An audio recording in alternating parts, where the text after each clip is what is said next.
Chapter 81. When they came back to their senses, Wu Yin and the rest found themselves on an empty stone floor.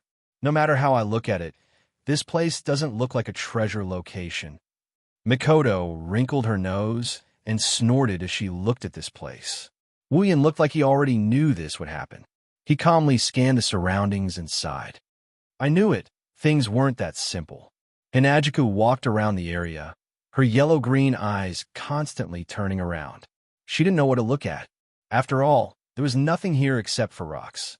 After walking around with interest for a while, Hinajiku finally spoke. Where are the others? Why are they all gone? Wu Yin and Mikoto were shocked. Yeah, why are we the only ones here? Could it be that if we touch this stone tablet at different times, we'll be transported to different places? Wu Yin stroked his chin. Looking at the stone floor that couldn't possibly fit 10,000 people, he pondered. There's no way out here. How are we going to get out? Chuju frowned. Could we have been tricked by the people from the auction house? Mikoto was unusually irritated. Blue and white sparks danced on her forehead. Sis Cannon wasn't a patient person to begin with. Hearing Sis Cannon's guess, Wu Yin waved his hand. No, it shouldn't be possible. If there are only a few of us, we might have been fooled by them. But this time, we aren't the only ones who came. You should know that there are quite a few people in those groups who have great backgrounds. Then what's the situation now? There's no way out. Do we have to open up a path ourselves? Mikoto narrowed her eyes. The electricity on her body began to flow. Why don't I blast a path out? Wu Yan's mouth twitched. Listening to Sis Cannon's dangerous words and looking at the stone floor without an exit, he could only sigh. There's no other way. Let's give it a try. You should have done this a long time ago, Wu Yin said, and the blue and white lightning around Mikoto's body surged. With an excited smile on her face, Mikoto waved her hand. Countless bolts of lightning burst out from her body and gathered in her palm, forming a ball of blue and white lightning. She randomly chose a direction, and the lightning in her hand turned into a powerful bolt of lightning and shot it out from her hand. Boom! The electric shock hit a stone wall and made a loud noise. Then it was covered by dust. The electric current flickered twice and gradually weakened. Mikoto looked at the dust-covered area of the attack. Her hand brushed her bangs, and the electric current flickered with her movements, looking incomparably cool. Wu Yin looked at Mikoto and was speechless. He could see that Mikoto was very happy after releasing this attack. Sure enough, Sis Cannon was a dangerous person. She could not be Sis Cannon without violence. After a while, the dust settled, and a black hole appeared in front of everyone. Ha! Mikoto snorted proudly. Like I said, the path is paved by oneself. How can you walk on someone else's path? Let alone Wu Yin. Even Hinajiku and Liren looked at each other, speechless to the extreme. Chuju suddenly let out a cry of surprise. Looking at the stone wall that was blasted open by Mikoto, she exclaimed, Look! Hearing that, Wu Yin and Mikoto also looked at the stone wall. The scene that appeared in front of them stunned them as well. They saw that the stone wall that was blasted open by Mikoto's electric shock seemed to come alive. The surrounding stone wall wriggled, and at a speed visible to the naked eye, the damaged area was repaired. The hole also gradually disappeared. Mikoto looked at the restored stone wall in shock. Could it be, this is another wall monster? If only it was. Wu Yin looked at the restored stone wall and smiled bitterly. If it was a wall monster, then we could take it down. But this stone wall in front of us doesn't even have a level display. In other words, this is a normal stone wall. Normal? A stone wall that can grow on its own. How is it normal? All right. Maybe Sis Cannon was shocked by the fact that her attack didn't have any obvious effect. Sis Cannon was speechless. But in a blink of an eye, Sis Cannon became angry again. Beep, beep, beep, the electric current exploded again. Mikoto held an electric ball in her hand. She looked at the stone wall and said coldly, I don't believe. Then she threw the electric ball in her hand, and it hit the stone wall. It could be seen that the attack this time was stronger than the previous one. Another explosion was heard, and dust flew up again. However, to everyone's disappointment, this time, there was no need to repair it.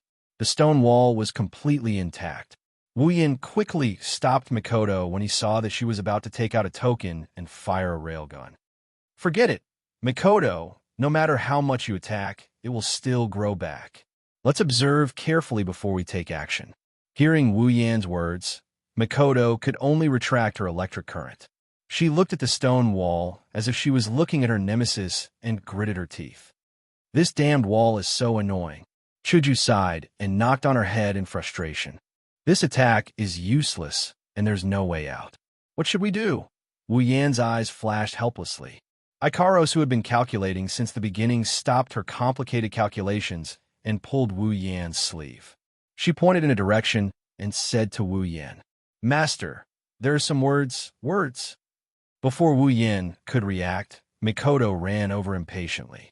Hinajiku quickly brought Liren along with her. Wu Yan yelled out and helplessly pulled Ikaros along as well. What Wu Yan didn't see is that when he pulled Ikaros' hand, Ikaros' eyes flashed a few times. She looked at the two hands holding each other, and her free hand touched her chest. What a strange feeling. Destroy this stone wall in an instant and the exit will appear. The group of 5 looked at the words written on the wall and exchanged glances. Destroy this place in an instant. Chuju opened her arms wide like she wanted to hug the entire stone wall. She forced a smile. Destroy it all? It's no wonder she reacted this way. This place isn't very big, but to destroy it in an instant, at least she doesn't think she can do it. Wu Yan was also troubled. If he wanted to destroy the wall, he could do it, but to destroy this place in an instant is no doubt a pipe dream. At least for now, he can't do it. Plus, he only has one large area of effect attack, and that's not enough. Wu Yan and Chuju felt that they couldn't do it, so they looked at Mikoto. Feeling Wu Yan and Chuju's gaze, Mikoto suddenly felt the pressure and smiled awkwardly. If you want me to destroy a place, I can. But if I destroy everything here, looking around the stone wall, Mikoto could only smile bitterly. The railgun's advantage is its penetrative power, but it's not good for area of effect attacks. We don't know where this place is. There's no way to summon lightning. In fact, Wu Yan didn't intend to rely on Mikoto cannon. After all, he knew her from the bottom to the bottom and didn't have much hope in her. Although Sis Cannon was displeased, she didn't have a large area of effect attack. She could have used Thunder Strike, but this place looked like a secret chamber. Who knew if it was under the sky? She didn't even know if it was under the sky. If it's not under the sky, then Lightning Strike won't come. Plus, this place is so sealed, it's hard to say if they can sense the electromagnetic force in the sky. Thus, Wu Yan turned to Ikaros, who was standing beside him. This is also why he wasn't in a hurry. If Ikaros didn't have a large area of effect attack, then she wouldn't be Ikaros. She's the Queen of War. Ikaros, can you do it? Ikaros raised her head. Her eyes were calm, but everyone felt that the atmosphere had changed. They could also feel a sense of pressure from Ikaros' body. Ikaros didn't answer, but Wu Yan already knew what she wanted to say. Please, Ikaros. Yes, Master. Chapter 82. In front of Wu Yan, Chuju, Mikoto, and Liren's eyes, Ikaros took a few steps forward. At the same time, her body emitted a dazzling light. Variable wings system restriction remove. At this moment, Ikaros' voice was no longer soft and soft. Instead, it's mechanical and old-fashioned. As the light flashed, Ikaros' casual dress slowly faded away. A set of white light armor slowly appeared on the surface of Ikaros' body, covering her whole body. Her pink wings spread out, filling everyone's vision with feathers. The pink wings emitted a faint blue light. With a stretch, they turned into a pair of light wings, gently fluttering behind Ikaros' back. Sky Queen mode. On. Her indigo pupils turned a deep red. A circle of light floated above Ikaros' head. Her hair also expanded a little. This series of changes happened in less than a second. At this time, Chuju, Mikoto, and Liren were all stunned. Even Wu Yan was a little dazed. If the usual Ikaros was a pure and beautiful angel sent down by the heavens to appease the world, then at this moment, Ikaros was a god who was angered by mortals and wanted to punish them for their foolishness. This is the true form of Ikaros, the angel of war, the queen of the sky. Wu Yin, Chuju, and Mikoto could feel the endless pressure coming from Ikaros. This is the aura of a true powerhouse. Even Mikoto felt like she's nothing but an ant in front of Ikaros. The difference between a Tier 8 and a Tier 7 can be seen from this. No matter how complicated Wu Yin and the rest felt, Ikaros doesn't have the ability to read people's minds. She only knows that her master told her to destroy this place. The light wings behind Ikaros didn't move at all. Just like that, Ikaros flew to the center of the stone ground. Artemis, permanent homing missile. Like a voice from the heavens, countless missiles appeared out of thin air around Ikaros' wings. Under her control, with a flap of her wings, the missiles were sent flying out. Boom, boom, boom, boom. The missiles flew out from all directions and bombarded the stone ground, creating a series of continuous explosions. The stone walls that were blasted apart were blown to smithereens. Not even a speck of dust was left behind. Wah! Hinajiku, Mikoto, and Lirin let out a scream. The stone floor was shaking under Ikaros' attack. The three slender girls swayed left and right. Their bodies couldn't stabilize for a moment. Wu Yan's expression turned serious, and with a wave of his hand, he pulled the three slender bodies in his chest that is a lot fatter than theirs. His expression is serious. As for his heart, not taking advantage of the situation, bastard. For some reason, Ikaros' indiscriminate attack didn't hit Wu Yan's location. But that didn't stop the stone ground from collapsing. All the stone walls collapsed. They shattered so much that even the glass beads are bigger than them. The ground where Wu Yin and company are standing on was also unavoidably shattered by the tremors. Oh my god! When the ground cracked, Wu Yin missed a step and tilted his body. He couldn't control his body anymore. Taking a look below, Wu Yin was scared out of his wits. Underneath the cracked ground, there's a bottomless hole. Ah, the three girls screamed again. Even Wu Yin screamed in pain as they all fell down. Master! Ikaros' light wings turned and shot downwards. In an instant, she was behind Wu Yin and hugged him. Only then did Wu Yan's group avoid the tragic fate of falling to their deaths. F***CKme. Wu Yin cursed as he stared at the ground that he couldn't see. He cursed in his mind. I was wondering why there would be such a kind reminder in this treasure trove. Turns out it's a trap, and such a big one at that. If it wasn't for Ikaros, we would have fallen to our deaths. Wu Yin tightened his grip on Chuju and Mikoto, so he wouldn't accidentally let go of them. He couldn't help but gulp in relief. That's right, no matter what, this is a treasure trove. They wouldn't have put the treasure here with the intention of letting others take advantage of it. So there must be a trap. This is too high. Even the brave Sis Cannon felt a chill down her spine. She hugged little Lirin tightly and stuttered. Lirin, on the other hand, wasn't afraid after the initial scream. She widened her little eyes and looked down. TSK, TSK, TSK. As for Chuju, well, she couldn't help but roll her eyes and faint. Let me say this again. President is afraid of heights. President is afraid of heights. Because it's important, I have to say it twice. Thank you, Ikaros. Adjusting his thumping heart, Wu Yin thanked Ikaros gratefully. Thank you, Ikaros, Sister Ikaros. Ikaros didn't seem to react to everyone's thanks.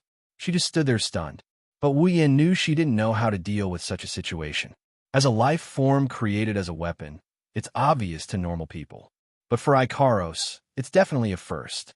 This made Wu Yin secretly decide to protect this angelic girl well. Well, for now, it's not certain who's going to protect who. Even in the future, Wu Yin might not be able to compete with her. After all, even if Wu Yin is the main character, self-proclaimed, Ikaros is also the female lead in her world. That's why when Wu Yin and Mikoto thanked her, Ikaros couldn't act like she didn't know what to do. But her eyes flickered a little, and she said yes in a small voice. Is Chuju okay? Mikoto blushed a little at being hugged by Wu Yin. But when she looked at Chuju and saw her rolling her eyes, she couldn't help but feel embarrassed. She should be fine, probably. Wu Yan's mouth twitched, a little speechless. What we do now? Mikoto looked at the darkness below and asked Wu Yin. What else can we do? We can't go up, there's no reason to give up just because of a little trick. So we can only go down. Thinking about the consequences of following that hint, Wu Yan's teeth itched. He's itching to skin the bastard who set this up. Here again, it's clear that Wu Yan is a very stingy person. That's all we can do. Helplessly sighing, Makoto looked at little Liren, who's still looking down with great interest. She secretly admired her courage. Looking down from such a high place, it's very disturbing. Then let's go down quickly.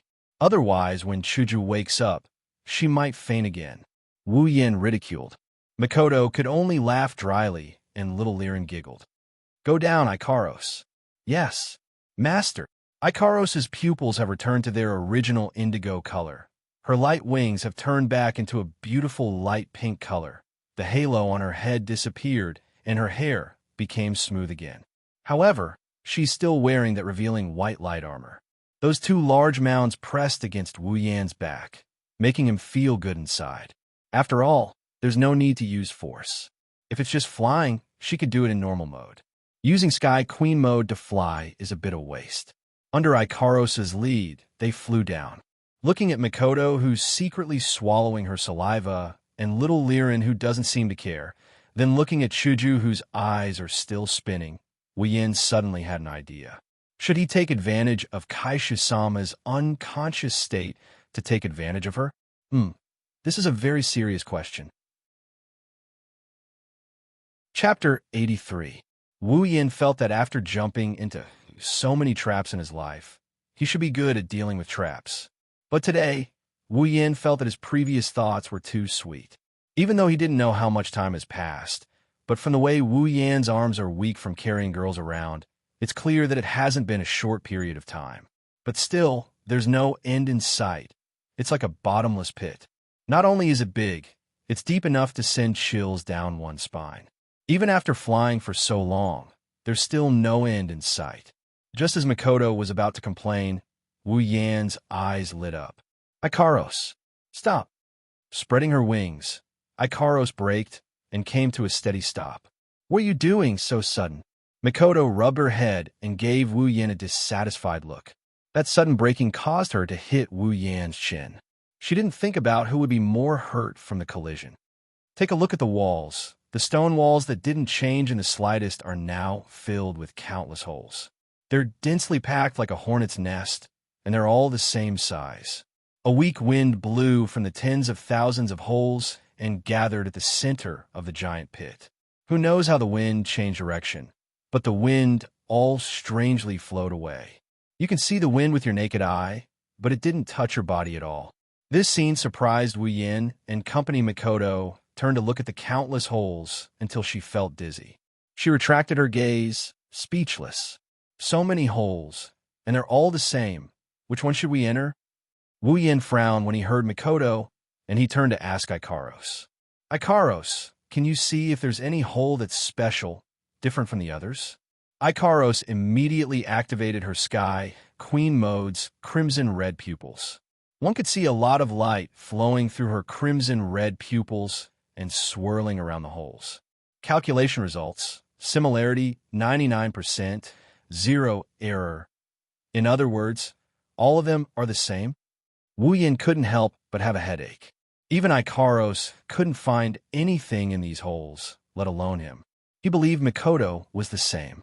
At this moment, Chuju, who was in Wu Yan's arms, moaned. Hearing this moan, how could Wu Yan not know that the president was about to wake up? If he woke up at this time, he would definitely faint again. At that moment, Wu Yan hurriedly said, "Forget it, just go in and take a look." This idea was immediately approved by Makoto and Liren. After being carried for so long, they were starting to feel a little uncomfortable. If they continued to fly, they didn't know how long it would take.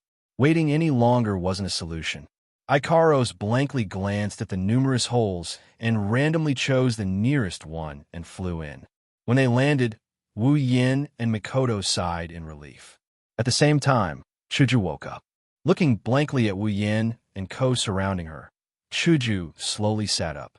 Yan, Makoto, why are you guys looking at me like that? Being stared at by so many people, even the domineering president felt a little unnatural. All right, just now. There was nothing just now? Chuju, it's better if you don't think about it. Wu Yin felt helpless against the president's fear of heights. That's why he patted Chuju's shoulder and said with deep meaning. Ignoring the question marks on Kaishisuma's head, Mikoto and Liren, who were trying not to laugh, Wu Yin stood up and looked into the hole. Other than the stone walls surrounding the cave, there's nothing else special about the cave. He scratched his palm. Let's go in deeper. Maybe we can find a way out. Since you made a treasure map, why didn't you mark out the location of the treasure? Mikoto complained. Wu Yin could only bitterly smile. Barging into someone's treasure trove, can't find the way out, and now she's complaining about the owner of the treasure. Sis Cannon sure is in the mood. The group of 5 once again set off. Fortunately, this hole wasn't as cratered as the previous one. At least it wasn't endless. After a while, Wu Yan's group walked out of the hole. Well, it's not that they walked out, but they found a way out. The 3 teleportation circles in front of them. Exchanging glances, Wu Yan led Mikoto and Ko to the 3 teleportation circles. Which one should we take? Chuju played with her hair and asked directly. These 3 teleportation circles are exactly the same. How should we choose? Mikoto sighed. She couldn't see any difference between the 3 circles. Sizing up the 3 circles again, Wu Yin was helpless. He had no choice but to use the same method he used before. That's true. They're exactly the same. Why don't we just pick one like before? That's the only way. Everyone sighed in unison. They were already pondering in their hearts. Was it a mistake to choose to interfere this time? The moment they stepped on the circle, it activated.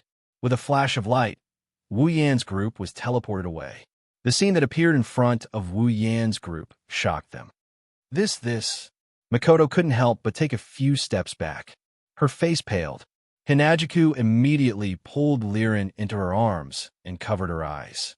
She closed her eyes too. She couldn't bear to watch anymore. Wu Yan's face was also green. Corpses. There are corpses everywhere. And all of them are the corpses of the people who came to search for treasure. These corpses were densely packed on the ground. Their bodies were pierced by numerous stone spikes. Blood flowed all over the ground. Some were even nailed to the wall by the spikes. Some were unlucky enough to have their heads pierced by the spikes. Looking at the corpses in front of them, other than Ikaros and Liren, who was obediently lying in Chuju's arms, Wu Yan's group couldn't help but take a few deep breaths. Even the air smelled of blood. After all, the people who died here were almost 70% of the people who came to search for treasure. What the hell is going on here? Why did they become like this? Even though it wasn't the first time they saw corpses, Mikoto and Chuju still couldn't react. They came together not long ago, rode on the same airship, entered the treasure trove together. But now these people are all dead. So, the 2 kind girls couldn't accept it. They bit their lips tightly. If they used any more force, their lips would be bitten open. Why did so many people die? What happened to them? Wu Yin clenched his fists and his face turned green. It's not that he's a coward. It's because the unknown is the scariest. Before he can figure out the cause of death of these people, even if it's Wu Yin, he's still a bit scared. Crack, crack, crack. Suddenly, a series of caca sounds rang out, as if something had cracked open. It was originally very weak, but as time passed, the caca sound became louder and more frequent. In the end, it became a continuous series of caca sounds. What is that sound? In front of them are countless corpses. On the ground is a river of blood. In such an environment, to suddenly hear a strange sound would make anyone's heart beat faster, let alone a girl. Chuju and Mikoto couldn't help but move closer to Wu Yin. Their bodies began to lean against him. They kept looking around, trying to find the source of the sound. Wu Yin was a bit embarrassed, but he's a man who's been through a lot. If he can't be relied on by women at this time, then he really doesn't deserve to be called a man. Blocking in front of the 2 girls, Wu Yan's sword and scabbard appeared in his hand. Wu Yin held the hilt with one hand and sheathed the sword at his waist. Chuju, Mikoto, don't get too far away from me. Let's observe the situation and take care of the little girl. Ikaros, take care of Chuju and Mikoto. Got it. Yes. Master. At this time, the source of the sound finally appeared in front of Wu Yan's group. Chapter 84. Next to the pile of corpses, the rocks that Wu Yin and the rest thought were normal rocks started to vibrate. At this time, Wu Yin and the rest noticed that the strange ka-ka sound was coming from the rocks. More and more stones began to tremble, and after a series of ka-ka sounds, the surface of the seemingly ordinary stones actually began to crack open. Wu Yin hugged the girls and took a few steps back, staring at the rocks on the ground. The Nietono Shana in his hand had already been pulled out by a small section. At some point, the ka-ka sound on the rocks suddenly stopped, and the rocks behind them also calmed down. But Wu Yin and the rest didn't think that nothing had happened. The sounds on the rocks did stop, but the rocks were still vibrating. Mikoto, who was standing behind Wu Yin, had a bad feeling, but as soon as it appeared, she calmed down and immediately spoke. "Something's coming." Just as she spoke, a muffled sound rang out, and Wu Yin and the rest saw a spider. A spider made of rocks and bigger than a child. After a muffled sound, the trembling stones on the ground exploded, and such a stone spider crawled out from the exploded stones, trembling in fear. When it raised its hideous face, Hinajiku and Mikoto both gulped. If it wasn't for the fact that they've seen demons 10 times more hideous than this in the demon cave, they would have screamed out loud. A series of muffled sounds began to ring out, as if someone was setting off firecrackers. Every time a muffled sound rang out, it would be accompanied by the explosion of a rock. Then, similar spiders would crawl out of the rock. Small stone spider, level 30, stone spider, level 35, large stone spider, level 40, an army of stone spiders lined up on the ground in a disorderly manner. Some of them were relatively small, but they were still a dozen times larger than normal spiders. These were the small stone spiders that crawled out from small rocks. Some were several times larger than the small stone spiders that crawled out from larger rocks. However, there were a few that were even larger than a child. They were the large stone spiders that crawled out from the largest rocks. These are the cause of those people's deaths. Seeing the appearance of these spiders, Chuju and Mikoto were no longer afraid. Of course, the unknown is the scariest, and when the unknown appears, the fear in one's heart lessens.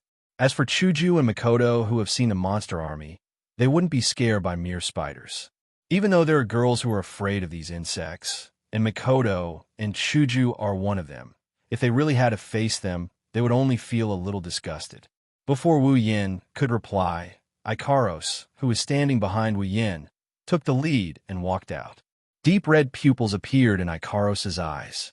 She looked at all the spiders and said softly, "Don't worry, I'll kill you." Unknown life form detected, hostility confirmed, strength D, danger C, determined to cause damage to master, eliminating it. Variable wings restriction lifted. Sky Queen mode on. The powerful Sky Queen Ikaros once again appeared in front of Wu Yan's group.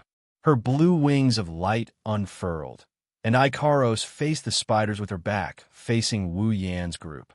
Her calm voice rang in Wu Yan's ears. "Master, Ikaros is about to attack. Please retreat to a safe area." Hearing Ikaros's words, Wu Yan was stunned for a moment. Then he smiled, but it was a strange smile. Wu Yan didn't listen to Ikaros and retreat.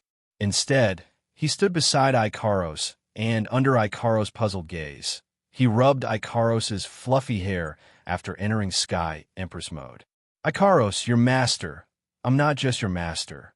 Ignoring the stunned Ikaros, Wu Yin walked in front of Ikaros, and he lifted the Nietono Shana. He chuckled. "I'm not some weakling. I can fight.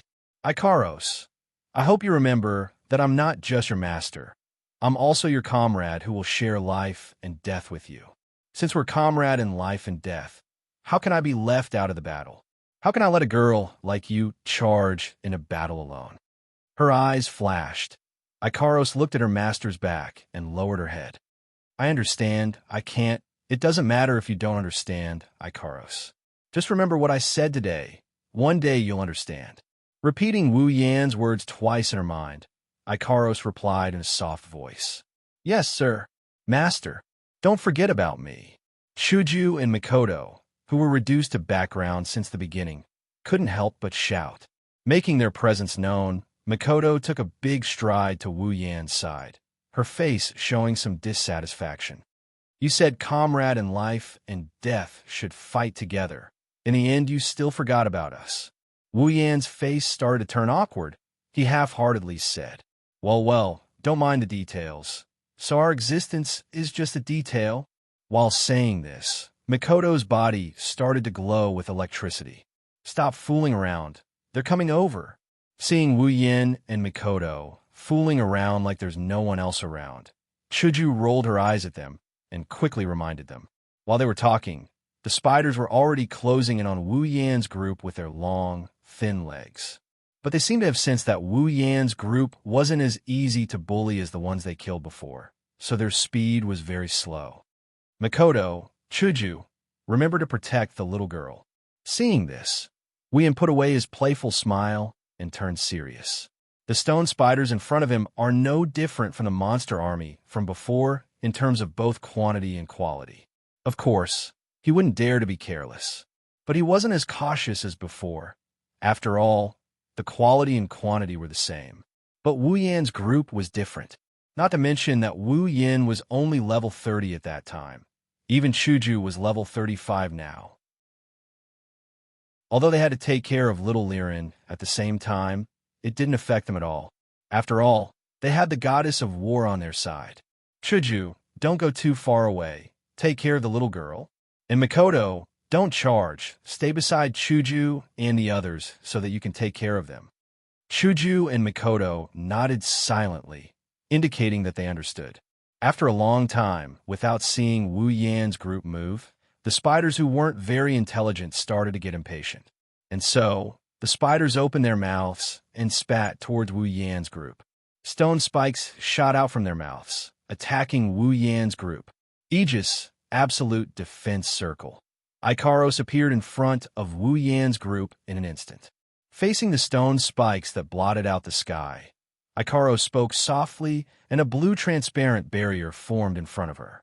All the stone spikes landed on Ikaros' absolute defense, but they didn't even cause the slightest ripple, let alone break it.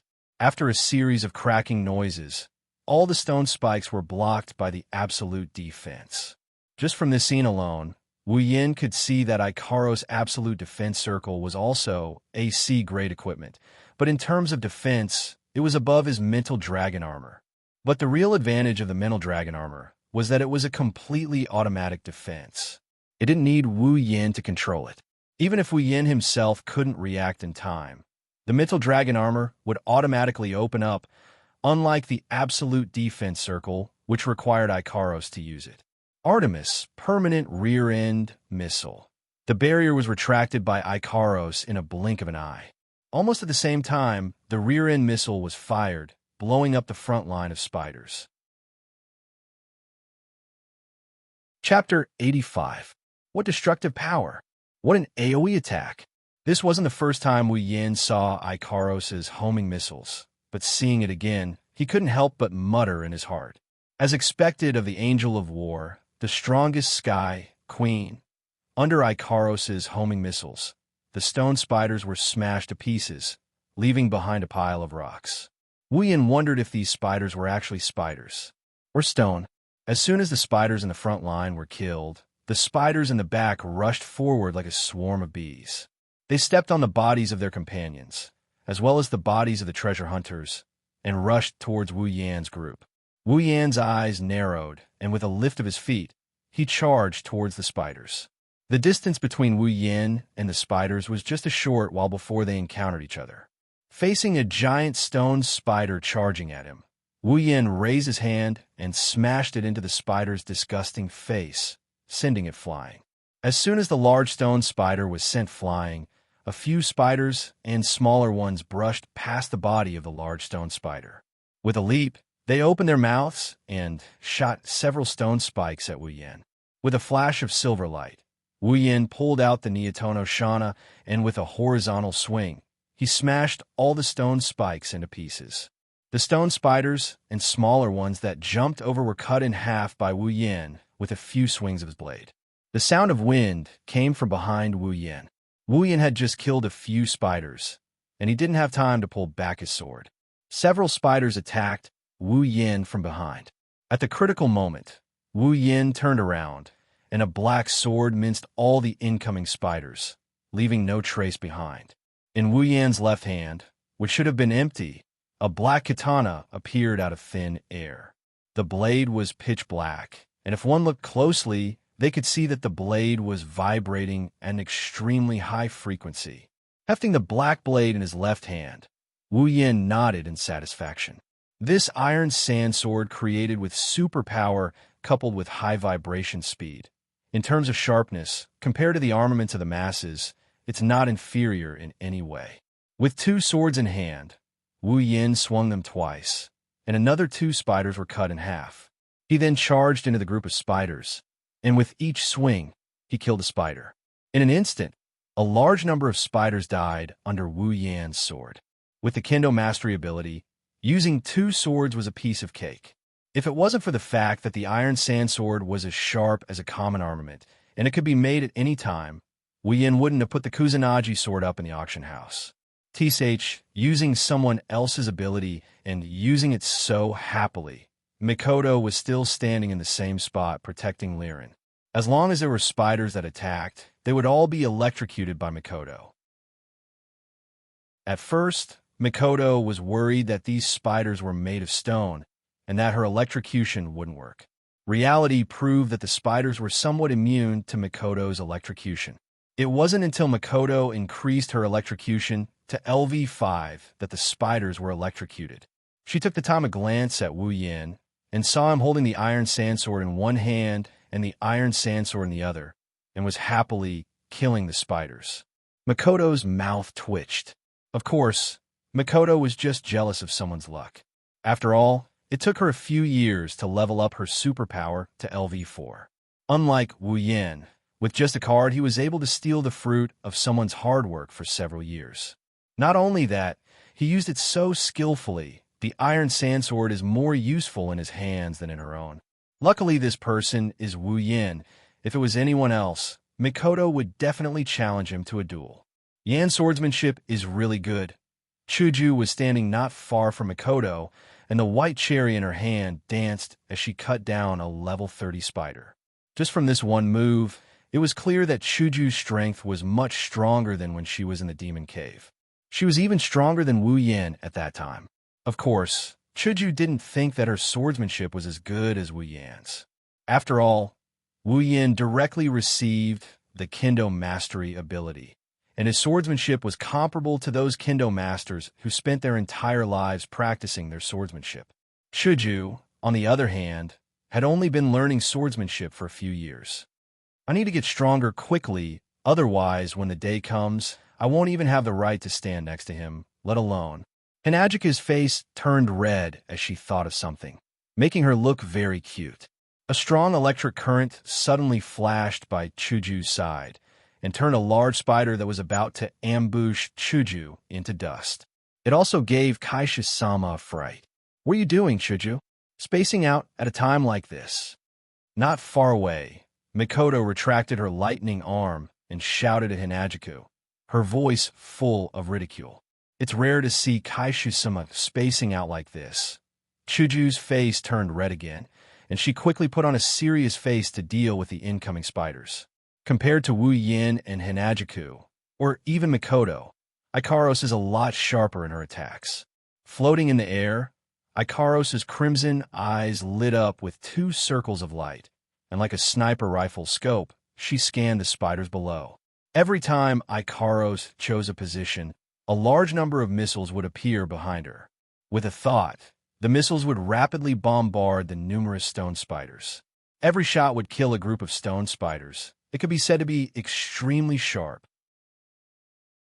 If it wasn't for the fact that she was worried about Wu Yan's group, Ikaros, who only cares about her master's safety, might have pulled out Apollo.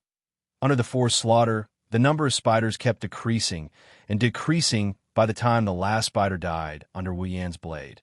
Only 10 minutes had passed. Realizing this result, other than Ikaros and Liren, Wu Yin, Chuju, and Mikoto were a little dazed. The number of spiders is terrifying. Even compared to the time when they fought against the demon army in the demon cave, this number isn't any weaker, and their strength is even scarier than the time they fought against the demon army. Such a terrifying group of monsters, in the end, could not even last 10 minutes under the attack of their side. Last time, the battle went on for several hours. Even resplendent breath couldn't last until the end of the battle. Wu Yin and the other two had to take the brunt of the attack head-on. But this time, they finished it within 10 minutes. Although without Ikaros's combat power, they wouldn't be able to win so easily. Still, Wu Yin and Ko couldn't help but feel excited, because this means they become stronger. Last time, Wu Yin was level 30, tier 4, wielding a common armament, sword mastery, and chaotic return to Horizon Dance.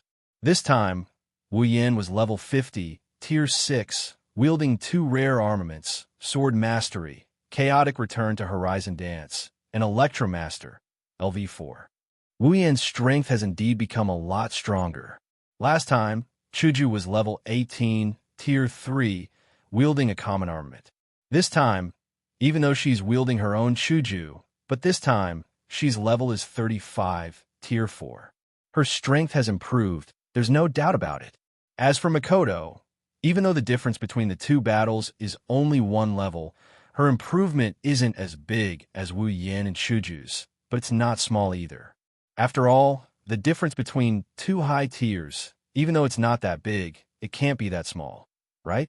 This set of data, plus this incisive battle, is telling Wu Yan's group, you become stronger. In his excitement, Wu Yan let out a long laugh towards the sky, revealing the joy in his heart. As for Makoto and Chuju, of course, they're not as relaxed as Wu Yan, they're girls after all. Both of them just looked at each other and smiled, expressing their happiness. Little Liren's eyes were covered by a handkerchief, so she couldn't see the corpses on the ground. But Wu Yan's sudden laughter gave her a fright. She's patting her chest cutely. Ikaros tilted her head. There's a few question marks on it, looking at her master going crazy. Chapter 86. After a while, Wu Yan finally stopped laughing. He rubbed the corner of his mouth that was hurting from all the laughing. The joy in his eyes was still there, but it was more or less gone. Because Wu Yan knows that even though they've gotten stronger, there's still a long way to go before they're truly strong. His path to becoming strong can only be considered to have just started recently. Chuju and Makoto also understand this logic. Not to mention Chuju, even Makoto felt that she's still far behind. Whether it's Ikaros in front of them or Accelerator in Academy City, they're all much, much stronger than her. If she wants to save her sisters, she'll have to at least reach rank 8 level 70 before she's qualified. Of course, that's only qualified. After all, even if she can defeat Accelerator in the future, in order to save her sisters, she'll have to be prepared to become enemies with the entire Academy City. Wu Yan did say that the sisters are an important part of Alistair's plan. If he wants to save them, he will have to make an enemy out of Alistair, the angel that Wu Yan said is Alistair's ally, and he will have to make an enemy out of the entire Academy City. He had to become even stronger. As for Chuju, her reason for wanting to get stronger is much simpler. She wants to catch up to Wu Yan and be qualified to stand by Wu Yan's side. That's all she wants to get stronger. Chuju looked at the corpses on the ground and frowned. She hugged the well-behaved little Liren and said, Yin, let's leave this place quickly. I don't like this place. Makoto also frowned. She glanced at the corpses on the ground and immediately looked away. She looked at Wu Yan and waited for Wu Yan to make a decision. Okay, let's move on. Knowing that Chuju and Makoto still can't face this kind of scene, Wu Yan decisively said, since the cause of death of these corpses is clear, there's no need to keep them here. Wu Yan's group was very careful as they walked on the stone path. The corpses on the ground could be said to be scattered all over. Even if Wu Yan's group had walked a long way, there were still many corpses on the ground. It could be said that the entire stone path was filled with corpses. Although the number of corpses decreased significantly as they walked, Wu Yan's group's heart was raised even higher. Because as Wu Yan's group went deeper, the number of corpses on the ground decreased, but the strength of the corpses increased. In the beginning, the corpses they saw were those below rank 5. As Wu Yan's group went deeper, the corpses on the ground became stronger. So much so that even the rank 6 that Wu Yan's group thought to have the strength to harm them were dead. Rank 6, that's the same level as Wu Yan. There were only about 100 of them in this treasure hunting party. What's more frightening is that Wu Yan's group saw more than 30 rank 6 corpses along the way. That's almost a third of the rank 6 corpses. How can Wu Yan's group not be vigilant when so many rank 6 corpses died in this party? So, along the way, Wu Yan, Chuju, and Makoto were constantly using system perception. Ikaros even alternated between using system perception and her own perception, constantly scanning the surroundings to prevent anything from happening to Wu Yan's group. Perhaps only little Liren was the most relaxed. Previously, in order to not leave Wu Yan's group, she forced Wu Yan's group to bring her along. Now that she's here, in order to not cause trouble for her brothers and sisters, she was unusually obedient. She didn't say a word and just quietly stayed in Chuju's embrace. Because of this, Wu Yan agreed to bring her along. Of course, just being obedient was enough to keep Wu Yan from bringing along a powerless little Liren. If it wasn't for the items he exchanged from the system yesterday that could guarantee that nothing would happen to little Liren, no matter what, Wu Yan wouldn't have brought her along. The stone path isn't a straight path either. Instead, it twists and turns. Wu Yan and Ko are getting dizzy from all the twists and turns. Just as Wu Yan and Ko made another turn, more stones appeared in front of them. This time, Wu Yan's group wasn't naive enough to think that they were ordinary stones. Stopping the party's pace, Wu Yan's group immediately took a few steps back. Even their nerves were stretched taut. There was no way they wouldn't be. Their previous experience had taught them that the bigger the stone spiders that came out from them. And now, the stones that appeared in front of Wu Yan's group were even bigger than the ones they had encountered before. At the same time, the stones once again made ka-ka sounds. After a series of muffled explosions, more stone spiders appeared in front of Wu Yan's group. Looking at the stone spiders in front of them, Wu Yan's group couldn't help but take another step back. All of them were giant stone spiders. All of them were level 40 stone spiders. Wu Yan smiled bitterly and rubbed his shoulders. With so many level 5 stone spiders, it was no wonder that even level 6 stone spiders had died. They must have been unlucky level 6 stone spiders that were surrounded. For the treasure hunting party to be able to reach this point, they must have killed a lot of stone spiders. They had the advantage in numbers, so the number of stone spiders they had killed was definitely more than what they had killed. Even so, there were still so many stone spiders coming out of the stones. How'd they get through the stone path? But there was an 80 to 90% chance that they had forced their way through. After all, they had a dozen level 7 stone spiders and a few level 6 stone spiders. Otherwise, there was no way to explain why Wu Yan's group would still encounter stone spiders. They must have not killed all of them, so they broke through and escaped. At this time, Wu Yan was extremely glad that he still had Ikaros with him. Without Ikaros, Wu Yan's group would have to use the items they had exchanged to leave this place safely. In a flash, the giant stone spiders, perhaps relying on their large size, charged towards Wu Yan's group with their long and thin stone legs. But no matter how fast they were, they couldn't be faster than Ikaros. Sky Queen mode activated, and Ikaros appeared in front of Wu Yan's group. Absolute Defense Circle was activated, and all of the giant stone spiders were sent flying back at a speed faster than the speed of their charge. Makoto, now, let's take care of them together. Wu Yan raised his hands, and electricity appeared in his palms. Under Wu Yan's control, electricity flowed into the ground, ignoring the hard stone ground and drilling directly into the ground. Seeing Wu Yan's actions, Makoto understood what he wanted to do. She raised her hands as well, and blue-white electricity crackled. It was much stronger than the electricity in Wu Yan's hands. In a flash, Makoto's electricity flowed into the ground as well. Under the guidance of Wu Yan and Makoto's electricity, small particles rose from the ground and floated around Wu Yan and Makoto, forming a huge wave that rolled up like the wind. Countless black iron greatswords formed in the air, floating above Wu Yan's group. The swords were pointed at the flying giant stone spiders. Before they hit the ground, Wu Yin and Makoto threw out the iron sand swords.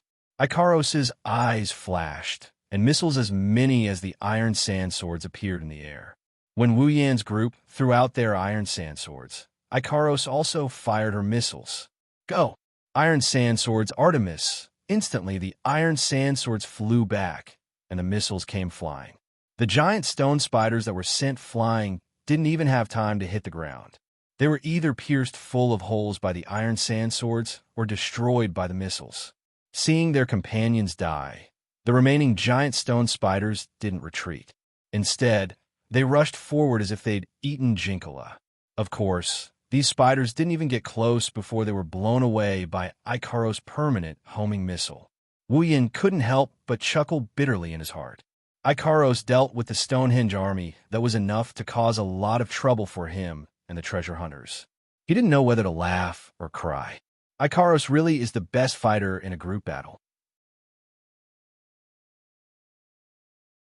Chapter 87. Along the way, Wu Yan's group of 5 encountered no less than 10 waves of stone spiders. These stone spiders were all great stone spiders above level 40. Wu Yin couldn't help but curse the treasure hunting team in front of him. Why didn't they finish off all the spiders before leaving? Wu Yan's group didn't waste any time when they encountered these great stone spiders.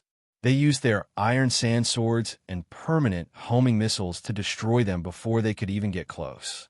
If it weren't for the fact that the spiders had only emerged from the rock for a short period of time, Wu Yin would have finished them off before they came out of the rock. Of course, it wasn't without benefits. The chairman alone had risen to level 49, the pinnacle of stage 5. This was to be expected. The number of stone spiders they encountered this time was simply endless. Wu Yin didn't know how many had been killed by the treasure hunting team, but the number of spiders they had killed was definitely uncountable. Among them, there were a bunch of level 40 great stone spiders. With so many of them, if it wasn't for the fact that the gap between stage 5 and stage 6 was too thick, Chuju might have broken through long ago. Thinking back, Wu Yin had relied on his ability feedback to reach level 50, stage 6. Since Chuju had risen to the pinnacle of stage 5, Wu Yin naturally leveled up as well. Although none of the stone spiders were of a higher level than him, the sheer number of spiders had pushed him to level 55. Wu Yin couldn't help but sigh. They were all humans. While others had leveled up more than 10 times, he had leveled up 5 times. It seemed that the difference in experience between stage 5 and stage 6 was really huge. Wu Yin wanted to cry, but had no tears. If Wu Yin wanted to cry, then Sis Cannon should find a higher place and jump off a building. He hadn't even leveled up once. After moving forward for a while, Wu Yan's group discovered another phenomenon. There were no more corpses on the ground. There are no more corpses on the ground. Chuju let out an imperceptible sigh of relief.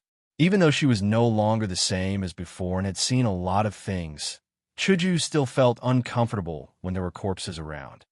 If there are no more corpses, then that means no one died. If no one died, then that means there are no more spiders in front of us, right? Makoto brushed her bangs aside and said with a smile. Seeing that the two girls were happy that no one died, Wu Yin smiled inwardly. They were still so kind, Chuju and Makoto. Just as Wu Yin was about to say something, he felt someone tugging at his shirt.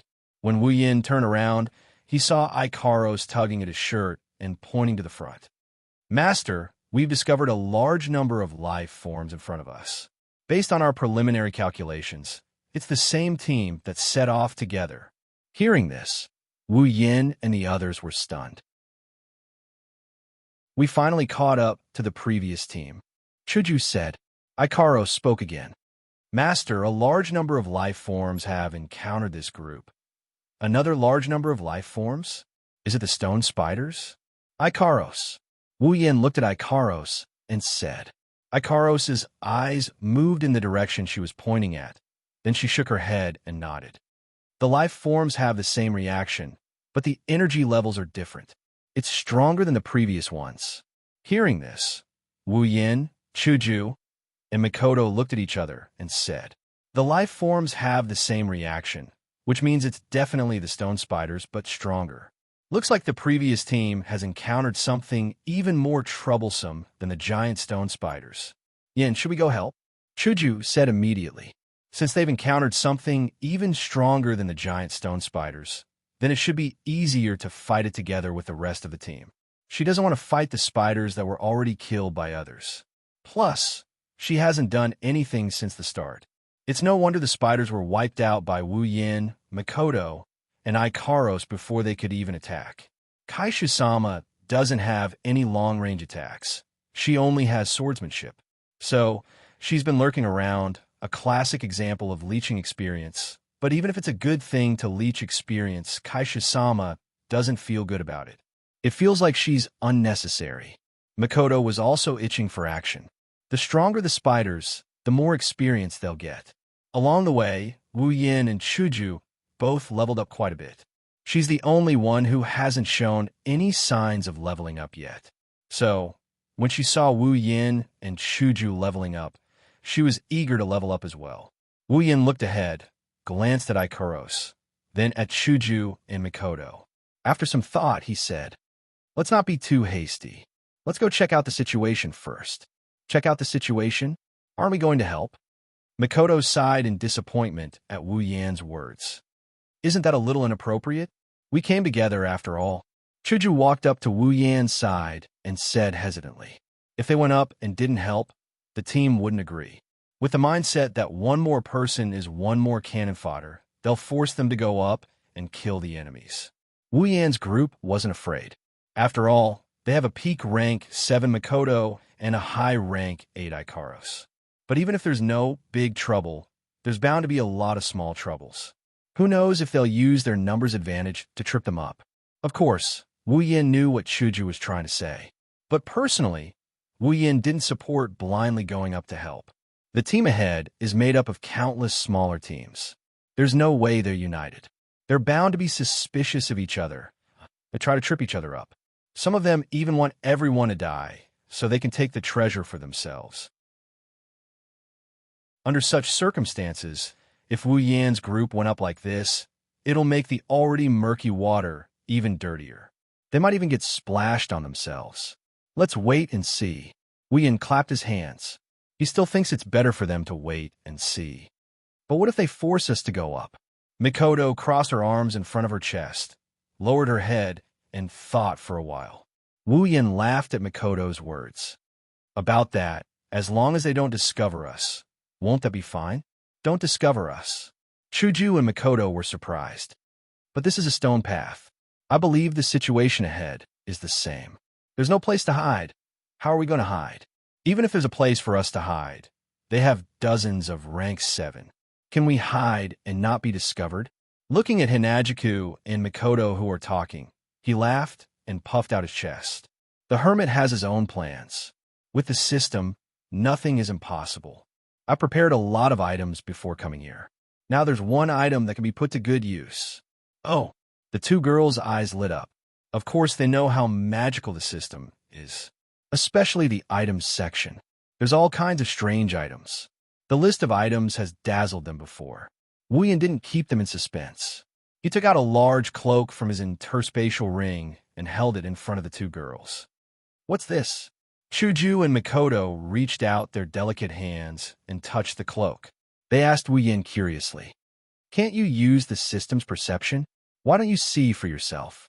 Waving the cloak in his hand, Wu Yan felt that rather than saying it himself, it's better for them to see it for themselves. The two girls looked at Wu Yan and doubtfully opened the system's perception.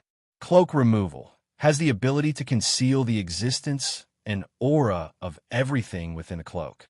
3,000 item points. In other words, it can make us invisible? Makoto looked at the cloak with interest.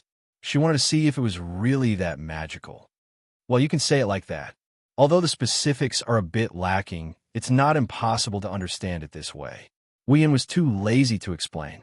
"How interesting," Chuju said with a smile. Wu Yan was speechless. So, to Kaishu-sama, this is only at the level of interesting? Chapter 88. At this moment, a chaotic battle was taking place on a slightly dark and wide stone path. A large group of armored warriors, some wielding swords, some wielding axes, and some wielding spears, were charging at the front.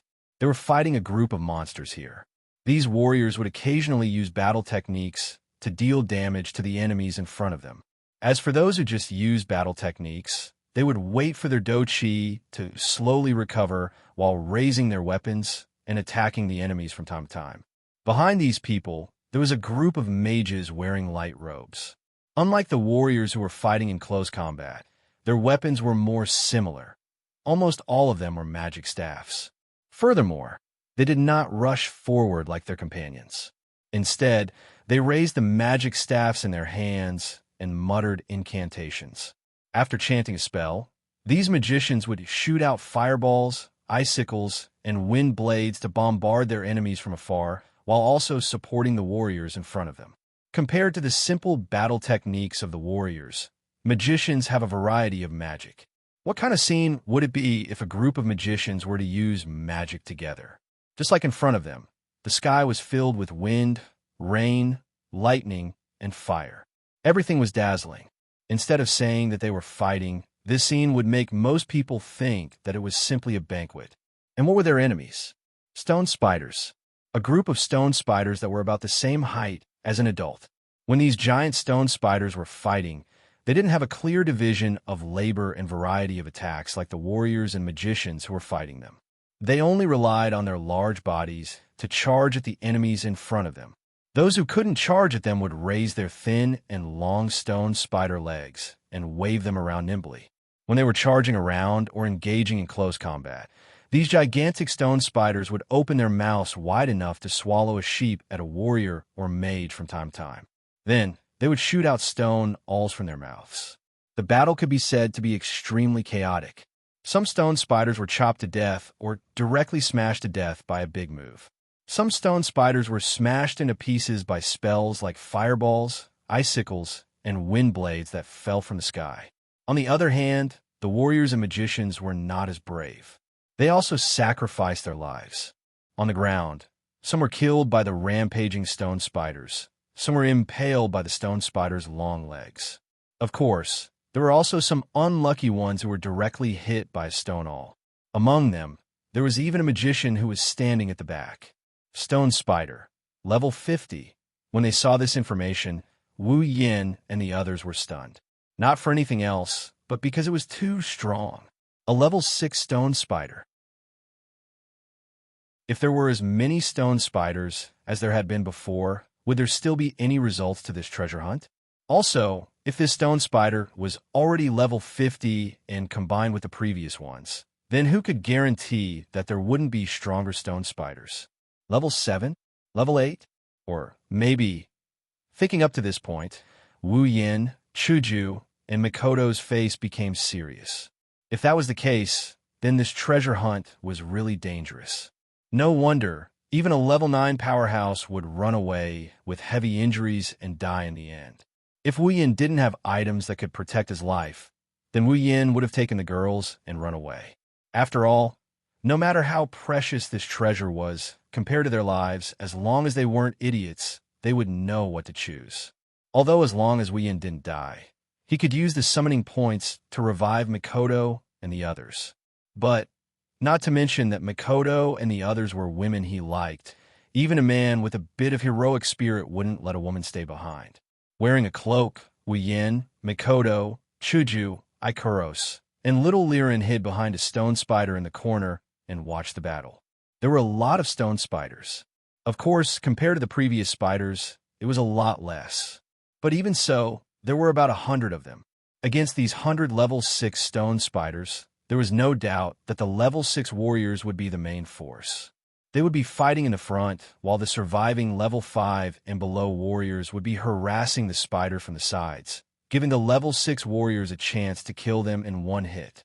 Under such circumstances, with the support of the group of mages behind them, the number of stone spiders was also decreasing. Originally, the number of rank 6 warriors was less than the number of rank 6 warriors, but now, the number of stone spiders was much lower than the number of rank 6 warriors. It was believed that if the battle continued, the large group would definitely be able to win. Have to say, even if they had the strength of a level 6, the intelligence of these spiders wasn't high. Against a team that knew how to cooperate, it was natural for them to be played around in circles. But this so-called trick of his made Hinajiku and Mikoto burn with rage when they saw it. He looked on helplessly as a Tier 6 warrior kicked a Tier 5 warrior in front of Stone Spider and let the Stone Spider attack him. When the Stone Spider attacked the Tier 5 warrior, the Tier 6 warrior took the opportunity to use a battle skill and killed the Stone Spider. At this time, the Tier 5 warrior was already lying on the ground with his eyes open. Bastard! Chuju and Mikoto couldn't hold back the anger in their hearts. They didn't care that they were hiding and directly curse it out loud.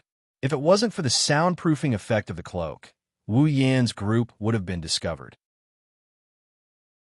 Wu Yan wasn't as impulsive as the two girls, but seeing this scene, he couldn't help but have a cold glint in his eyes. He looked at the level 6 warrior who was still fighting and didn't say anything. Those guys, it's fine if they don't help, but they're just watching this happen. Are they still human? Mikoto looked at the dozen or so level 7 warriors behind the battle and clenched her fist in anger. Is this the surname of the people of Silveria that Yin mentioned? The strong are respected? The weak are prey to the strong? If this world is really like this, then what Wu Yin said is right. Some people shouldn't be merciful. The cruel reality and everything that happened here were challenging his heart. At this moment, Kaisha-sama only felt that he was lucky to not be born in such a world. For the kind-hearted Inajiku to say something like that, one can only imagine how angry she must be right now. Wu Yin sighed and gently hugged the two girls. Hinajiku and Mikoto flinched at the same time. Their angry faces turned red as they tried to struggle free. But since he's already hugged them, he's not going to let them go that easily. He lightly breathed in their ears. Chuju and Mikoto's body trembled. Their ears turned bright red and their strength to struggle weakened. Seeing the two girls like this, Wu Yin secretly smiled. Of course, his face was also smiling, but it wasn't as wretched as the smile in his heart. Chuju, Mikoto, it's better if you don't look. At this point, Wu Yin couldn't help but stop smiling and sighed. Mikoto and Chuju looked at each other, lowered their heads, and became silent. After a while, Chuju was the first to raise her head. Her yellow-green eyes met with Wu Yan's eyes. She didn't have the slightest intention of avoiding his gaze. She seriously said, "No, Yan, I want to see." Hearing Chuju's words, Wu Yan didn't react. Instead, Mikoto looked at Chuju and smiled, as if she knew the reason. "Why? There's no reason." Hinajiku lowered her head again and said, "We'll have to travel to more worlds in the future. Not just this world, there's also Mikoto's world and other worlds. These worlds, there's bound to be things that can't be seen by others. When the time comes, Yin, you'll definitely enter and exit these places.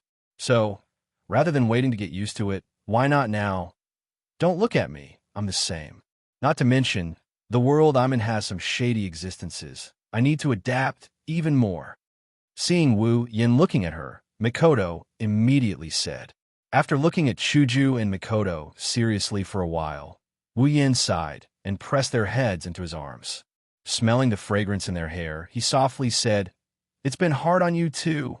Chuju and Mikoto smiled and couldn't help but close their eyes, enjoying this rare moment of tenderness. Chapter 89. The chaotic battlefield did not turn for the better as more and more people were sacrificed. Both sides continued to fight. It seemed that the more lives they lost, the stronger their combat power became. They fought with more vigor. The shouts of the warriors, the roars of the monsters, the muffled sounds of bodies falling to the ground, and the screams of the dying. At this time, almost all the warriors below rank 5 who came to search for treasures were dead. As for rank 5 warriors, although some of them survived tenaciously with their strength, some of them had already started to retreat in their hearts. Not to mention the grade 7 warriors who didn't save them. Even the grade 6 warriors are using them as cannon fodder. If it wasn't for survival, who would be able to keep on fighting? The magicians are much better off. After all, They're only supporting from the back and didn't charge into the front lines like the warriors. Other than a small number of unfortunate deaths due to stray bullets, the magicians are basically unharmed. But this situation doesn't make Mikoto and Chuju happy for them towards their dead comrades. These magicians didn't have the slightest bit of pity. Instead, they proudly raised their heads and didn't even look at the corpses on the ground. It's like they'll be sullied if they look at them. In the Spalier world, the status of a magician is far higher than that of a warrior. Because to become a magician, not only do you need to have super high talent, you also need to have a little bit of background to support the rise of a magician. That's because magicians are a profession that burns money. In the hands of a warrior, as long as they have 1 or 2 battle skills, they'll be able to keep on fighting. In a normal battle, they only need to wave their weapons and add a bit of dochi to create a very strong destructive force. However, mages were different. They could only use magic in battle. For them, 1 magic spell was equivalent to 1 more move. They couldn't be like warriors, wielding weapons. Therefore, a successful mage had to have at least a certain amount of magic on him. And each of these magic spells is equivalent to the price of a battle skill. One can only imagine how much money it would take to pile up enough magic spells to fight. In addition, to become a warrior, as long as one had a good physical condition and could practice fighting aura, even an ordinary person could become a warrior. Therefore, although there was not much difference in pure strength between a warrior and a magician of the same rank and level, in the hearts of these magicians, most of them looked down on the commoner warriors. Having a good background and talent would naturally make some mages arrogant. They would think that they were the superior species and that the warriors were just servants. Unless the warrior's strength had developed to a certain extent, such as reaching the 7th level, he could be considered a powerhouse. Then, these mages would be intimidated by the difference in strength and would more or less restrain the arrogance in their hearts and be willing to interact with him as an equal. Of course, there are still some magicians with good character who won't look down on others. However, Wu Yin is sure that this group of people didn't include the mages who were holding their heads up high and thinking themselves to be the most honorable of all. Wu Yin didn't expect that among so many magicians, there wouldn't be a single good person. It's really inconceivable. Birds of a feather flock together. Seeing that the victory of the battle is leaning towards the humans, Wu Yin bitterly smiled and shook his head. He glanced at them again and suddenly frowned. Ikaros, can you sense the surroundings? Wu Yan's sudden voice stunned Ikaros. At the same time, Chuju and Mikoto, who were still angry, were startled. They looked at Wu Yan with eyes full of doubt. Wu Yan didn't explain and signaled to Ikaros. Of course, Ikaros wouldn't go against Wu Yan's words. She opened her eyes, and it's already dark red. Ikaros's eyes quickly scanned the surroundings. Suddenly, she froze and stopped moving. Did you find someone nearby? Seeing Ikaros's reaction, Wu Yin smiled and said, "Looks like he already guessed the result of Ikaros's scan." "Yes, master." Ikaros's eyes turned back to the indigo color. She looked at Wu Yin and whispered, "Life signature, not far from the other side of the stone path." Wu Yin couldn't help but curse when his guess was confirmed. What a group of insidious people. They even purposely hid themselves. If it wasn't for Ikaros's weak perception, how could she have been fooled by you guys? Good thing we found out, or else we'd be in big trouble. Wu Yin, who said this, apparently forgot that he and the others are also doing what Wu Yin called treacherous people, hiding at the side and watching the show. This made Hinajiku and Mikoto's eyebrows twitch and the corner of their mouths twitch. They couldn't stay calm. If it wasn't for the fact that this isn't the right time, the 2 girls would have given Wu Yin a good scolding. Hearing Ikaros confirm Wu Yan's guess, Chuju and Mikoto couldn't help but be surprised. Then they saw Wu Yan smirk. Chuju and Mikoto couldn't hold back their curiosity and asked, "Yin, how did you know there's someone hiding nearby? Didn't you guys notice?" As he spoke, Wu Yan's smile gradually disappeared. He narrowed his eyes and said word by word, "The auction house's people aren't here." This. The 2 girls immediately turned to look at the battlefield. Their little heads swung back and forth to confirm whether or not Wu Yan's words were true. After a while, the 2 girls looked at each other and looked at Wu Yan in surprise. You're saying that the other group of people hiding is from the auction house. Seeing Wu Yin nod, Mikoto quickly asked, "How did you find out?" Of course, Wu Yin wouldn't remind them of his perfect memory ability. That's why he was able to find out that there's no one from the auction house here. He only smiled and said with a smile that wasn't a smile, "The auction house's people are really up to something. Good thing we hid in advance." The two girls furrowed their lovely brows and continued to observe the battlefield. They were also on guard against another group of people who were hiding. Their intuition told them that the real purpose of the series of thought-provoking actions of the auction house was about to surface. The people on the battlefield naturally didn't know that they had become the guinea pigs for others to test the waters. They also didn't know that there were two groups of wolves eyeing them covetously, waiting for them to take out the meat. The stone spiders were forced to retreat under their onslaught. Many of them were already lying on the ground dead. There were only 30 to 40 stone spiders left, and it seemed like they were about to be defeated. Everyone couldn't help but be shocked when they saw this situation. The warriors in the front row moved faster. The magicians also used all kinds of magic more frequently, hoping to defeat the spiders as soon as possible. But just as the spiders were about to be defeated, the stone spiders that were fighting with their lives on the line suddenly stopped and quickly retreated. "Master, a new life form is approaching." Knowing that she didn't find the other hidden group, Ikaros kept her senses on high alert. When the stone spiders retreated, Ikaros suddenly informed Wu Yin, Hinajiku, and Mikoto in surprise. The people on the battlefield obviously didn't notice anything strange. Seeing the stone spiders retreating, they thought they were scared and decided to retreat. Like they were injected with chicken blood, they picked up their weapons and prepared to give chase. Even the magicians were no exception. A grade 6 warrior who was laughing heartily and complacently was running at the front. He caught up with a stone spider and planned to kill it to show off his bravery. However, he did not realize that a thin black spear had shot out from the front like lightning. Before he could react, it pierced through his body. A black stone spider that was twice the size of a stone spider slowly crawled out from the darkness in front of them. Chapter 90. Black Stone Spider, Level 60. The black stone spider moved its long, thin legs and slowly crawled out of the shadows. It swung its long, spear-like legs and threw the unlucky person who had been pierced by it to the side before continuing to crawl forward. The warriors and magicians were all stunned by the sudden change in situation. They looked at the black stone spiders, which were twice as tall as they were, and couldn't react in time. They just stared blankly at the black stone spiders that were slowly crawling towards them. The retreating stone spiders acted as if they had seen a terrifying monster. They split into two halves and retreated one after another. As they retreated, another black stone spider crawled out of the shadows and arrived in front of everyone. 1, 2, 3, 4. In the end, 10 black stone spiders crawled out of the shadows. It wasn't just the people on the battlefield.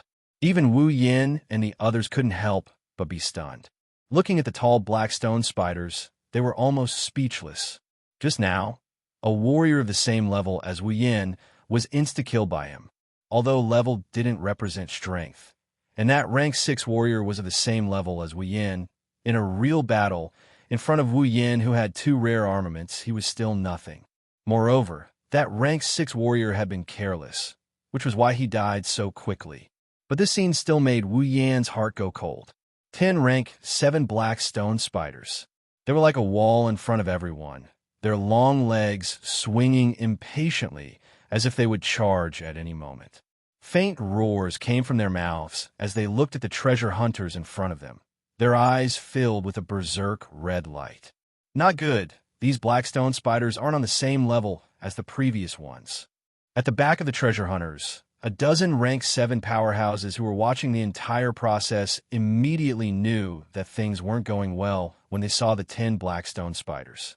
They could feel the powerful aura and killing intent coming from these black stone spiders. They were on a completely different level from the previous ones. I'm afraid it's at the 7th rank. One bald-headed old man, who seemed to be one of the higher-ups, eyed the spiders, and spoke calmly to the rest of the Type 7 experts. The opponent is a 7th grade magical beast.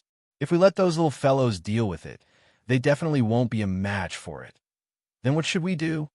One Type 7 middle-aged man looked at the bald old man and spoke coldly. Are you going to send those cannon fodder to their deaths? The Class 7s started to discuss among themselves. They didn't care about the 10 black stone spiders at all. They thought that even if they were of the same class as them, the other party was just a monster with low intelligence. Moreover, they had 15 Class 7s on their side. In terms of numbers, they outnumbered them. In a battle between cultivators of the same level, the outcome of the battle was self-evident with one more helper of the same level. In the end, it was the bald old man who made the final decision. Destroy them. Those little guys are still useful. Don't let them die too quickly. Hearing this, the other Tier 7 powerhouses nodded and charged forward with combat chi or mana. The battle escalated in an instant. The battle escalated. The true danger of this treasure trove is about to appear. Wu Yan's nerves were on high alert. The appearance of the black stone spiders confirmed their previous guess. These monsters that weren't magical beasts had a class system. Level 30 small stone spiders, level 35 stone spiders, level 40 large stone spiders, level 50 rubble stone spiders. At this point, there were already level 60 black stone spiders. Then, would there be level 70 stone spiders at the end? If there were, then what about level 80 Tier 9 ones? If there were, they would be too scary. No wonder even a Class 9 powerhouse died here. The battle between the two sides had already begun. When the warriors and magicians saw that the strongest on their side had finally made a move, they were all overjoyed. It was no wonder that the close encounter with the black stone spiders and the instant death of one of their companions had increased the pressure in their hearts. Now that the Class 7 powerhouses had finally made a move, how could they not be happy? Thus, when the 15 Grade 7 powerhouses clashed with the 10 Grade 7 black stone spiders, these people retreated one after another. They knew that from this moment on, this battle was no longer something they could interfere in. If they rashly rushed forward, they would only be sending themselves to their deaths. A battle between 30 Class 7 powerhouses, what kind of scene was that? For those who didn't know, Wu Yin and the others could tell them that it was no different from a tsunami or an earthquake. At Class 7, one already had the qualifications to be called a powerhouse. Before that, even if one was level 59, one could only be considered a cultivator and not a powerhouse. Why? Of course, it was because the level was different. The difference between the classes was huge, and as the class increased, the gap between the higher classes would also increase. At Class 7, the gap between Class 6 and Class 7 is already very scary. In the Spalier world, Class 1, 3, and 3 are called low class, Class 4, Class 6 are middle class, Class 7, 8, and 9 are high class. From this, you can see the gap between Class 6 and Class 7. One is middle class, one is high class. The gap between Class 6 and Class 7 is huge. That's why a battle between high-class powerhouses is enough to shake the foundation of a small place. Just like this battle. Looking at this battle, Wu Yin and the others are still okay. After all, the battle between Makoto and Orochi was already very scary. The cave almost collapsed, and the scene of Ikaros bombarding the stone room was even more shocking. That's why they're already used to this kind of battle. But the treasure hunters weren't so calm. They were all stunned. Their eyes were filled with fanaticism and envy. They wished they were the Class 7 powerhouses in this battle. The 10 spiders weren't as cunning as the 15 Class 7 powerhouses. The 15 Class 7 powerhouses used the same method as before. The warriors would go up and fight, while the mages would shoot arrows from the back. The spiders had no choice but to roar in anger and fight the warriors in front of them. But they're all Class 7. Even if they're able to suppress the warriors in front of them, they can't do anything to them in a short period of time. There's also the occasional magic attack from the sky. The advantage the spiders had just gained was severely damaged. As the battle went on, the 15 Class 7 powerhouses took out their armaments. With the help of the armaments, their strength increased greatly. The spiders were howling in pain. Wu Yin is a bit speechless. None of the Tier 7 combatants in front of him have a rare armament. They're doing pretty well with their common armaments. The only bright spot is that they don't just have one common armament on them. They'll change their equipment depending on the situation. But it's not strange. Even though only Class 7 powerhouses have the qualifications to wear a rare armament, they're only qualified. These Class 7 powerhouses are all in their 70s and 80s. They've exhausted their potential and can't advance any further. It's understandable that they don't have a rare armament. Unlike Fei Fei, who's already a Class 7 in her 20s. She has great potential and a bright future ahead of her. She's also the daughter of the Ailu Empire's #1 family. It's not strange that she has a rare armament. Wu Yin seems to have forgotten that he's an exception. At this moment, the situation on the battlefield changed again. The more they fight, the angrier the spiders get. The pressure on the 15 Class 7 powerhouses multiplied. One of the weaker Class 7 warriors finally couldn't take the pressure anymore and used a battle technique. Like a chain reaction, the rest of the warriors used their own battle techniques, forcing the spiders to retreat. Chapter 91. Since the warriors were using their battle techniques, the mages at the back had no reason to use their weaker spells. They stopped their continuous spells and gathered a large amount of mana. The incantations they were chanting became longer and faster. It seemed that they were planning to use more powerful spells. The battle techniques of the Tier 7 warriors were undoubtedly very powerful, but the black stone spiders weren't weak either. They didn't have any battle techniques or spells. They only had super strong bodies. Therefore, in the face of the attacks of the Tier 7 warriors, they howled in pain, but on the surface, they didn't seem to be hurt at all. After being hurt, the black stone spiders became even more violent. They couldn't get close to the mages who were constantly hurting them, nor could they force the warriors who were fighting them to retreat. Therefore, they could only open their mouths and spit out stone alls to attack. The stone alls shot out by the black stone spiders weren't something that the stone spiders from before could compare to. The black stone spiders shot out black stone alls, and perhaps because of their body size, the black stone alls they shot out were extremely thick. The attack power wasn't any weaker than that of battle techniques or spells. The Tier 7 mages naturally wouldn't be shot to death by the stone alls like the weaker mages from before. Although it was a little sudden, they were already prepared. They raised their staffs, and a magic shield appeared in front of them, blocking all the stone alls attacks. Were the stone alls of the black stone spiders that easy to block? The answer was of course not.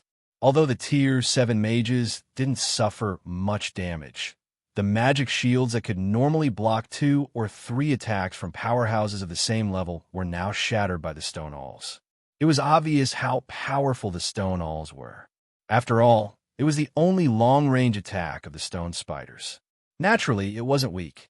Seeing that the black stone spiders were about to continue shooting stone alls, the warriors at the front immediately roared and charged at the closest black stone spiders from different directions. Layers of combat energy appeared on their weapons as they slashed at the black stone spiders. The black stone spiders weren't very intelligent, but they knew how to dodge. In the face of the attack, they could only stop shooting stone alls in their mouths and fight with the warriors angrily again. At this time, one of the mages of the 7th step finally finished chanting a long and urgent incantation. He raised his magic staff, and in an instant, the temperature in the air rose quite a bit. A huge wave of fire formed and attacked the black stone spiders. At the same time, the warriors of the 7th grade retreated in tacit understanding, arriving in front of the mages. The black stone spiders wanted to chase after them, but the waves of fire forced them back. The black stone spiders could only spit out stone spikes to disperse the waves of fire. The black stone spiders scattered the waves of fire and wanted to continue their pursuit. However, another mage of the 7th step finished his incantation and released a large-scale spell. The ground where the black stone spiders were standing on immediately shook. A few of the spiders seemed to have sensed the danger and loudly cried out. However, this didn't stop anything. A spike suddenly emerged from the ground and cut off a leg of one of the spiders. Then, countless spikes emerged from the ground and stabbed towards the black stone spiders at an incredible speed.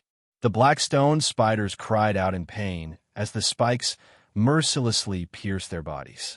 Miraculously, green blood flowed out of their bodies. One had to know that the previous spiders didn't have any blood.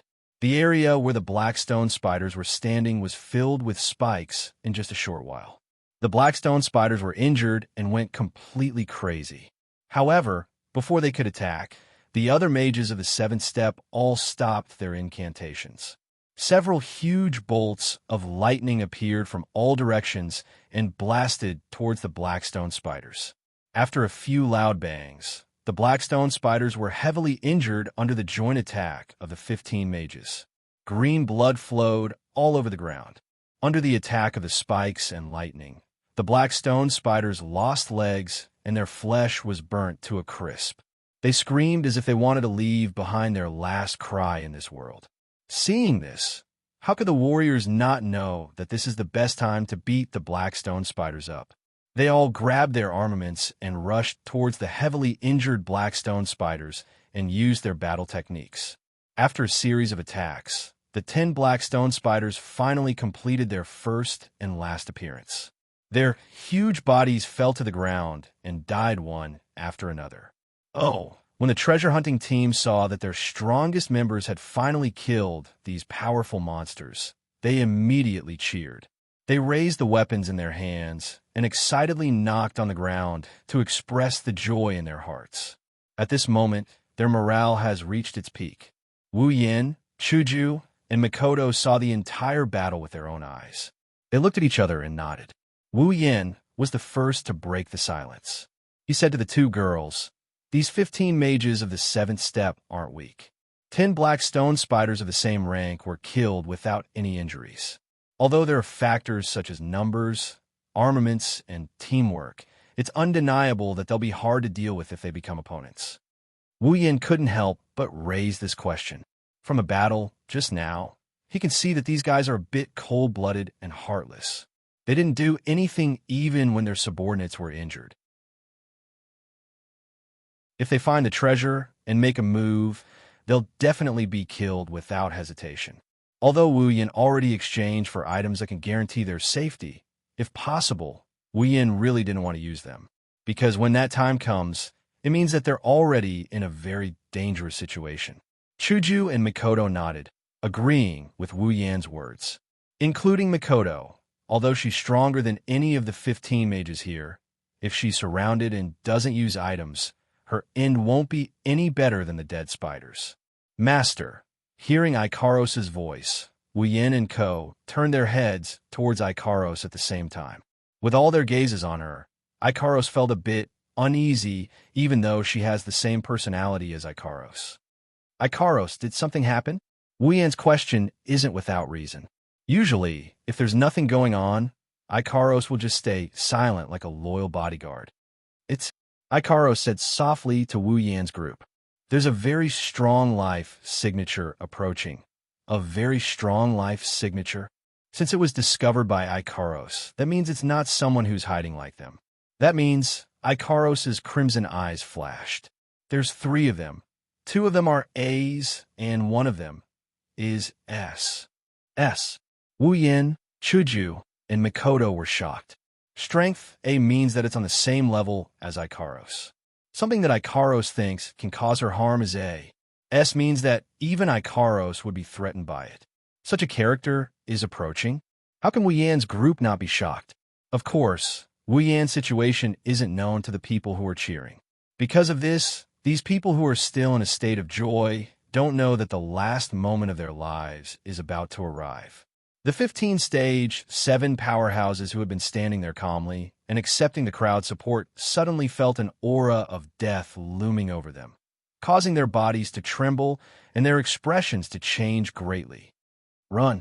One of the Type 7 experts could not help but feel the shadow of death looming over him, as he took 2 steps back in shock, shouting hysterically. This voice not only stunned everyone present, but also caused the other stage 7 powerhouses to tremble. They exchanged glances with each other, struggling in their hearts. The reason why he was struggling was very simple. He had chosen to give up on the treasure and preserve his life, or he felt that this premonition of death was just a trick from the treasure trove. In just a moment, they all lost their last chance to save their lives. Chapter 92. The people of the treasure hunting team looked at the 15 7th Order powerhouses and were puzzled. They looked at each other and didn't know what to do. Gradually, the crowd began to stir. The 15-tier 7 combatants' faces were unsettled, their ears listening to the noise from the crowd. Their hearts were getting restless, but at the same time, they also lost control of their emotions. They didn't know what to do. That aura of death kept coming at them. Their hearts started to beat faster and faster. An ominous premonition told them that something terrifying is approaching. The 15-tier 7 combatants who were struggling between danger and escape, soon, they didn't have the heart to think about anything else. The crowd gradually quieted down. No matter what, everyone present was quite accomplished in their cultivation.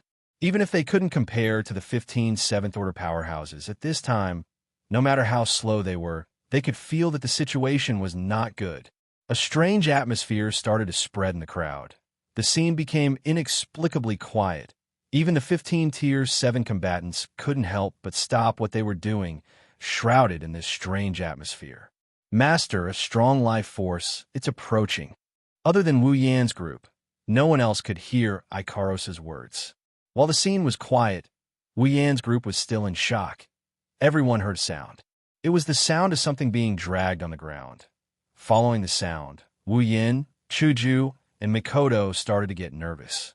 Some of the people in the crowd started to feel fear, scared by this strange atmosphere, strange aura, and strange sound. The sound is getting closer and closer. Some of the more timid ones already started to tremble.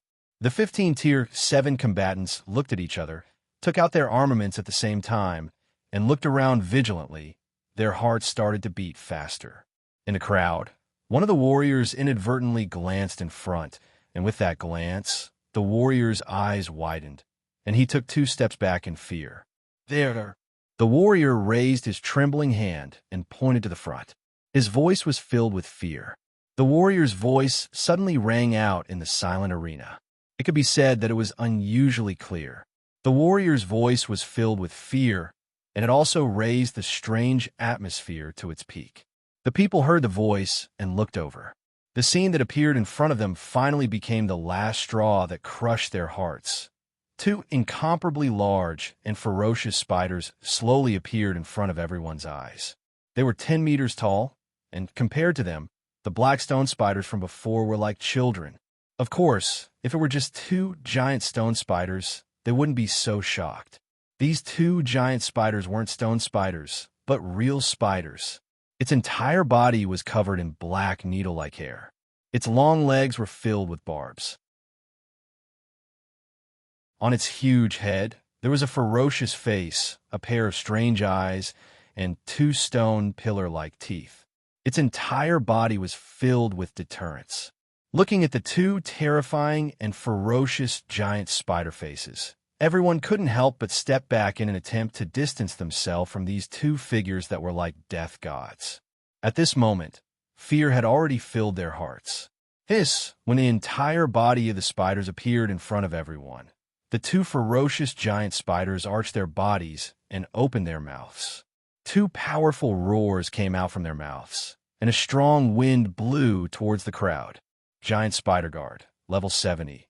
Even if the people present didn't have the system's magical sensory ability like Wu Yan and the others, from the terrifying aura and the huge size of the spiders, they realized that the 2 terrifying giant spiders in front of them were definitely not something they could deal with.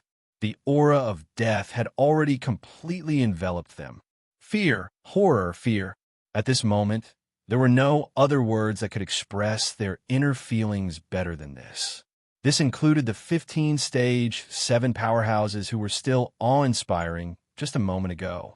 The 15-stage 7 powerhouses were also afraid. They had stronger strength than the others, and they could feel more clearly how strong the two monsters in front of them were. That irresistible feeling, when they saw the two ferocious giant spiders, had already spread throughout their bodies.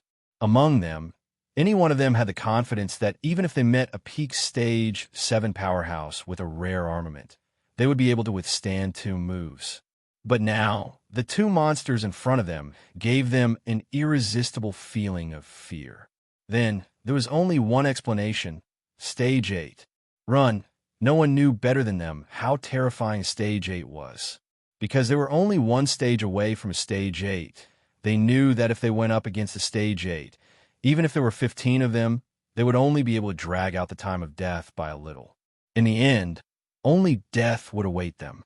Thus, without hesitation, they used their fastest speed to turn around and run away.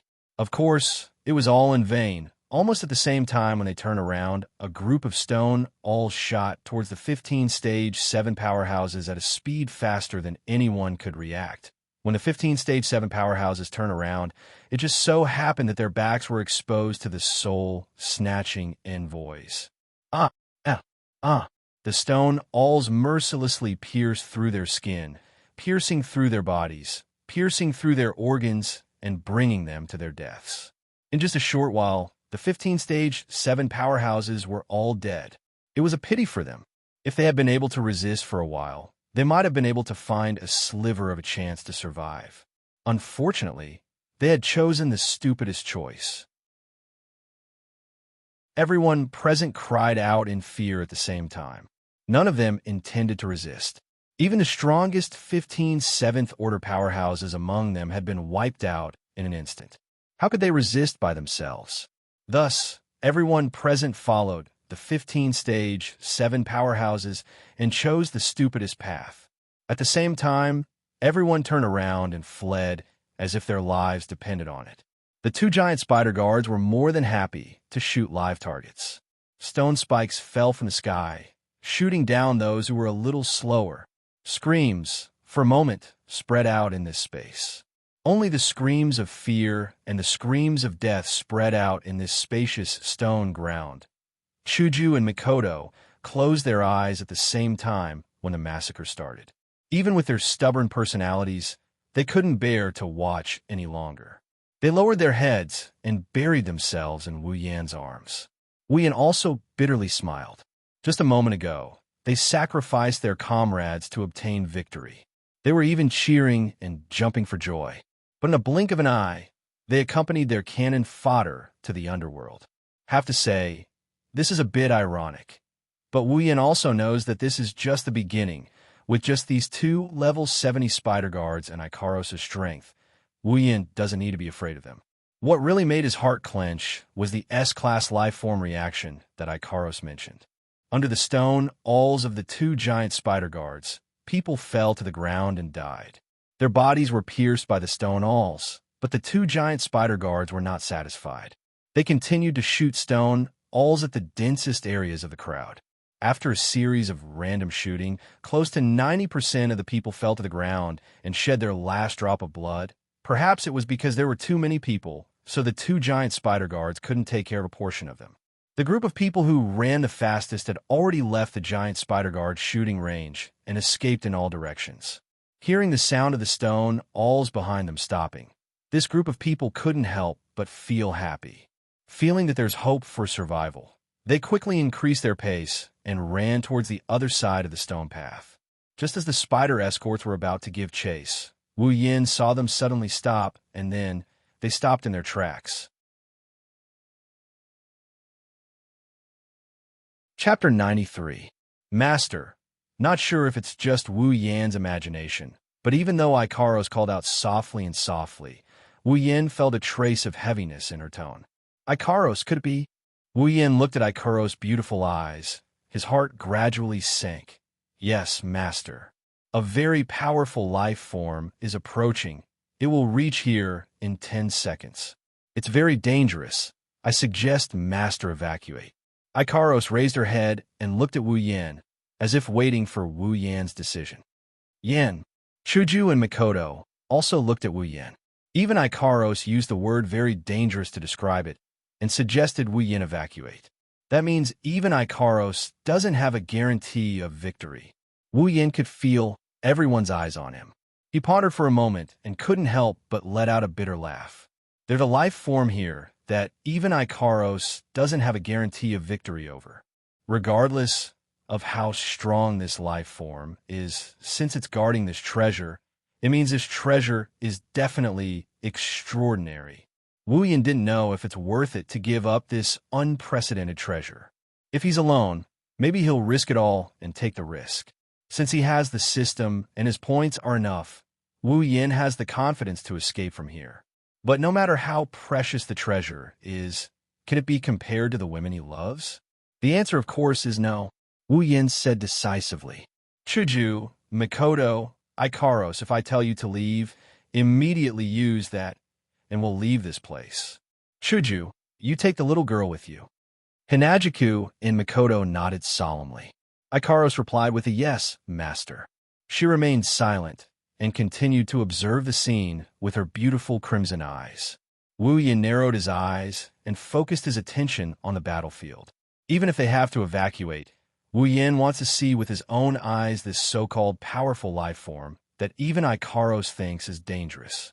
Then he'll go back and beat it up in his mind. Since Wu Yin has absolute confidence in the escape item he exchanged from the system list, he's not in a hurry. At some point, Ikaros' pupil shrunk. Master, the target has appeared. As soon as Ikaros finished her words, the two spiders took a step back to the sides. A gigantic spider that was even bigger than the two giant spider guards added together had appeared, of course. The ones who are running for their lives won't be able to see this. While they're still rejoicing over the fact that they're still alive, death has already crept up on them. Other than being bigger than the two giant spider guards, the giant spider's appearance was no different from the two giant spider guards. Under the protection of the two giant spider guards, it came to the field. Its eyes flashed with the light of wisdom. Spider Queen, level 83. Wu Yin, Chuju, and Mikoto's pupils shrunk. Their faces turned heavy. Even though they had guessed beforehand that there might be a level 9 being in this place, they still felt a heavy heart when the other party really appeared in front of them, even though they had a way out. That's an existence that needs to be looked up to. There's no need to question it. Ikaros is the same. Even if Ikaros doesn't care about anything other than Wu Yin, she wouldn't feel anything, this Spider Queen in front of them. Wu Yin doesn't know if Ikaros can win if she uses her gold armament. Of course, even with her gold armament, Wu Yin doesn't think Ikaros can fight above her rank. Tier 9, in this world, other than the 5 demigods who are at the pinnacle of combat power, they're the strongest existence. In that case, the gap between the 9th stage and the 8th stage must be boundless. This could be seen from the 15 7th-stage powerhouses who were killed in an instant. Of course, Wu Yin doesn't plan to let Ikaros take the risk. Compared to the treasure, Wu Yin doesn't want anything to happen to Ikaros. Even if there's a possibility, even if as long as Wu Yin doesn't die, he can summon her again, but the light in the Spider Queen's eyes made Wu Yin frown, but it only lasted for a while before he relaxed. No matter what, it's still a Tier 1 existence other than the 5 demigods. A Tier 9 demonic beast already has the intelligence of a human. It's rumored that demigod demonic beasts can transform into benevolence. So, even if Wu Yin can't tell if it's a demonic beast or not, it's a given that it has intelligence. The Spider Queen grinded its mouth, its 2 sharp fangs grinding against each other. Some of its juices dripped down and landed on the ground with a tisk sound. A hole was formed on the hard stone floor. Wu Yin and Ko's pupils shrank at the sight of this. It glanced at the people running away. Its eyes flashed with disdain. Among the non-human life forms, Wu Yin has only seen this kind of gaze in the eyes of the Orochi monster. Of course, monsters and demonic beasts can't be compared. After all, even though they're not humans, they're still different life forms. The direction of evolution is naturally different as well. Monsters are more inclined towards intelligence. Spreading its long legs to the sides, the giant Spider Queen crouched down and opened its mouth slightly, as if it was yawning. After this action, The people who were trying to escape had no way to escape anymore. The entire stone floor shook violently, causing the people running away, including Wu Yan's group, to tilt their bodies. In front of them, the people who were running away happily only felt a chill on their bodies, causing them to stop in their tracks. They looked down and saw that the stone ground under their feet had revealed their bare backs and soil. The stone surface that had disappeared was wriggling and turning into stone spikes. They shot out from the ground and pierced through their hearts. Intense pain spread from their bodies. They didn't even have time to scream before closing their eyes, stopping their breathing and heartbeat. Hanging on the stone spikes, fresh blood flowing down the stone spikes. Facing these lies that it personally sent away, the Spider Queen only tilted its head, glanced at them, and then looked away as if it had only killed 2 insects. However, to the giant Spider Queen, they were indeed just bugs. Perhaps, in its eyes, humans were all bugs. Not to mention the giant Spider Queen. Some strong humans would also treat the weak humans as bugs, ants. This was a common phenomenon in this world where strength was the most important thing. Following the deaths of this group of people, the group that came to search for treasure, those that were still standing on the field, were all wiped out. The space once again fell into silence. Wu Yin, Mikoto, and Chuju seriously looked at the corpses on the field. They only felt an inexplicable chill in their hearts. Even their faces turned ugly. Wu Yin sighed, waved his hand at Chuju and Mikoto, and said with a slightly depressed voice, "All right, let's retreat. That Spider Queen is too dangerous." Chuju and Mikoto looked at each other and nodded with a bitter smile. Even Mikoto didn't know what to say at this point. Even someone as strong as her who is ranked in the top 7 of Academy City, no matter how unwilling she was, she had to admit that if she were to go against that Spider Queen, she wouldn't be able to make it out alive. Not to mention the terrifying Spider Queen, Mikoto doesn't even have the confidence to take a few hits from either of the 2 spider guards. Even if they are only 1 level stronger than her. This level is like heaven and earth. Wu Yin also saw Mikoto's expression. He could only rub her hair and look at her with concern. Her face slightly reddened. Seeing Wu Yan's concerned eyes, Mikoto's heart warmed. Her unwillingness also lessened a lot.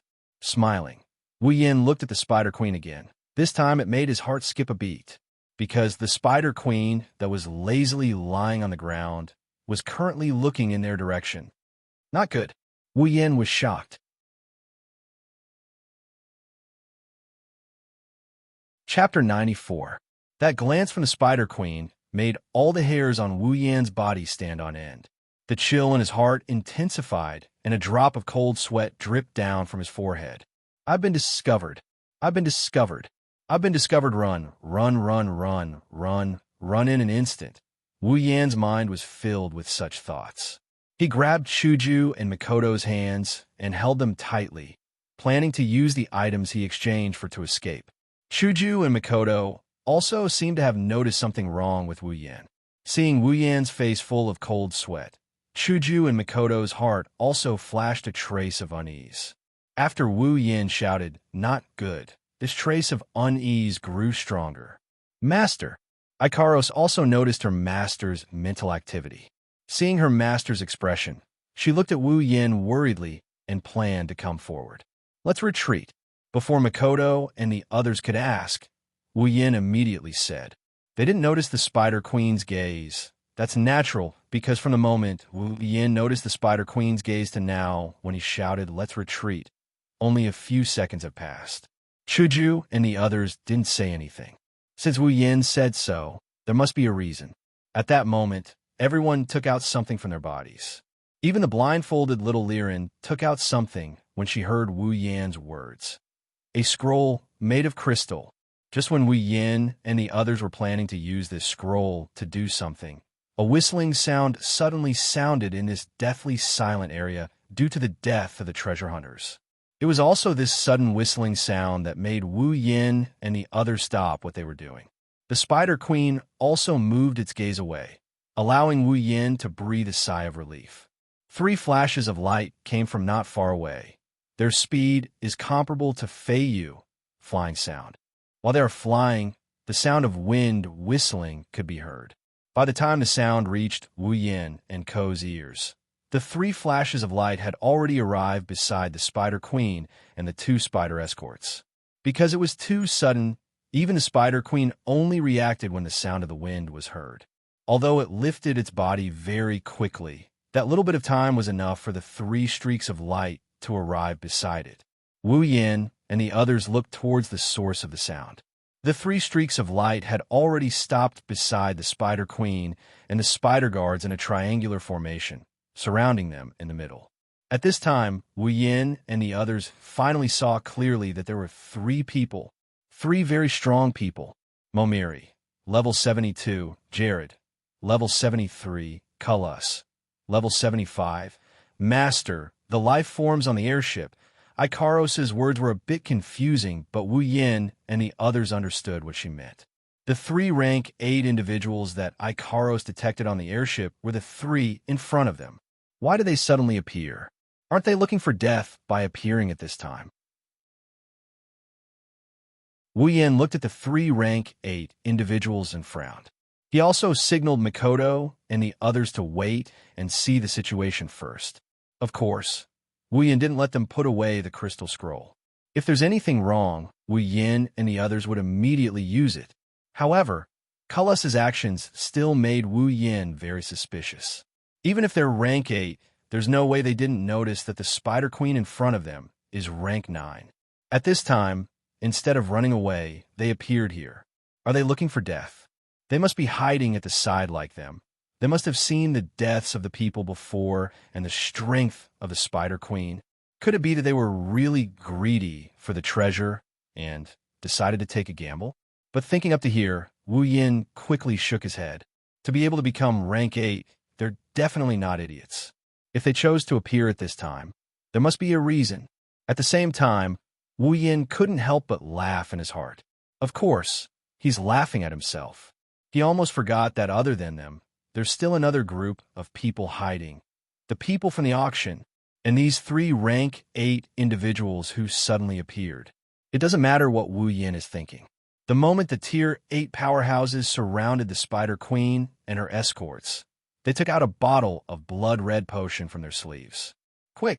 Cullis hurriedly shouted and opened the potion bottle. Jared and Momiri also did the same. They opened the potion bottle and poured on the ground. As the potion in the bottle dripped onto the ground, Cullis, Jared, and Momiri took out another item. It was a piece of paper. The paper was instantly slapped on top of the potion on the ground. After this action, the 3 of them stopped, as if they've completed something.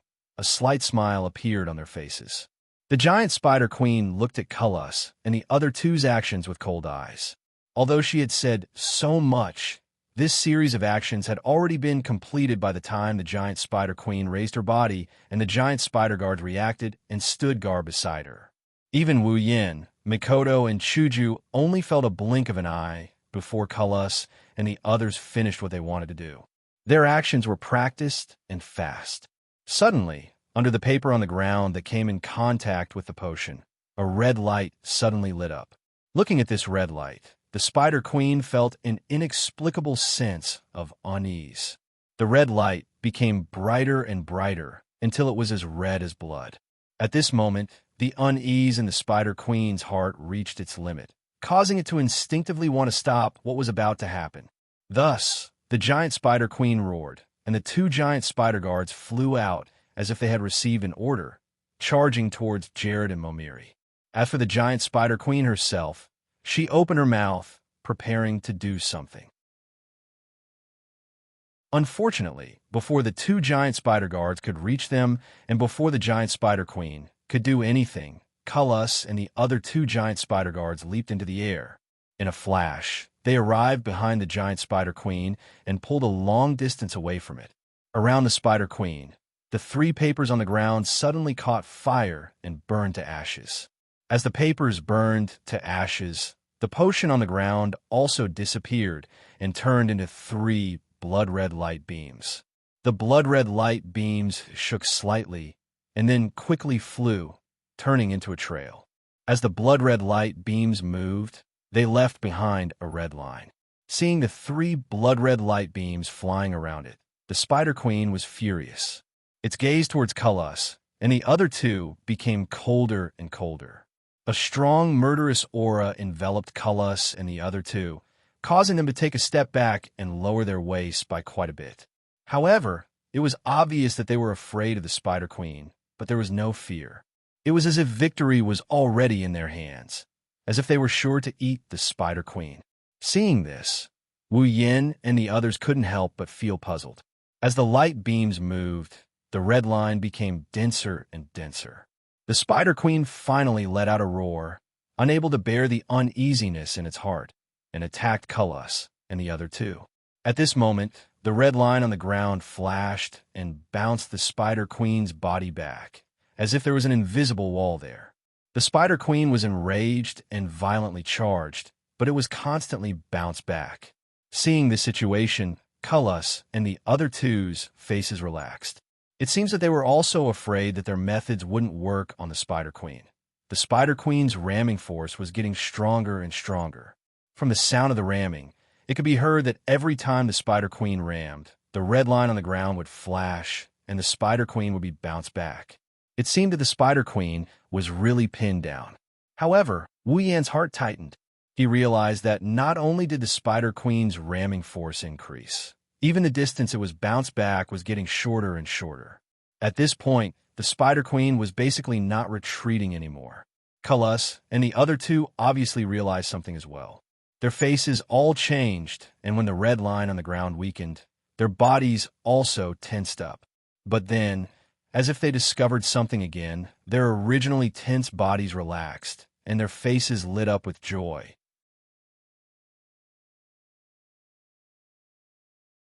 Chapter 95. Within the range of the red line, the Spider Queen and the 2 spider escorts continued to launch their own attacks at the rebounding barrier. Under that powerful impact, the trap set up by Cullis and the other 2 seemed to be gradually unable to withstand it. Seeing that the Spider Queen was about to break free at any time, Cullis and the other 2 also became nervous. It was also at this time that Cullis and the other 2's faces suddenly changed. Their originally nervous faces were now filled with joy.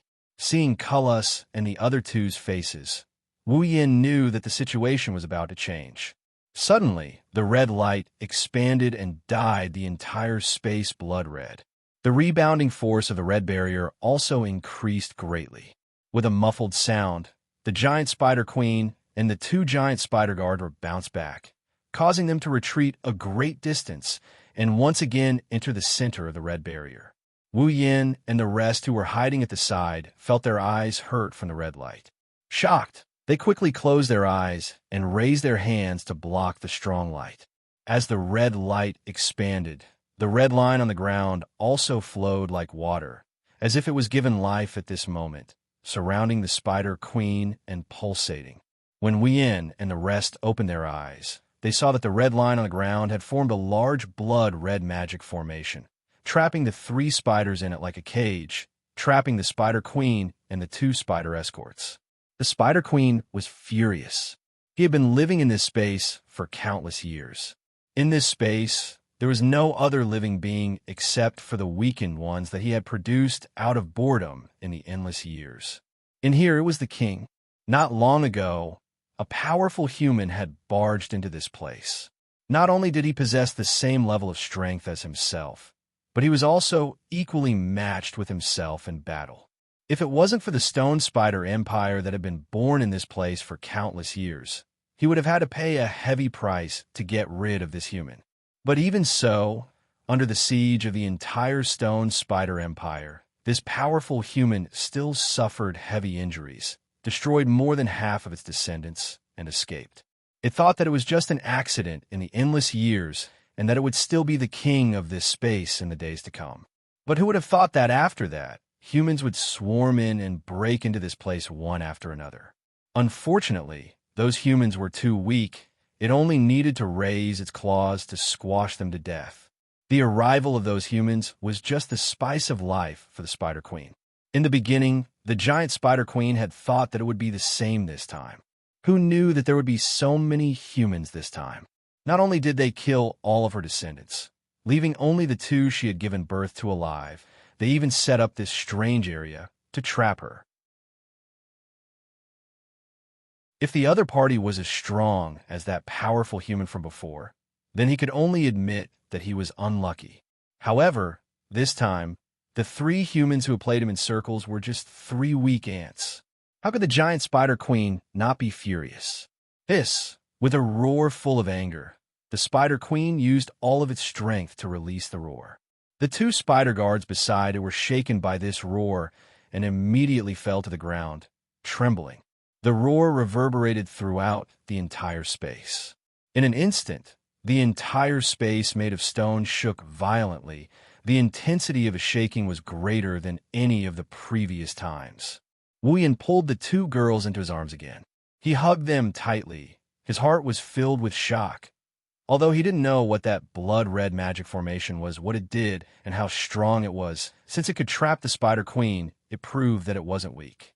And under such circumstances, he didn't expect that not only was the Spider Queen not weakened, it was still so strong. With just a roar, it caused a tremor that was comparable to a magnitude 10 earthquake. Just how strong was it to be able to do this? Was this the strength of a 9th rank? With such strength, if he used all of his summoning points to summon a 9th rank character, then on this continent, wouldn't he be able to live a carefree life? But this thought was thrown away by Wu Yin without hesitation when he saw Ikaros' beautiful face. If he could choose again, Wu Yin would still choose to summon Ikaros. Cullis and the other two were also forced to retreat a few steps before stabilizing themselves. Looking at the giant Spider Queen, the fear in their eyes became even more intense. This monster, isn't it a little too powerful? Jared swallowed a mouthful of saliva. Ever since he advanced to rank 7, he had never lost his composure like today. Jared even thought that in this world, he might not be able to find anything that could make him lose his composure. This thought became even more deeply ingrained in Jared's heart after he advanced again and became a rank 8 powerhouse. Now, he knew that compared to the giant Spider Queen, all his previous arrogance couldn't even withstand a single blow. Is this the strength of a 9th rank? Cullis pondered and couldn't help but mutter. Momiri smiled bitterly, looking at the sorry state around him, recalling that roar filled with power. His eyes were filled with fanaticism. I must break through the 8th rank and become a 9th rank powerhouse. Their voices weren't loud, but Wu Yan's group heard clearly.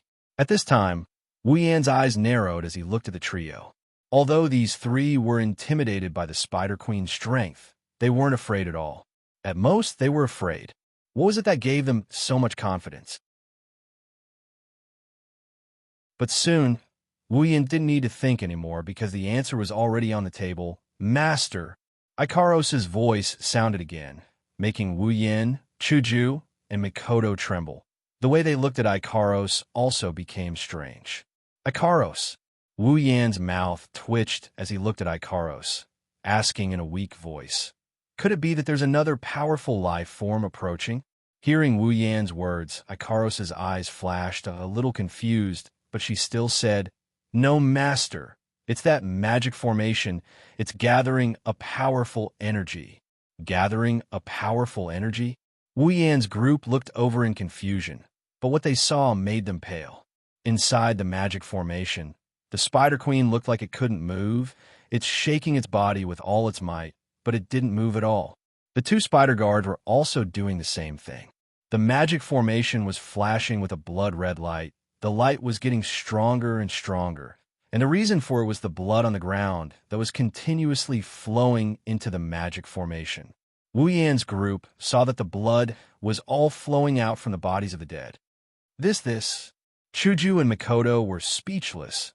The scene of the blood gathering and flowing back once again shook their hearts. At this time, their minds were completely blank. Wu Yan fiercely clenched his teeth. If he still couldn't see anything at this time, then he'd really be an idiot. No wonder the auction house was so generous with the treasure map.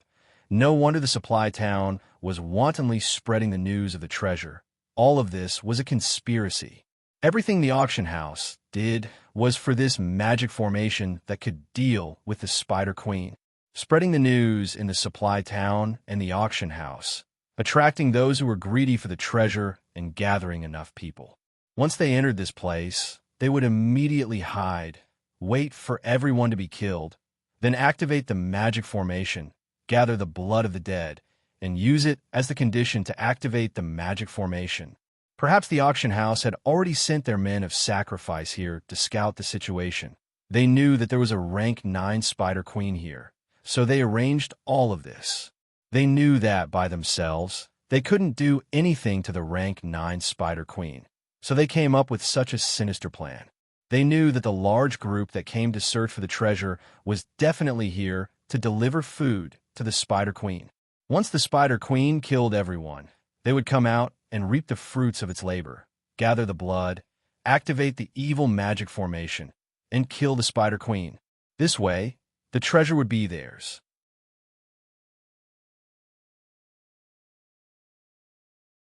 Chapter 96. Not only did they plan to take the entire treasure for themselves, they even used the lives of the treasure hunters as stepping stones.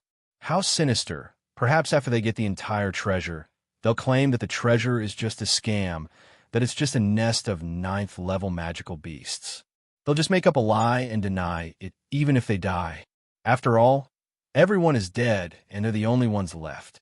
They can say whatever they want without worrying about anyone suspecting them, because there's no witness.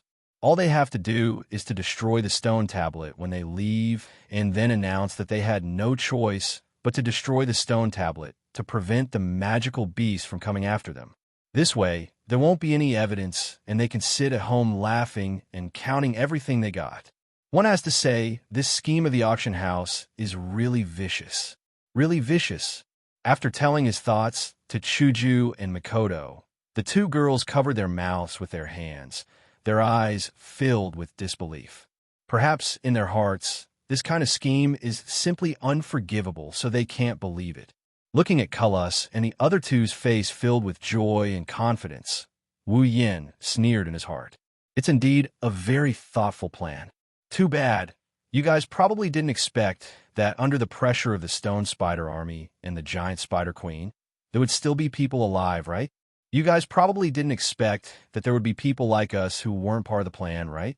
I can only say that this is all heaven's will. Isn't that so? How could the auction house people know that there's a Wu Yin here with a magical cloak that can perfectly hide at the side and watch the show with them? How could they know that when they were hiding at the side and happily planning to swallow the fruit of victory, there's another existence beside them who's also watching the show? If this isn't heaven's will, then when Wu Yin and the rest were finally discovered by the Giant Spider Queen and were planning to retreat, the praying mantis that was planning to eat the cicada, appeared and forcibly retained the aureole. Isn't this heaven's will? That's why. This is all heaven's will. Yin, what should we do now? Wu Yan's thoughts aside, Mikoto, on the other hand, couldn't hold it in any longer. Lightning flashed on her forehead as she stared at the scene expressionlessly. Her eyes were filled with anger. Looking at Mikoto's current state, it's obvious that everything the auction house has done has made her furious. How could Sis Cannon, who was filled with a sense of justice, not be angry when such a thing happened in front of her? She had a junior who was a member of the Conduct and Discipline Committee and was extremely kind. Although Mikoto's heart had hardened a lot since she was summoned by Wu Yin, her basic principles would never change. She was just a little naive before, but now that naivety was gone, her kindness was still there, and so was her inner heart. This was something that Wu Yin was very happy about. As for the president, she was about the same. If not for her lack of strength, she really wanted to rush up and teach those 3 evil fellows a lesson. Isn't that obvious? Wu Yin rubbed the back of his hand. The corner of his mouth twitched into a sinister smile. Since they put on a show to watch a good show, if we don't inherit their spirit, wouldn't we be letting them down? What do you mean? Chuju and Mikoto kind of understood what Wu Yin meant. He wanted to give them a taste of their own medicine. Wu Yin didn't care if Chuju and Mikoto understood the meaning of this famous Chinese saying. He smiled and said, "Let them fight among themselves. Just as well, help us get rid of the Spider Queen, and let us have a taste of what it's like to be a fisherman. Chuju and Makoto were speechless. Looking at the sinister smile on Wu Yan's face, the two girls remembered how Wu Yan was coquettishly shouting, "Let's retreat." Not long ago, they wanted to give him a few slaps on his wretched face. But after they get rid of the Spider Queen, what about those 3 Tier 8? Makoto said with a frown. Even if a Tier 9 super strong enemy was killed by someone else, 3 Tier 8s are still a very strong enemy. On their side, they only have 1 Tier 5, 1 Tier 6, 1 Tier 7, and 1 Tier 8. Against 3 Tier 8, no matter how you look at it, they have no chance of winning, right? Don't worry. Wu Yan, of course, understood what Makoto was trying to say. He wasn't that stupid to overestimate himself and think that they're in the bag. If it's the Spider Queen, then we can only scrounge up the points and dig out the system's secret. Otherwise, there's nothing else we can do, but casting his gaze on Cullis and the other two, Wu Yan smiled faintly and said softly, "If it's those 3 Tier 8 with Ikaros, we still have a chance of winning." Ikaros. Chuju and Makoto looked at the expressionless Ikaros and were surprised. But Chuju thought for a bit and said hesitantly, "Although Ikaros is a Tier 8 and higher than any of the 3, but she's only one person against 3 Tier 8, then that's because you guys don't understand Ikaros." When Wu Yan said this, his tone was full of confidence. Rubbing Ikaros' head, Wu Yan smiled. Ikaros is the king of group battles. King of group battles. Obviously, Chuju and Makoto didn't understand Wu Yan's words. Looking at Ikaros and the hand rubbing her head, they were a little unhappy and a little envious. Let's make an example. Makoto. Wu Yan looked at Makoto, startling her. If you and Ikaros are of the same level, without taking into account equipment and other factors, based on pure strength, then with your ability, you should be able to beat Ikaros by a notch. But if you were to team up with another person, then the outcome of the battle would be different. At this point, Wu Yan couldn't help but see Chuju and Makoto's confused expression. Wu Yan shrugged and continued his explanation. Let's put it this way. If Ikaros is fighting with someone of the same tier, then she can unleash 100% of her strength. But if she's mixed into a group battle, then she can unleash 200% of her strength. At this time, Chuju and Makoto's expression finally changed. Chuju touched her cheeks and said uncertainly, "According to what you're saying, Ikaros will be stronger in group battles?" "That's right," Wu Yan said without hesitation. Ikaros was originally developed as a strategic all-purpose angel. All her settings are based on group battles. So, in group battles, Ikaros will be stronger. Hearing Wu Yan's explanation, Chuju and Makoto nodded in understanding. But after a while, Chuju frowned again. "But even if Ikaros is stronger in group battles, it can't be that much stronger, right? I reckon Ikaros' limit is to fight against 2 of the same rank, let alone 3. Didn't I say just now? That's just pure strength. The most important thing is Ikaros equipment. 2 rare armaments, one of which is infinitely close to a gold armament, and one of which is a gold armament. Do you think Ikaros can still lose with such equipment?" The 2 girls were stunned. "All right, there's still the armament." Looking at the 2 girls' expression, Wu Yan smiled. "A gold armament, that's something only a Tier 9 can have. I don't believe those 3 Tier 8 guys outside would have a gold armament. So, with Ikaros being stronger in group battles, plus a gold armament and a top-tier rare armament, it's not like Ikaros has no chance of winning against those 3 Tier 8. Wu Yan's words made Hinajiku and Makoto lower their heads. They started thinking about the feasibility of this plan. Wu Yan didn't comment on this, and he just smiled. He licked his lips in excitement when he recalled the scene where Ikaros fought against the Tier 8 combatants. "That's why. Other people fight while we wait for the loot to drop. That's fine."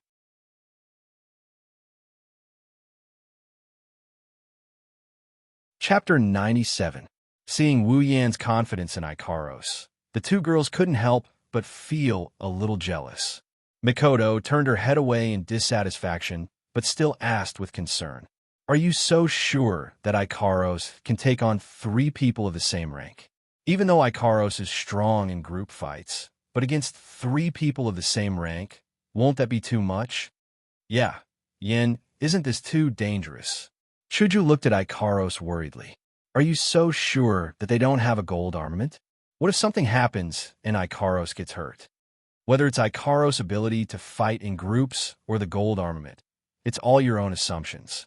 If your assumptions are wrong and they have the gold armament, or if Ikaros' ability to fight in groups is enhanced, she still can't beat 3 people of the same rank. What'll we do then? Ikaros, who had been silent all this while, suddenly raised her head. Her voice was soft but firm. Ikaros can't fight. Chuju and Mikoto immediately looked at Ikaros, but all they saw was her expressionless face. They could only helplessly turn to Wu Yin. Wu Yin was speechless. Being stared at by the 2 girls, Wu Yin felt like he did something bad. He helplessly shrugged his shoulders. You're right, there's always a what if. That was just a simple calculation. But even if Ikaros can't take them on, as long as she drinks resplendent breath, she'll be invincible for 3 hours. That shouldn't be a problem, right? All right, there's that too. Hinajiku and Mikoto looked at each other, embarrassed. It's obvious that they've forgotten about resplendent breath. Seeing this, Wu Yin laughed and shook his head. With resplendent breath's invincibility for 3 hours, even if Ikaros grinds, she'll be able to grind those 3 to death. So don't worry.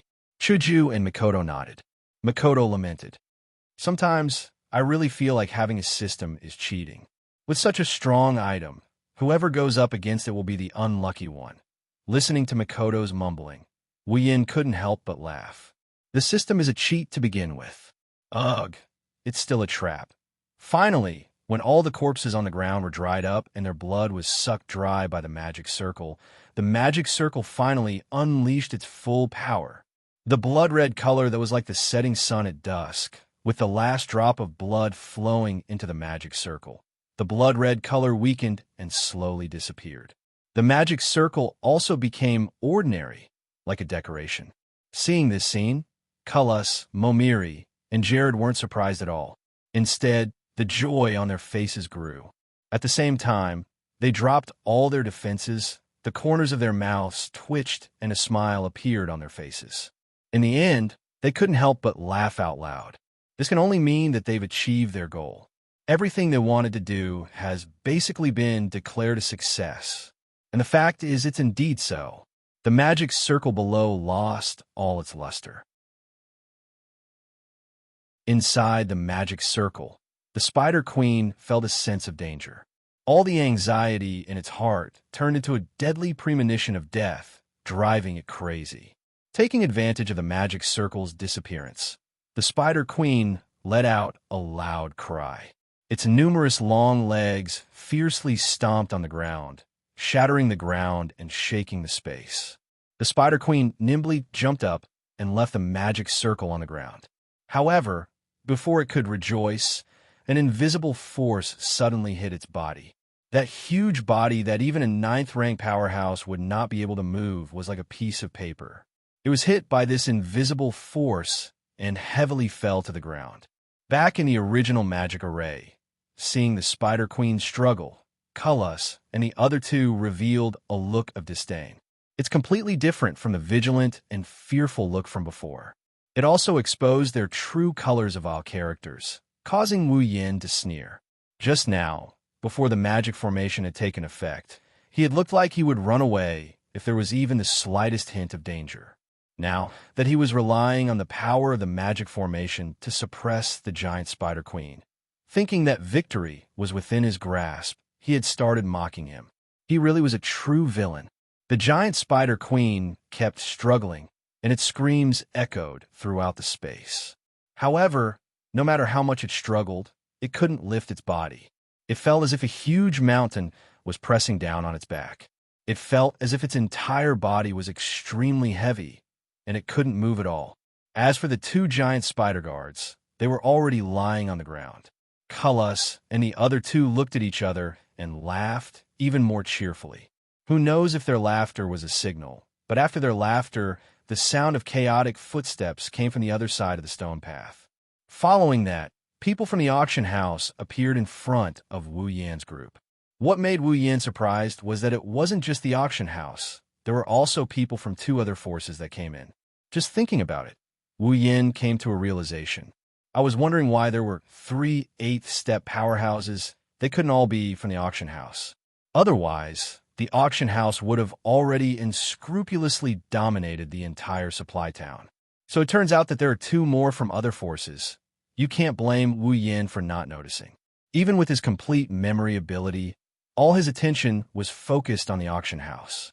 He didn't pay attention to the other forces and only paid attention to those above the 6th step. That's why he didn't notice that there were 2 other forces hiding with the auction house. Pathetically defeated. Seeing this situation, the president got angry and said with a cold snort. Wu Yan looked at Chuju with a bit of surprise and said in amazement, "You've learned the idiom quite well." The old man from the auction house walked out from the crowd and came to the side of Cullis and the other 2. He bowed and respectfully said, "3 sirs, did you succeed? Does it even need to be said?" Cullis waved his hand with an insufferably arrogant look, completely lacking the demeanor of a powerhouse of the 8th order. Although his voice sounded calm, the words that came out of his mouth were filled with an indescribable sense of pride. After spending so much effort, if it still didn't succeed, then it really doesn't make sense. Too bad, you're not destined to have the last laugh. The old man raised his head to look at the giant spider queen. Feeling the immense aura of death and pressure coming from it, as well as the powerful sound waves coming from its frantic struggle, he trembled a little. "Cullis, let's end it." Momiri noticed that under the pressure of the giant spider queen, the crowd stiffened and frowned. Jared also nodded, agreeing with Momiri's suggestion. "Got it." Cullis glared at the 2 of them with dissatisfaction, as if blaming them for not letting him show off in front of his subordinates. However, he still obeyed and took out a small blood-colored stone from his bosom. The 3 of them took a few steps forward and closed the distance between them and the giant spider queen. Seeing the giant spider queen's abnormally ferocious face and its eyes filled with killing intent and resentment, they all felt their hearts tremble. Cullis snorted coldly. He felt that this monster was about to die under his hands, yet he was still afraid of it and lost face.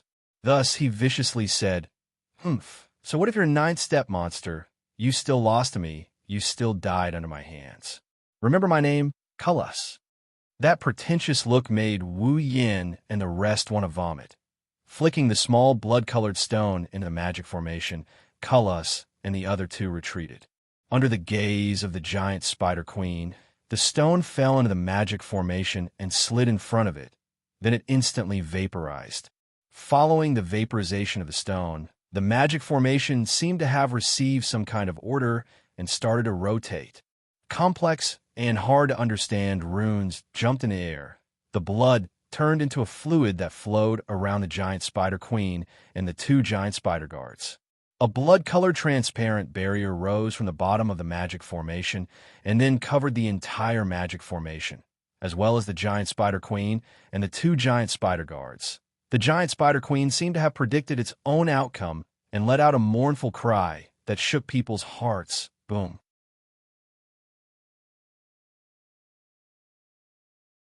Chapter 98. Boom! A red beam of light shot up to the sky. The magic circle shot it out like a laser cannon and exploded on top of the stone wall. However, the stone wall didn't have the slightest bit of damage. It's like the beam of light was originally there. The beam of light filled the entire magic circle. The screams of the Spider Queen and the 2 spider escorts also leaked out from inside. The deafening explosion came out from the magic circle without any warning. Wu Yan, Chuju, Mikoto, and Liren, who weren't prepared for this, all 4 of them felt dizzy and moaned softly. Only Ikaros was still as calm as ever. This made Wu Yan wonder if she's a natural or something.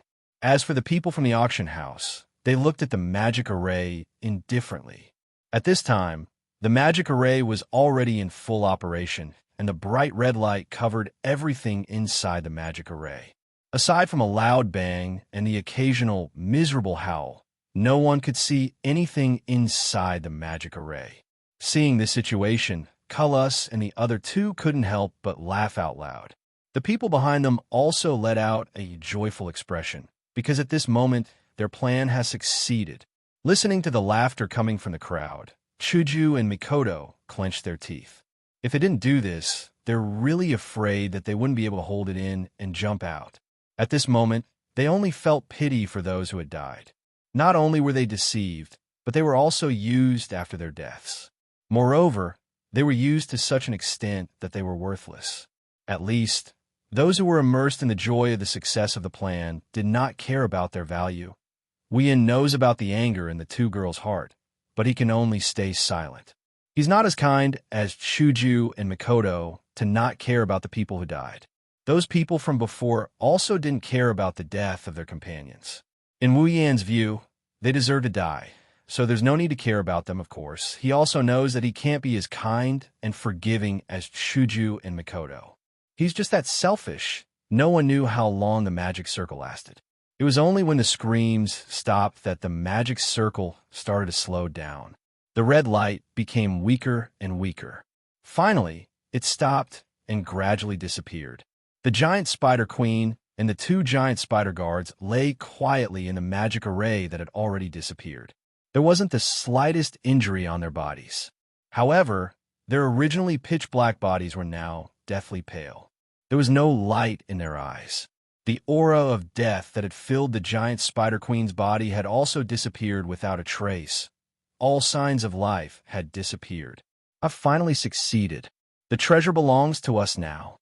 Just like how the people who had died cheered for their victory against the stone spiders, the auction house and the other two minor powers also cheered after seeing the giant spider queen's death. They cheered with a clear conscience. Mikoto couldn't hold it in any longer.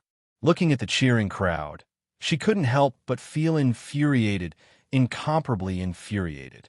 Even in the past, she had never been as infuriated as she was today. Yen, can we go out now? Woo-Yin looked at Mikoto and then looked at Chuju. He pondered for a moment and bitterly laughed. Well, I originally wanted to let them find the treasure and then go out and give them a good beating. But since you don't want to hide anymore, then I have no objections. Even though the giant spider queen had appeared and was killed, Woo-Yin still couldn't be sure if there was only one boss in this place. After all, there's still no sign of the treasure. Who knows if it's already safe in front of them? It was a good choice to let those scumbags above lead the way and let them play a few more minor roles. They could also relieve some of their worries and solve some of their difficulties. But since Mikoto couldn't hold it in and Kaishu-sama even summoned White Cherry, Woo-Yin was more or less pissed off at the people on the field. If that's the case, then let's go. At worst, if there's a situation later that they can't handle, they'll just use the item to retreat. Since they can't handle it anyway, Woo-Yin doesn't believe that those guys on the field have the ability to handle it. Unless they run back and lure another group of people to their deaths and set up another magic formation. Making up his mind, Woo-Yin said, Ikaros, I'll leave those 3 tier 8 to you. If you can't handle it, drink resplendent breath. Got it? Ikaros's eyes flashed with an undetectable light. Yes, master. Woo-Yin nodded seriously at Ikaros before looking at Chuju and Mikoto. Chuju, Mikoto, I'll leave the little girl to you guys. As for the helpers, leave them to me. Why? I want to help too. Hinajiku quietly picked up Liren. She said she would take care of her. Mikoto, on the other hand, isn't happy about this.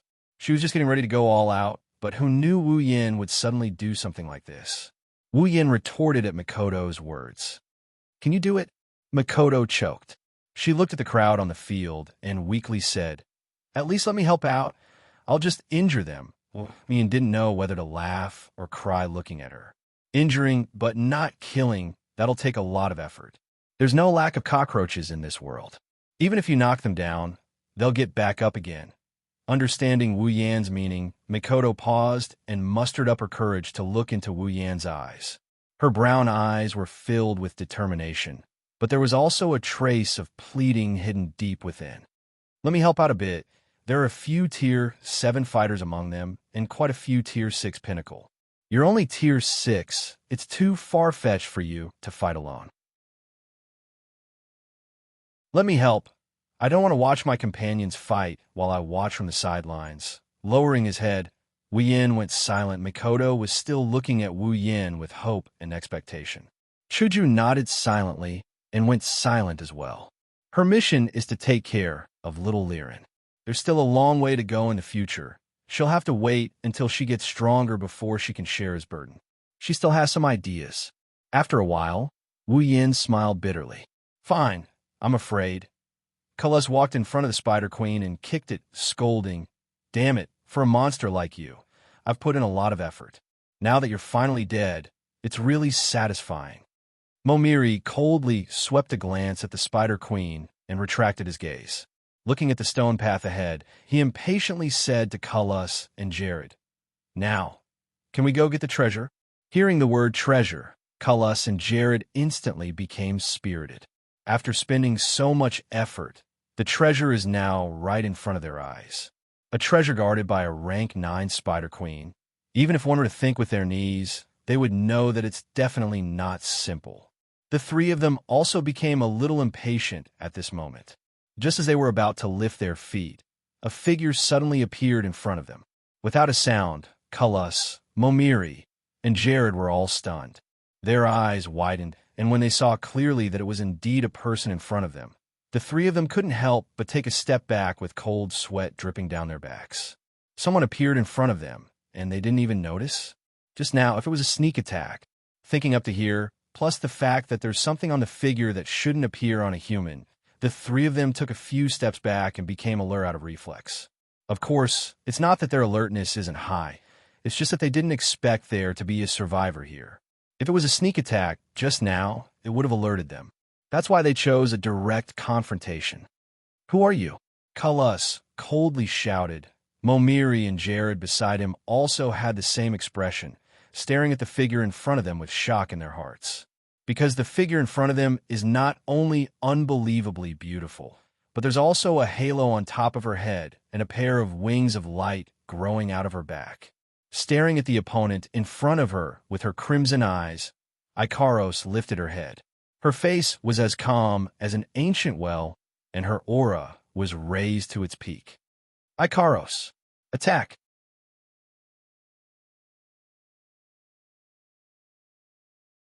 Chapter 99. An angel. That's the first impression Ikaros gave everyone. Beautiful beyond compare, tall and voluptuous figure, a pair of blue wings of light fluttering behind her back, and a pure white halo covering her pink hair, giving Ikaros a sense of divinity and majesty. But if they knew that this form of Ikaros is unique to combat mode, what would they think? Of course, they won't know because at this moment, if they're not shocked by Ikaros' appearance, then they're mesmerized by her celestial beauty. Ikaros didn't care about how much shock her appearance brought to everyone. Right now, in her mind, there's only the mission Wu Yin gave her. In her eyes, there's only the 3-tier 8 combatants closest to her. After confirming her target, Ikaros' lips slowly moved under everyone's watchful eyes. Her cold voice traveled into everyone's ears, however. The content once again caused everyone to be unable to help but be stunned. Ikaros, attack! As the voice fell, the space around the angel began to tremble. Unknown metallic objects appeared out of thin air around the angel. Looking at the large amount of unknown metallic objects, everyone was puzzled. Cullis and the other two, however, had a drastic change in expression. At the same time, when the unknown metallic object appeared, Cullis and the other two felt an inexplicable sense of crisis. It was this sense of crisis that caused their expressions to change. With a shift of their bodies, they quickly fled from their original location. Artemis, permanent rear-end missile. This permanent rear-end missile has long been Ikaros' signature move. Maybe even Ikaros didn't know that most of her battles are started with permanent rear-end missile. Today is the same. Permanent rear-end missile signifies the start of the battle. As for Cullis and the other two who reflexively dodged, they naturally didn't know that the unknown metallic object known as the permanent homing missile was unavoidable. The missile moved in an indescribable trajectory in the air, causing Cullis and the other two's faces to change again and again. The three quickly split up and ran in different directions to avoid the attack of the unknown metallic object. Permanent rear-end missile speed is definitely not for show.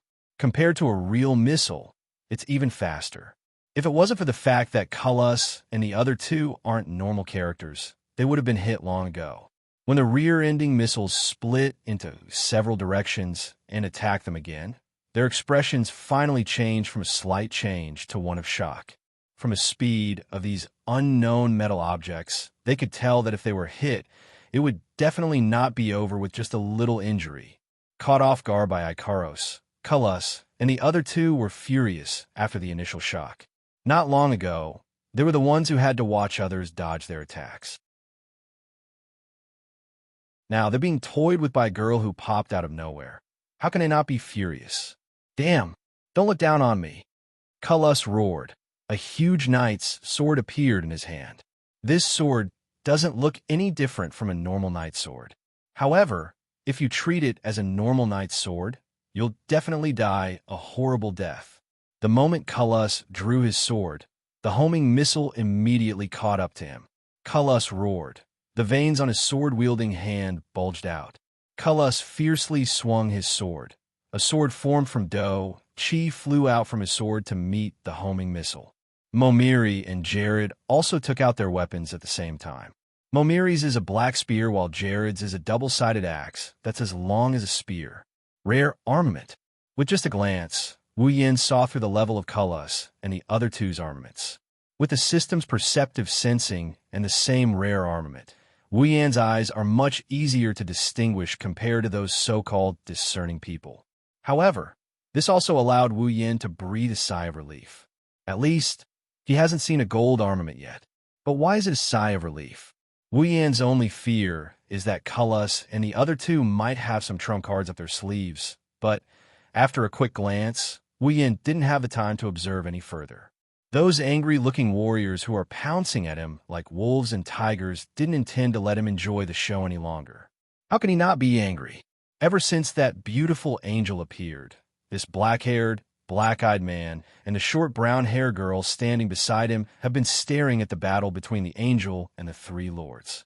God knows how many times he and the others have asked, "Who are you guys?" But they were all ignored by them. Who can hold back their anger? Please remember to message me.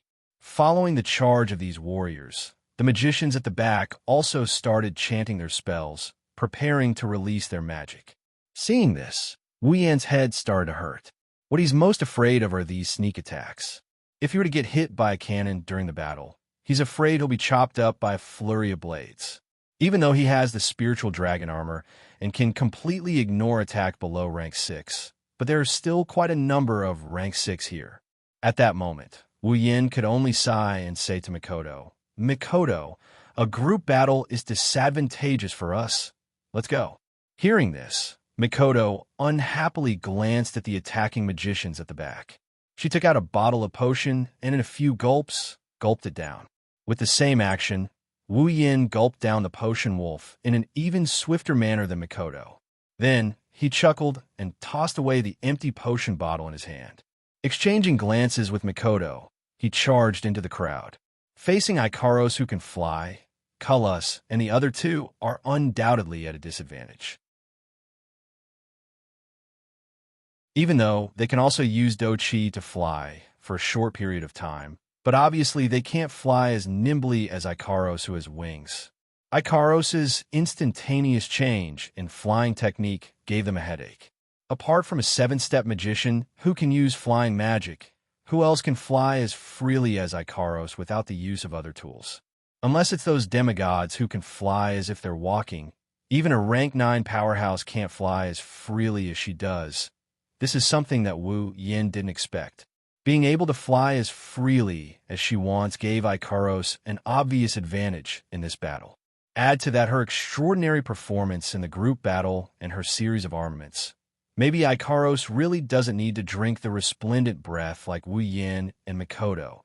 Another homing missile was destroyed by the armaments in Cullis and the other two's hands. Cullis and the other two's faces were as gloomy as water, angry and helpless. That flying ability is really too hard to deal with. And these flying metal lumps, damn it, who the hell is that woman? And wings, is she a demonic beast? Impossible. I've never heard of a demonic beast in human form. Could she be a demigod demonic beast in human form? That's even more impossible. If she's a demigod, why go through the trouble of using so many metal lumps? She could just slap them with her palm. Cullis is getting spun around by the homing missiles until he's dizzy. He couldn't help but curse out loud as he swung the armament in his hand and shot down countless missiles. But very quickly, new missiles came in to replace them and continued their relentless assault. Jared leaped to Cullis's side, and Momiri did the same. The three of them gathered together, and Jared immediately said, "We can't go on like this. We'll have one person block the flying metal, one person open up a path, and the other one attack." Cullis and Momiri thought for a bit and nodded in agreement. There's no choice if they don't do this. They'll run out of dochi sooner or later and be ground to death by that angel. Jared raised his double-sided axe, and with a swing of his axe, all the missiles around him were smashed to pieces. Cullis and Momiri leaped up and attacked Ikaros. Ikaros's eyes widened, and another homing missile was fired. Because the distance between them was shortened, it reached the two in an instant. Explosive wind flash. Momiri raised his spear and condensed a large amount of do-chi at the tip of his spear. Momiri urged his do-chi, and a burst of light exploded from the tip of his spear and destroyed the missile. Cullis smiled sinisterly and came above Ikaros and viciously slashed down with his greatsword.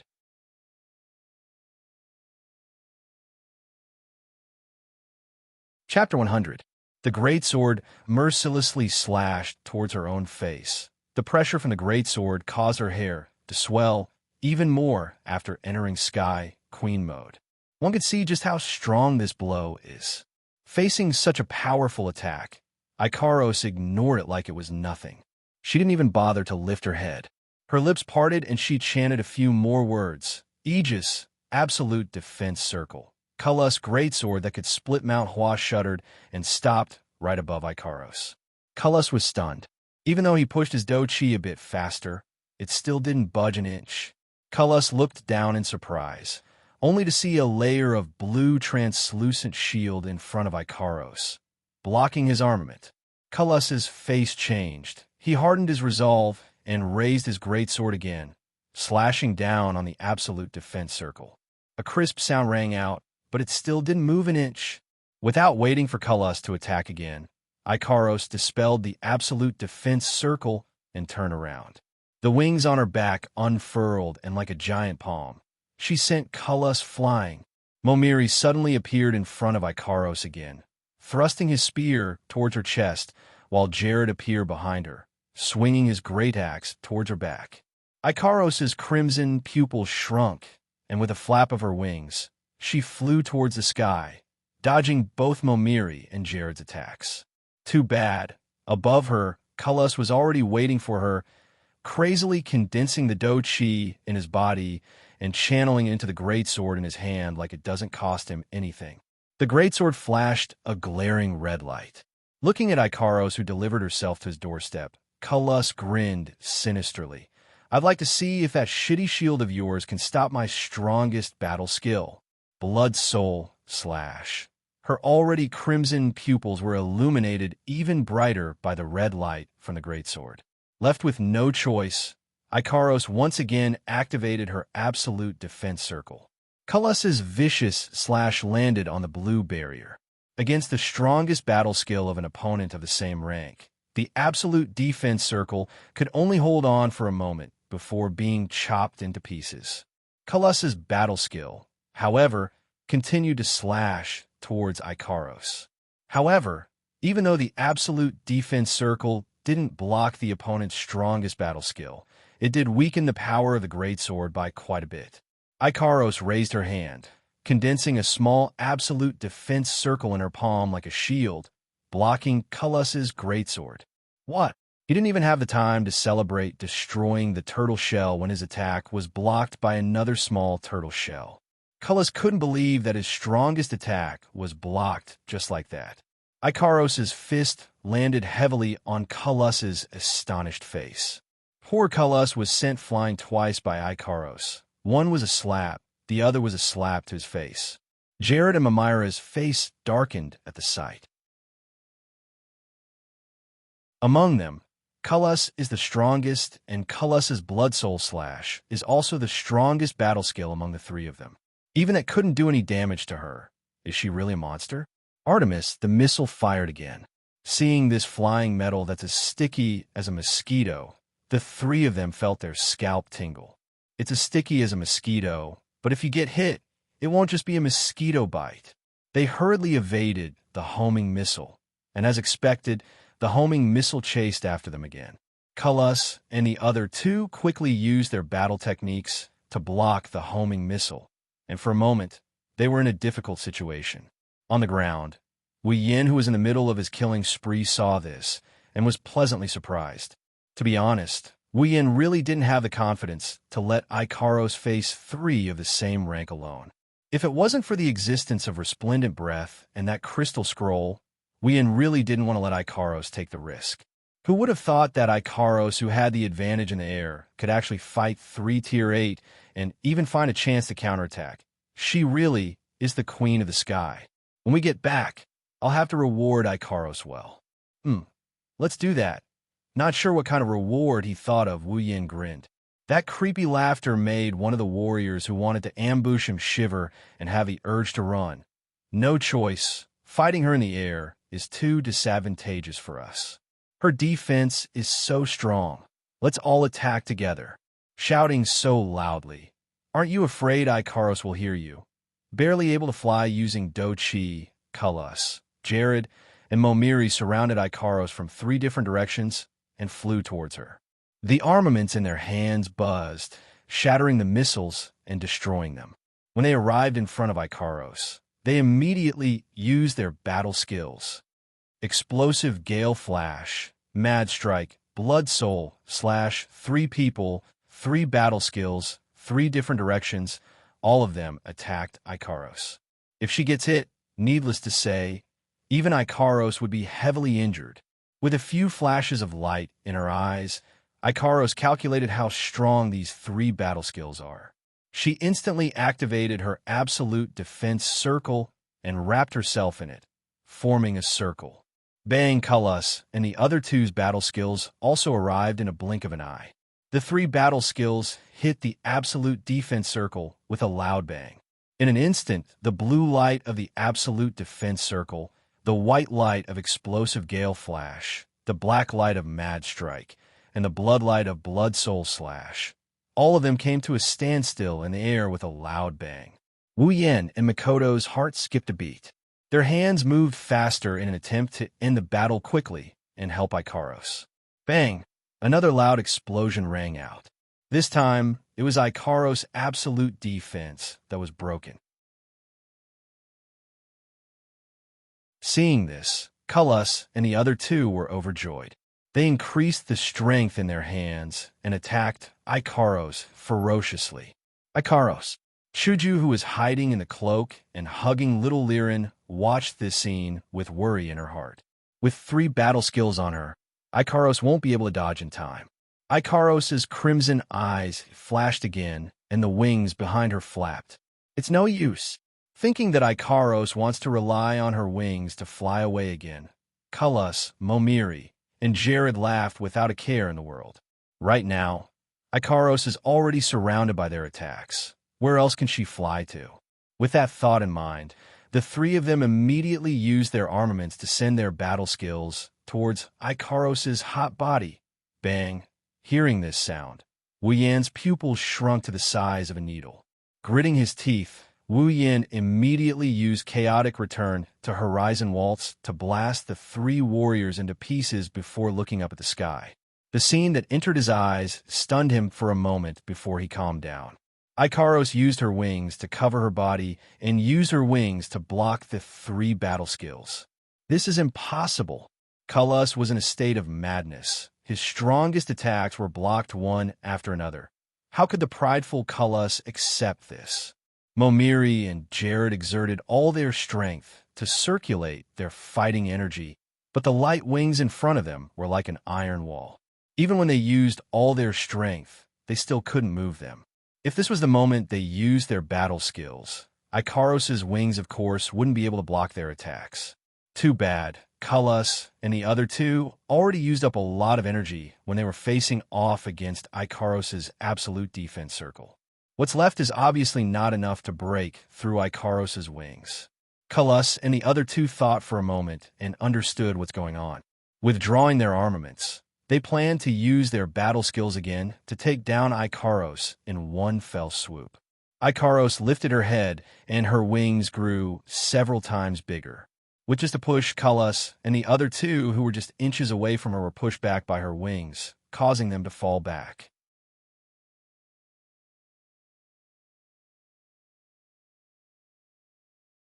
Chapter 101. Artemis, without waiting for Kalas and the other two to stabilize their bodies, the homing missiles were launched. Before they could react, the homing missiles had already arrived in front of them. Their faces changed. They had no choice but to use their armaments to block in front of them. When the missiles hit their armaments, even though it didn't cause them any damage, it still forced them to back off. Pulling away from Ikaros is definitely not something to be happy about. One must know, Ikaros's long-range attacks far exceed her close-range attacks. Thus, the crowd saw countless homing missiles flying towards Kalas, and the other two. Do-Chi flashed continuously in the air as the missiles danced in the air. From time to time, the armaments from both sides would pierce through the air and hit the surrounding stone walls. Seeing this, Wu Yin and company who were still fighting on the ground felt their hearts tremble. Bam, bam, bam, bam. The battle between Ikaros, Kalas, Momiri, and Jared was still constantly switching sides. The sounds of battle in the air never stopped. Either Ikaros's homing missiles were blocked or destroyed, or Kalas and the other two skills were mostly blocked by the absolute defense circle. For a moment, no one could do anything to the other. Damn it. Even though Ikaros has the advantage of flying in group combat, Kalas and the other two also have the advantage of numbers. After fighting for so long, the three of them could see that Ikaros is only of the same rank as them. Fighting against someone of the same rank, they have three people on their side, and yet they can't take her down.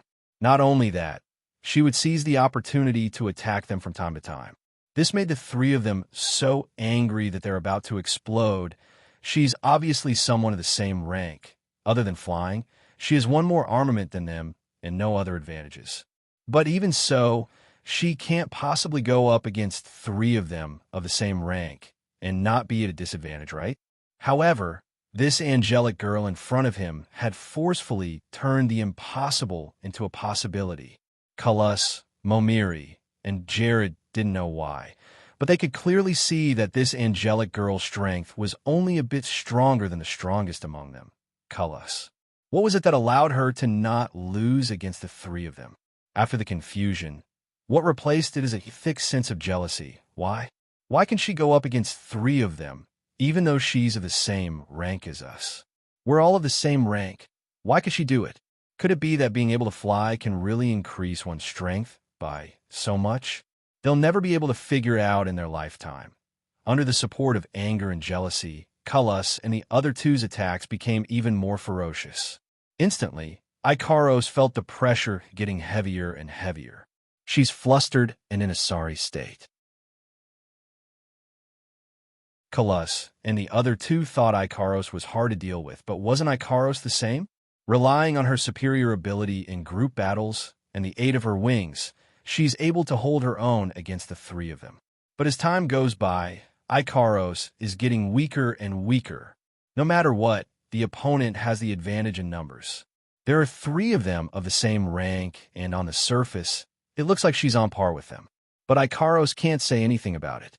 Absolute defense circle shatters the moment it gets hit, and she still has to use her wings to block the attacks. Even though she's doing a good job of blocking them, some of the force from Kalas and the other two's attacks are still transmitted to her body. So even though it doesn't look like much on the surface, it's unavoidable that Ikaros is already injured.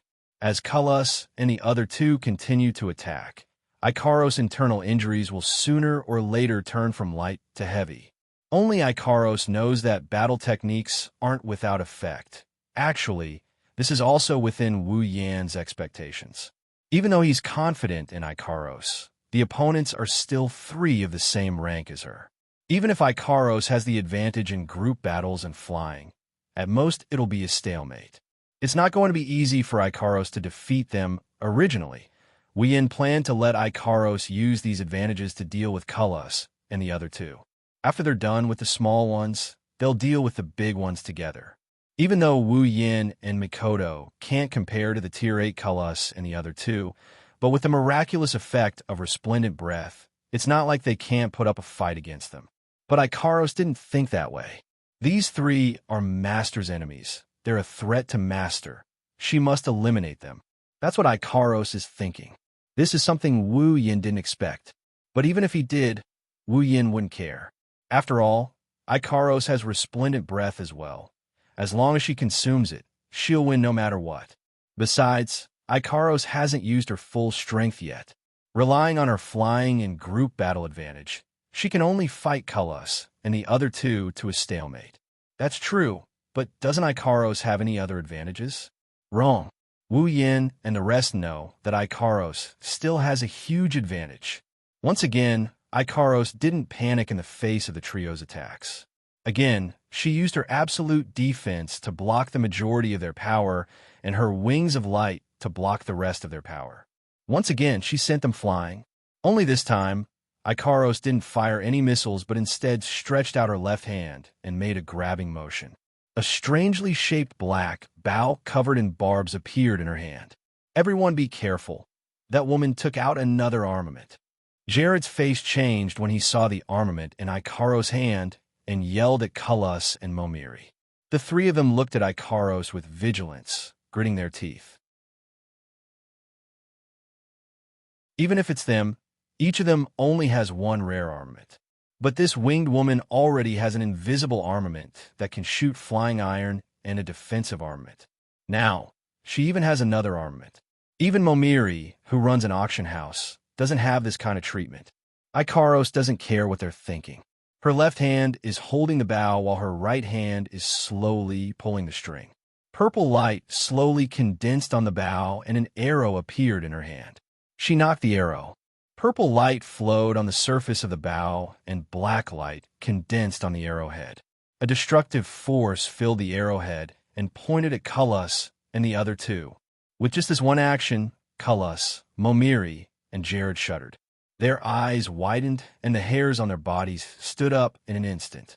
The light in Ikaros' eyes condensed and loosened her grip. The arrow turned into a black light and flew towards the 3. Apollon, Apollo, danger, danger, danger, danger, danger, danger. Their minds were filled with these 2 words. Cullis, Momiri, and Jared were horrified when they saw the black light flying towards them. A chill ran down their spines. Dodge! Cullis screamed hysterically, and with the fastest speed he's ever had, he dodged to the side. Jared and Momiri were alerted by Cullis' roar. Their complexion changed greatly. At this moment, their dochi was raised as if they didn't care about their lives. Breaking through their previous limits, they dodged to the side. None of them had the intention to catch it, because their instincts told them that even if they used their strongest combat skill with their armament, they would still die. Have to say, this instinct almost saved their lives. The black arrow brushed past the 3 of them and landed on the ground at an unimaginable speed. Boom! The terrifying power instantly exploded, destroying everything in the surroundings. Nothing was left. The wind was raging, and the ground was destroyed in an instant.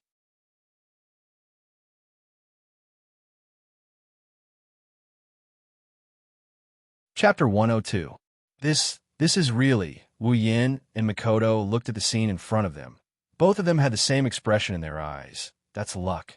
Both of them patted their chests with lingering fear. Cullis, Momiri, and Jared also looked at the scene on the ground, their eyes wide open, their eyeballs almost popping out.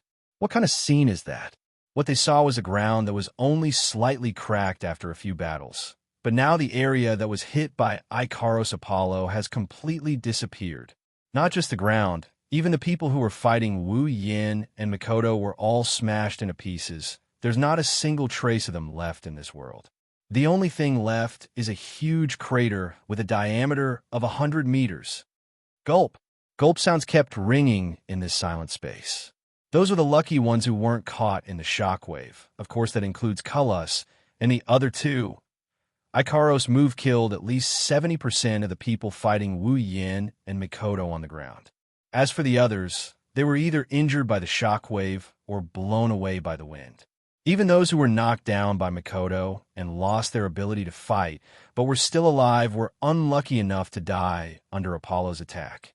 If Wu Yin and Mikoto didn't drink resplendent breath, they would have either died or been injured. Of course, if they didn't drink resplendent breath, Ikaros wouldn't have chosen to use Apollo at that angle. Just thinking about how he was happily hacking away at people from that position, Wu Yin couldn't help but gulp. Ikaros isn't just a natural. There's a possibility that she's also a natural evil. Definitely not to be messed with. Definitely that monster. At this moment, Cullis, Momiri, and Jared no longer have any anger or jealousy in their hearts. Those emotions have been shattered by Ikaros' terrifying attack.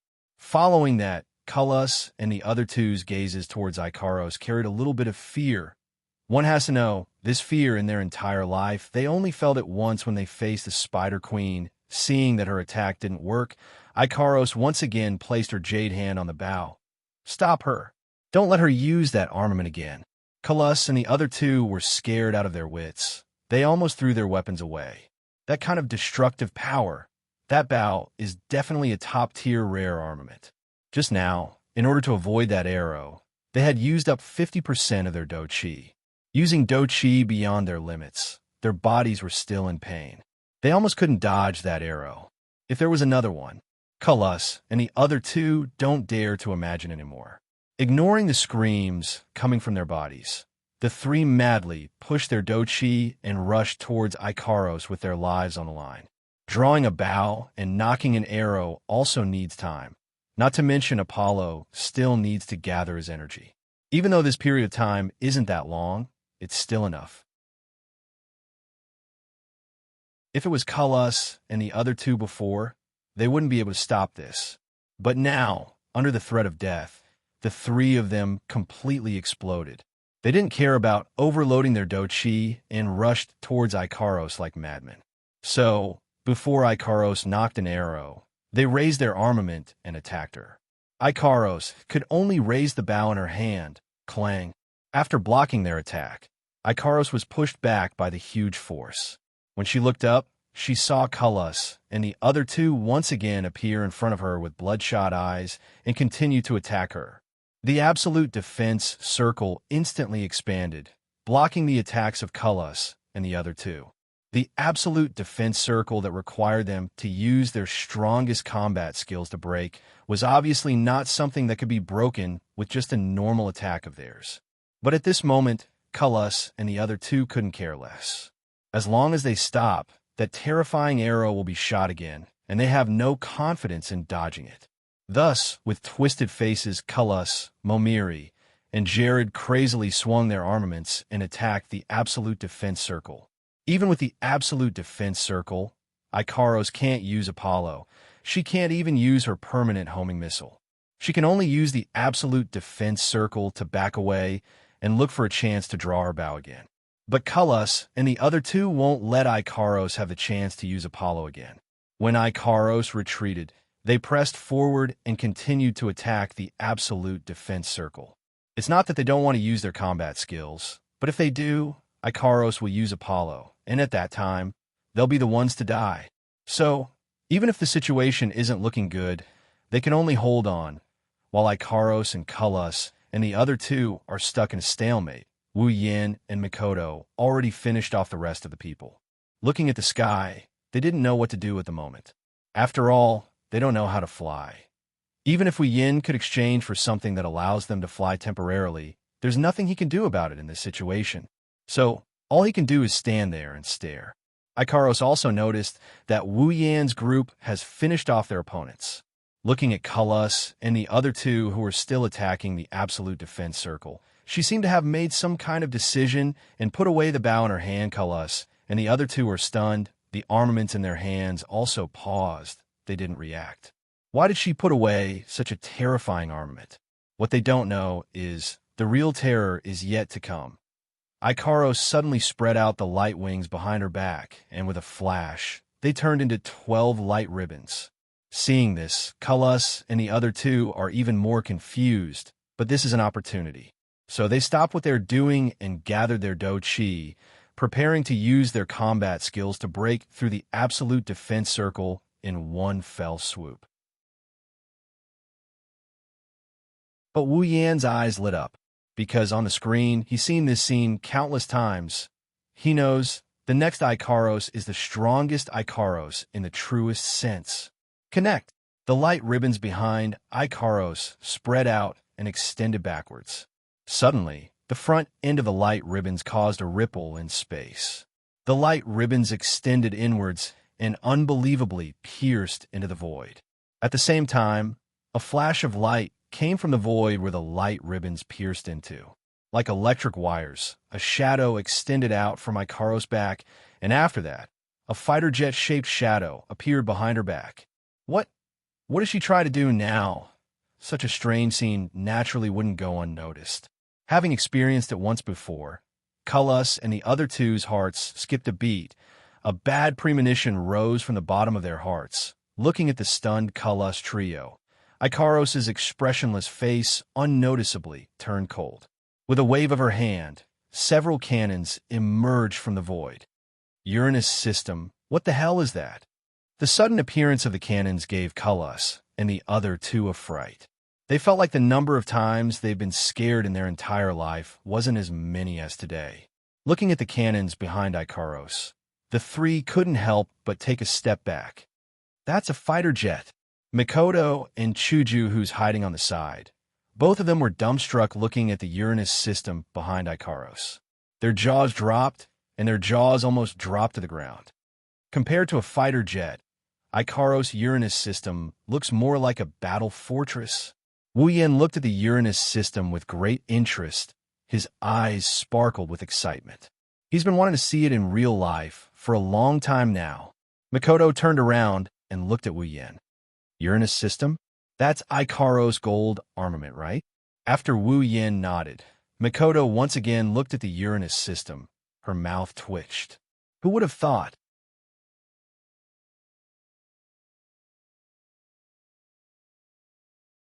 Chapter 103. Series, Tail-Chasing Missiles. Tiny missiles formed from the huge muzzle and circled around Ikaros for a while before shooting towards Cullis and the other two. Cullis and the other two immediately flew backwards. Could it be that this is the armament that fired these flying iron? Seeing the missiles forming from the huge muzzle, the three of them thought it was the armament that fired the flying iron. Instead, they let out a sigh of relief. They're not afraid of these flying iron. What they're afraid of is the enemy taking out something as scary as the bow armament from before. Too bad. What they don't know is that Ikaros' Uranus system is much scarier than Apollo. Perhaps she sensed Cullis, Momiri, and Jared's lack of concern towards the homing missiles. Ikaros waved her hand, and countless homing missiles formed on the Uranus cannons behind her and shot towards Cullis and the other two. Seeing such a terrifying amount of missiles, Cullis and the other two couldn't help but panic. They retreated while destroying the incoming missiles, but very quickly, new ones came in to replace them. The three of them only wanted to curse out loud. The flying iron from before was already annoying enough, but it's only at the level of annoyance. It couldn't do any damage to them, who also have rare armament. But a quantitative change leads to a qualitative change. The number of missiles increased to such a terrifying level.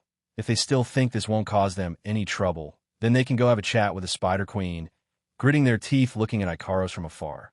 Cullis and the other two could only keep retreating and once again mustering their Do-Chi and channeling it into their armament. It wasn't until they've retreated a distance that the Do-Chi in their hands was fully condensed and they unleashed their battle techniques at the same time, destroying all the missiles in front of them. At this point, they're already panting. Feeling that the Do-Chi in their body has been depleted by quite a bit, the sudden surge of do-chi also caused quite a bit of damage to their body. The three of them had a dark face, and their gaze towards Ikaros was filled with deep hatred. There's no way they wouldn't hate her. They were so close to getting the treasure, but they didn't expect such a monster to appear and rely on that unknown armament and that pair of wings to take them down. How can they let this go? At first, they suspected that the other party might be the other guardian of this place, but when they saw Wu Yin and Mikoto, as well as the dead bodies on the ground and the subordinates they brought with them, they understood everything. What guardian? She's just another group here to steal the treasure. Under the support of their hatred, the three of them roared and charged towards Ikaros. At this moment, Apollo's existence has already been forgotten by the three of them. Watching the three of them coming at her, Ikaros pointed her finger and the cannons on Uranus' system started glowing. And with a wave of her hand, a few beams shot out. Before the three of them could even get close, the beams exploded on them in a blink of an eye. Being hit by the beams, Cullis, Momiri, and Jared all spat out a mouthful of blood. The blood splattered on the ground, calming down their slightly feverish heads. Of course, the price was still a little high. Facing the three figures flying backwards, Ikaros didn't have the slightest intention of going easy on them. As a strategic angel and the Sky Queen who fought her way through the war, the number of lives lost by her hands is at least tens of millions, if not hundreds of millions. That's why even though Ikaros is pure and kind, she's definitely not merciful. With another wave of her hand, the homing missiles formed again and shot towards the three figures flying backwards. Before they could land on the ground, the missiles hit their bodies. Boom, boom, boom. A series of continuous explosions sounded from where the three of them were standing. The homing missiles that didn't hit their targets didn't slow down in the slightest as they landed on the ground, adding a few more scars to the already pockmarked ground. Success! Mikoto's face lit up with joy. She couldn't help but shout in excitement. Even her forehead was flashing with electricity, making Wu Yin wonder if she's happy or just itching for a fight. However, Wu Yin isn't as optimistic as Mikoto. Ikaros' homing missiles may have a lot of destructive power, but to say Cullis and the other two died just like that, Wu Yin wouldn't believe it. No matter what, they're still Tier 8. How could they die so easily? Have to say, Wu Yin's thinking is correct. The homing missiles hit the ground, creating a thick black smoke. Too bad the smoke didn't last long before it was blown away by a sudden gust of wind. Cullis and the other two are holding rare armaments with dense do-chi, pointing them at Ikaros. Don't think we have to get close to attack you. Their clothes are already in tatters. Traces of blood are flowing out from under their skin. Under the homing missile's attack, the three of them suffered quite a bit of damage. Cullis laughed maniacally. The three of them shouted at the same time and stacked their armaments together. Suddenly, the three people's do-chi began to fuse. Their do-chi, which was originally not very strong, was forcefully raised to a new level. A vast aura surged out from the three people's armaments. Originally, as a warrior, they don't have many long-range combat skills, but as a Tier 8 combatant, of course they do have some. It's just that this long-range combat skill is a level lower than their strongest combat skill. Against Ikaros' absolute defense that requires them to use their strongest combat skill to break through. What's the use of such a weak long-range combat skill? Now, under the enemy's strange attacks, it's not going to be easy to get close to her. That's why the three of them came up with this idea to fuse their combat skills together. Of course, not just any combat skill can be fused together. The price is that their already injured bodies will get hurt again. But if they don't do this, they'll die sooner or later. Rather than that, they might as well take a gamble. A huge amount of do-chi condensed on the three's armaments.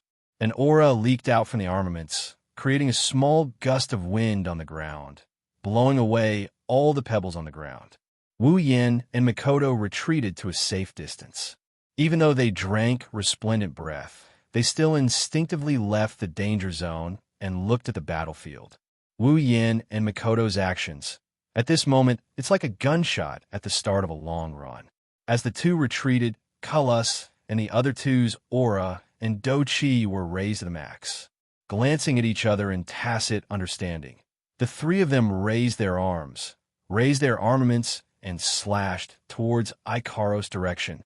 A powerful Do-Chi wave shot out from the three's armaments towards Ikaros. Looking at the trajectory of the Do-Chi wave and the suppressive sound of the wind, this attack is definitely stronger than their strongest combat skills from before.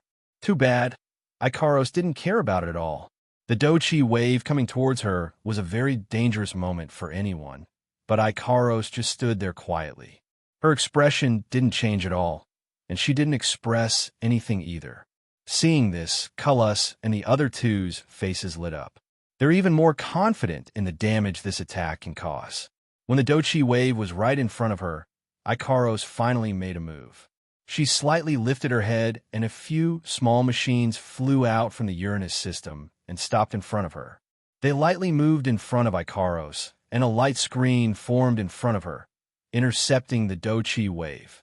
There was almost no time for the light screen to shake, and the Do-Chi wave was reflected back. Impossible! Just as he shouted, Cullis and the other two were hit by the Do-Chi wave. With a boom sound, the three of them fell to the ground, puking out blood. Ikaros extended her arms and swung them downwards. The light screen trembled once more and aimed at the direction where Cullis and the other two fell. A gigantic beam of light shot out from within. Cullis, Momiri, and Jared had just started to feel the pain on their bodies when they were shot by the laser beams and turned into ashes.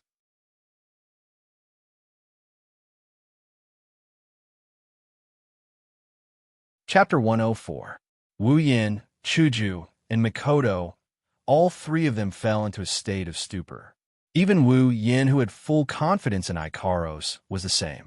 How could what he saw with his own eyes be compared to what he saw on the screen? That terrifying beam that came down from the sky. Not only did it turn Cullis, Momiri, and Jared into dust, it also penetrated deep into the hearts of Wu Yan's trio. Recalling that powerful beam in a daze, Mikoto suddenly felt that the railgun she was so proud of might not be that great after all. But the moment this thought arose, Mikoto instantly cut off. She still has to save her sisters. How can she admit defeat here?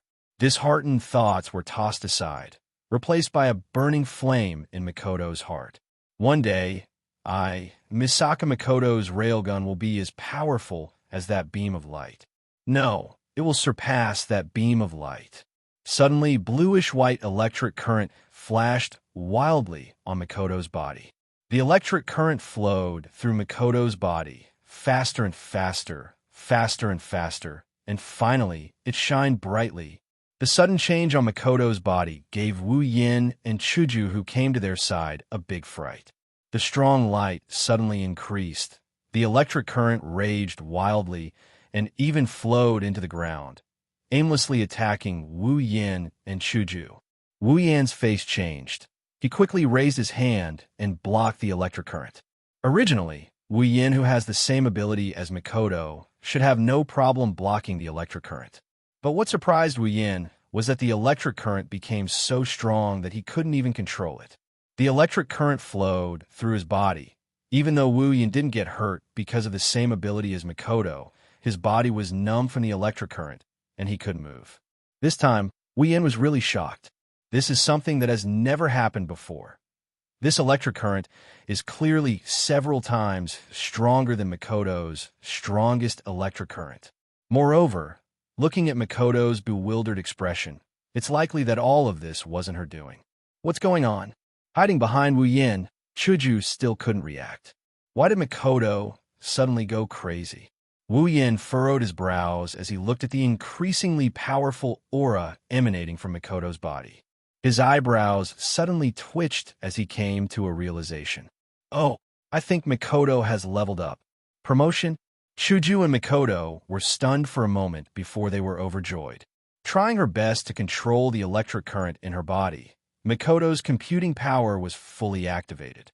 She slowly controlled the electric current in her body and tried to absorb it back into her body. and reality proved that Wu Yan's guess was correct. Soon, the electric current was under Makoto's control. Little by little, it was absorbed into her body. Closing her eyes and feeling her body's condition, Makoto happily opened her eyes and said happily, "It's true. I feel that even though my ability is still LV5, it's gotten a lot stronger. Looks like you've successfully leveled up to Tier 8.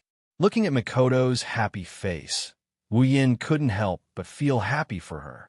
Even though, in his opinion, as long as there are monsters to fight, leveling up is only a matter of time. But Makoto herself was very concerned because, according to her calculations, Accelerator is already Tier 8. And leveling up to Tier 8 also means that Makoto has the power to fight Accelerator. This made Makoto, who thinks about saving her sisters every day. How can she not be happy? Not only Makoto. Yin, you leveled up too, and so did I. Holding little Liren in her arms, Hinagiku activated her system perception and scanned everyone before focusing back on herself. She then smiled and said, Hearing this, Wu Yin quickly checked his own level. Indeed, he leveled up to Tier 7. Not only him, even Kaishu-sama leveled up to Tier 7. This is a huge harvest. 3 Tier 8, close to 10 Tier 7, and a bunch of Tier 6 and below. Wu Yin leveled up to Tier 7, and Makoto leveled up to Tier 8. This isn't anything strange. As for Chuju, her level wasn't that high to begin with. This bunch of big monsters was a great supplement for her. Leveling up to Tier 7 is nothing strange. Now, Wu Yan's group has 2 Tier 8, 2 Tier 7, and 1 lucky mascot. If they walk out, their jaws will drop to the ground in shock. Of course, that is if those people can sense Wu Yan's strength. Reality has proven that this treasure hunting trip, even if there's no treasure, was worth it. But what made Wu Yan a little sad was that Sis Cannon leveled up with the help of lightning and blue light. That was so amazing. It was as if she was afraid that no one would know about her leveling up. But he leveled up and didn't even let out a fart. People, master. Returning to her normal state, Ikaros flew toward Wu Yan's group and landed in front of them. Wu Yan patted her head and said gently, Thank you for your hard work, Ikaros. Indeed, this time, if it wasn't for Ikaros, Wu Yan's group wouldn't have had such a smooth journey. It can be said that Ikaros's contribution is at least 80% to be able to reach this stage.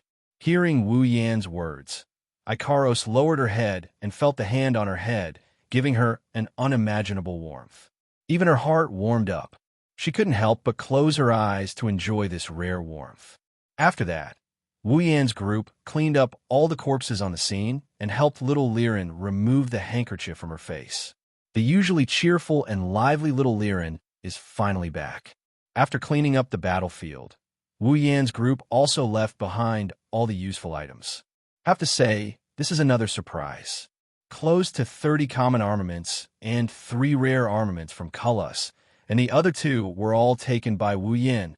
Other than that, there were also some miscellaneous items such as gold coins. Wu Yan, of course, took these and stuffed them all into a space ring. Close to 30 common armaments and 3 rare armaments were quickly exchanged for equipment points by Wu Yan, earning him 50,000 equipment points. Other than that, Wu Yan wanted to give it a try, so he handed over the Spider Queen and Spider Guards to the system and actually got 600,000 equipment points. This is also a surprise. One must know that the stone spiders from before cannot be exchanged for equipment points. Wu Yan thought that these 3 bosses would be the same. After checking all the loot, Wu Yan's mouth is about to become a hippopotamus. Not only did he level up, he also got so many resources. Have to say, in Wu Yan's heart, Cullis and the other 2 have already become good people. Opening the system list to check the character's status, character, Wu Yan ability, sword mastery, cooking mastery, complete memory, chaotic return to horizon dance, electromancer, LV4, equipment, Shana of the Holy Temple, C rank, dragon armor, C rank, summons, Misaka Makoto, Gu8 Chuju, Ikaros equipment points, 71,000 item points, 88,000,000 ability points, 101,000 summoning points. 120,000 level. 65 character. Misaka Mikoto ability. Electromancer. LV5 strength. B endurance. B agility. A spirit. A equipment. None level. 70 character. Guei Chuju ability. None strength. B endurance. B agility. A spirit. B equipment. White cherry blossom. C rank. Level. 60 character. Ikaros ability. Sky Queen mode strength. A endurance. B agility. A spirit. A equipment. Artemis permanent homing missile. C rank. Aegis absolute defense circle. C rank. Apollon Apollo. C rank. Uranus system. B rank. Level. 78. All in all, ignoring the series of B that made people ridicule endlessly, this trip could be considered to be a happy one. The only question was, how did the president's white cherry blossom level up? It was clearly only D rank before. After the system's explanation, everyone finally understood. Because Chuju did not have any ability and her strength was too low when she was first summoned, the system modified white cherry blossom into an equipment that can level up. This is another surprise.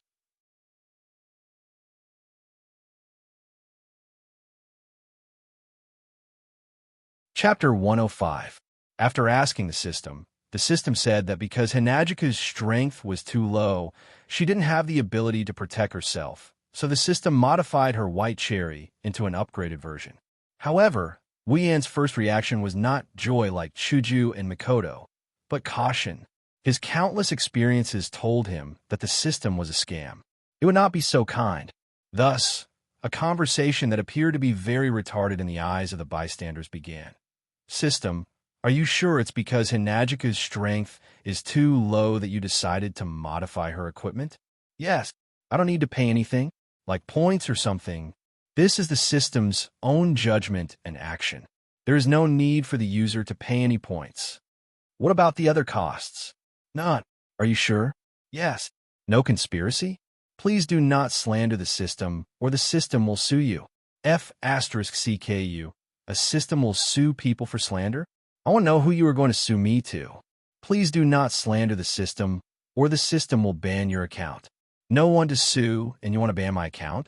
F*CKU. What account do I have for you to ban me from? Character. Wu Yin. No way.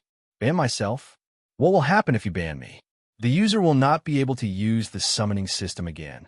About that, I was wrong. Of course, it was impossible for White Cherry to level up endlessly. After the system prompt, everyone understood that White Cherry could only level up to B rank, which was the level of a gold armament. If they wanted to level up after that, they would have to pay points to exchange for the upgrade conditions. Although it could only be upgraded to gold armament level, Wu Yin and the rest were still very satisfied. After all, it was a free upgrade. Chuju liked White Cherry very much. Even if she could not upgrade it, she would not want to change it. So, this was not a bad thing. Wu Yin couldn't help but want to do this a few more times. He didn't even find the treasure, and he already got such a good harvest. Unfortunately, reality was not a game. Monsters would not respawn, and treasures would not respawn. The revolution had not succeeded yet. Comrade, you still have to work hard. Aye, big brother, let's go find the treasure. Knowing that the enemy had been eliminated, little Liren couldn't wait to go treasure hunting.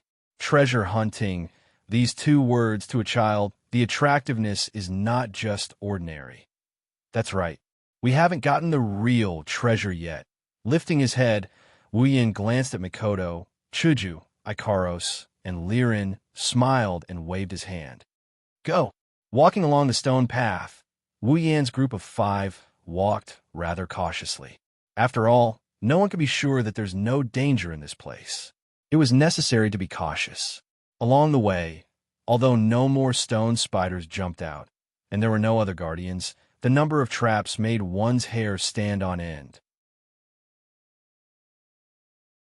If one was not careful, one could step into a magic formation.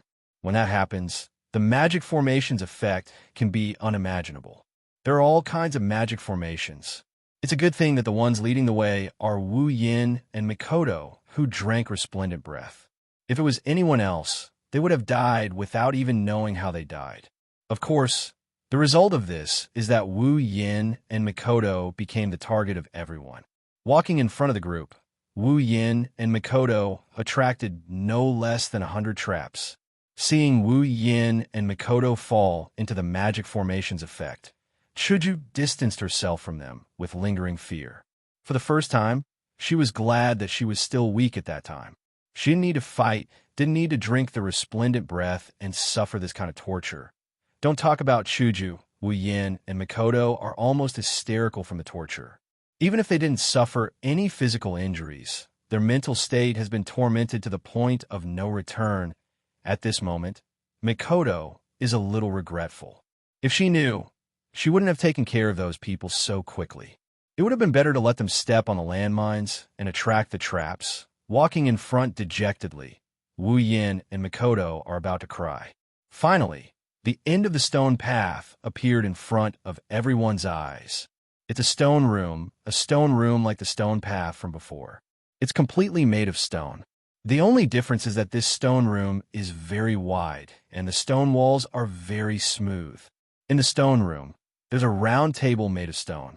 On the round table, there are 3 boxes and a crystal ball. Other than that, there's nothing else. Yes, nothing else. Wu Yin, Chuju, and Mikoto were all stunned at the same time. As for little Liren, she almost had disappointment written all over her face. You say, after going through untold hardships to find the treasure, along the way, meeting the dead, meeting monsters, encountering conspiracies, encountering traps, and finally eliminating all obstacles to arrive at the final location of the treasure. In the end, what they saw, forget about the treasure, there's only an empty stone room, 3 boxes that don't seem to have any bright spots, and a crystal ball. Other than that, there's nothing else. He had risked his life, and in the end, this was all he got.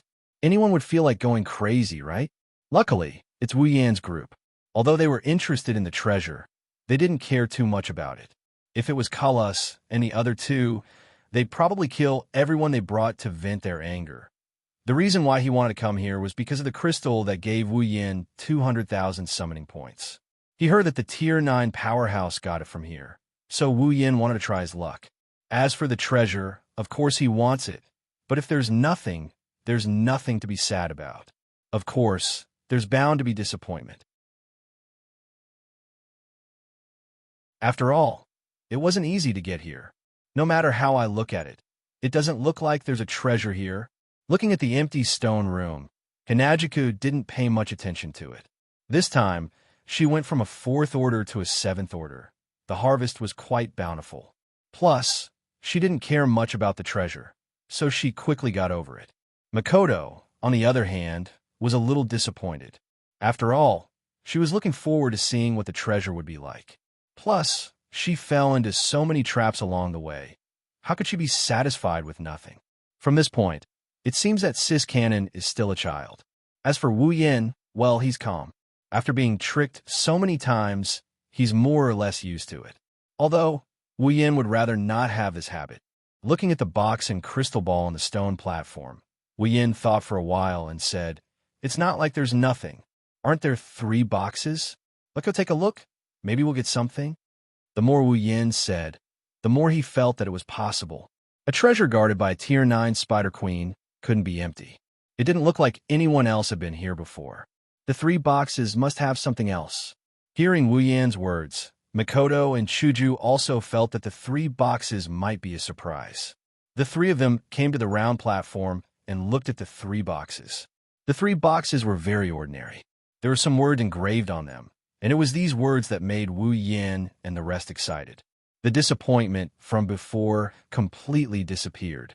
The first box said, "Open it and you'll get the equivalent of the world's gold coins." The second box said, "Open it and you'll get the equivalent of the world's power." The third box said, "Open it and you'll get the equivalent of the world's power." The 3 boxes were almost the same except for the 2 words at the back. But now, these 3 boxes, in the eyes of Wu Yin and the rest, no one dared to treat them as ordinary boxes. Of course, no matter who it was, it would be the same. If what was written on the box was true, then these 3 boxes would allow one to obtain everything. Gold coins, power, strength. What else could be more attractive than these things? Maybe there are some extraordinary people who would ignore this, but unfortunately, Wu Yin can't do that. Gold coins, he loved them, but it didn't matter even if he didn't have them. He was no longer the otaku from before who needed to worry about a meal. So gold coins and whatnot weren't as important as before. It was fine as long as he had enough. Power, to Wu Yin, is something that he can do without. He doesn't have any ambition. He only has a heart that loves anime. Is power more important than girls? But strength, this was the thing that really attracted Wu Yin.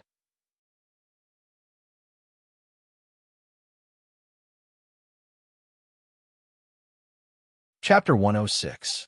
As a proud transmigrator, Wu Yin has read countless transmigration novels. He understands one thing. Transmigrating is a good thing. Transmigrating means you're the main character. To become the main character, you have to have strength, or you can only play a small role.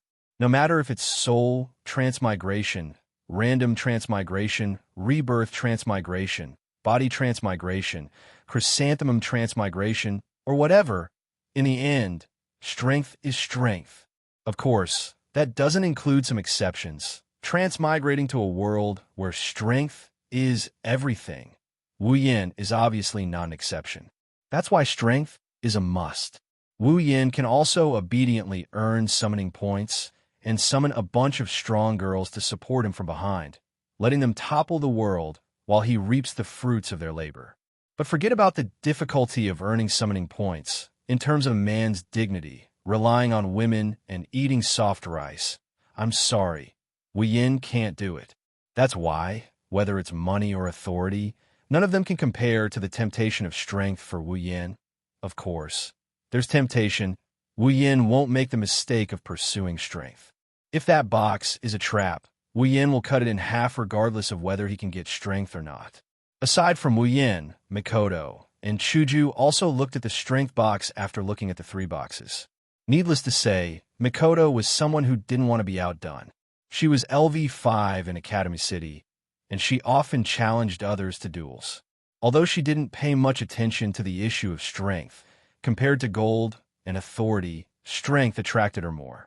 This is the old Mikoto, but now she has the responsibility of saving her sisters. Her pursuit of strength has become more urgent. After all, only with strength can she save her sisters, right? As for Chuju, her reason is more or less the same. Compared to money and authority, she cares more about strength. That's why the 3 of them are looking at strength. Ikaros, on the other hand, is standing beside Wu Yin in a daze.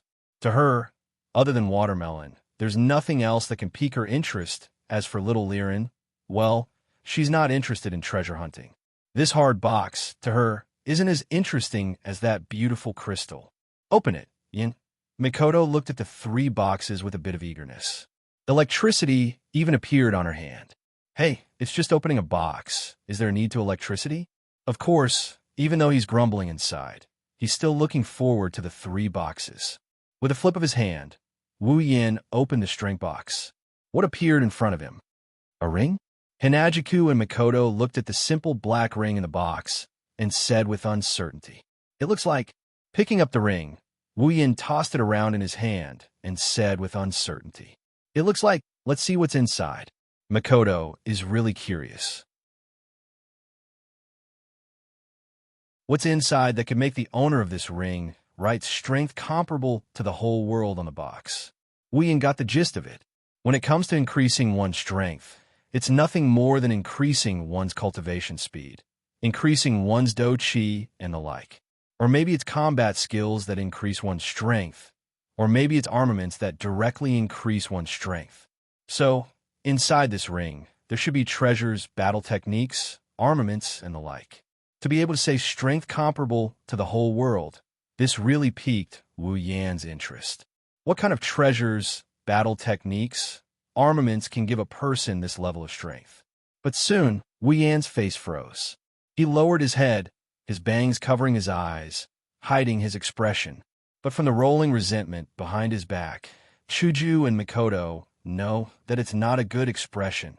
And even the strong Kaishu-sama and Sis Cannon couldn't help but speak carefully.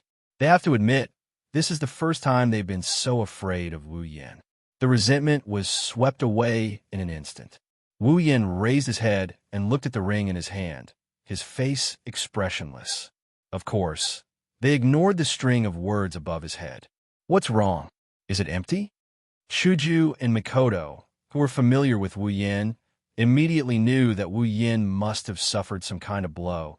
That's why he's acting like this. It's nothing. Wu Yin took a deep breath and calmed down. He casually held the ring in his hand and said in a low voice, I don't know if it's empty or not, because I can't open it. You can't open it? At this moment, the two girls finally understood why Wu Yin had so much resentment. Why can't you open it? Yeah, I really want to know too. Why can't I open it? Wu Yin gritted his teeth and said this sentence, looking at his expression that looked like he couldn't wait to swallow the ring. Shuju and Mikoto decisively fell silent. Panting heavily, Wu Yin resisted the urge to throw the ring away. Looking at the other two boxes, Wu Yin immediately had a bad feeling. The ring that represents strength can't be opened. Then, what about authority and gold coins? No way. Thinking of this, Wu Yin opened the other two boxes with trembling hands. As expected, a white ancient ring and a gold ancient ring appeared in front of Wu Yin. Looking at the two rings, Wu Yin gently picked them up. After a while, he fell silent. Don't tell me this is another space ring that can't be opened. As soon as Chuju finished speaking, a stronger resentment came from Wu Yin. She immediately shut her mouth and obediently stood behind Mikoto.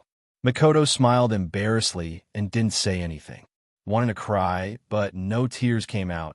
Say it's fine if you don't put anything in the stone room. We can accept it, but you clearly put something that can make people go crazy and snatch it, but you can't open it. What are you trying to do? Are you flirting with people? Wu Yin looked up at the sky and sighed.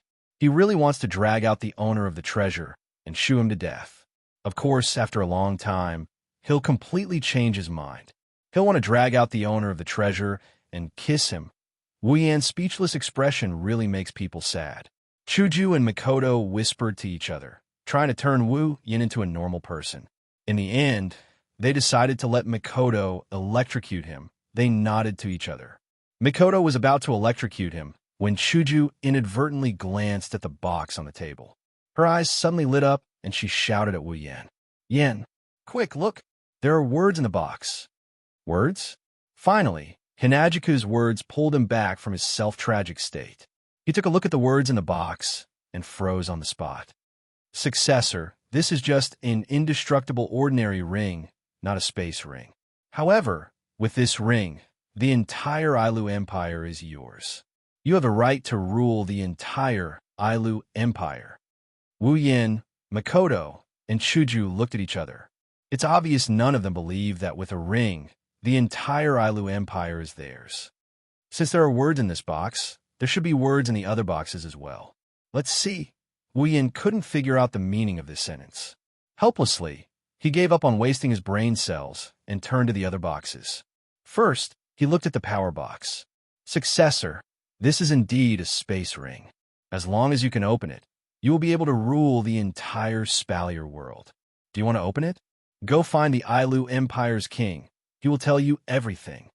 Find the king. Wu Yin couldn't find the right words to express his feelings at this moment. He could only mutter and complain in his heart. Then, he looked at the gold box.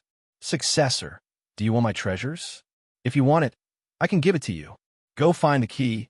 I have placed all my treasures in this ring. System, are you sure there won't be any other transmigrators other than me? User, there is only one system. Only the system can provide transmigration. Therefore, other than the user, there won't be any other transmigrators. Then please tell me, why did Joel D. Roger transmigrate to the Spalier world?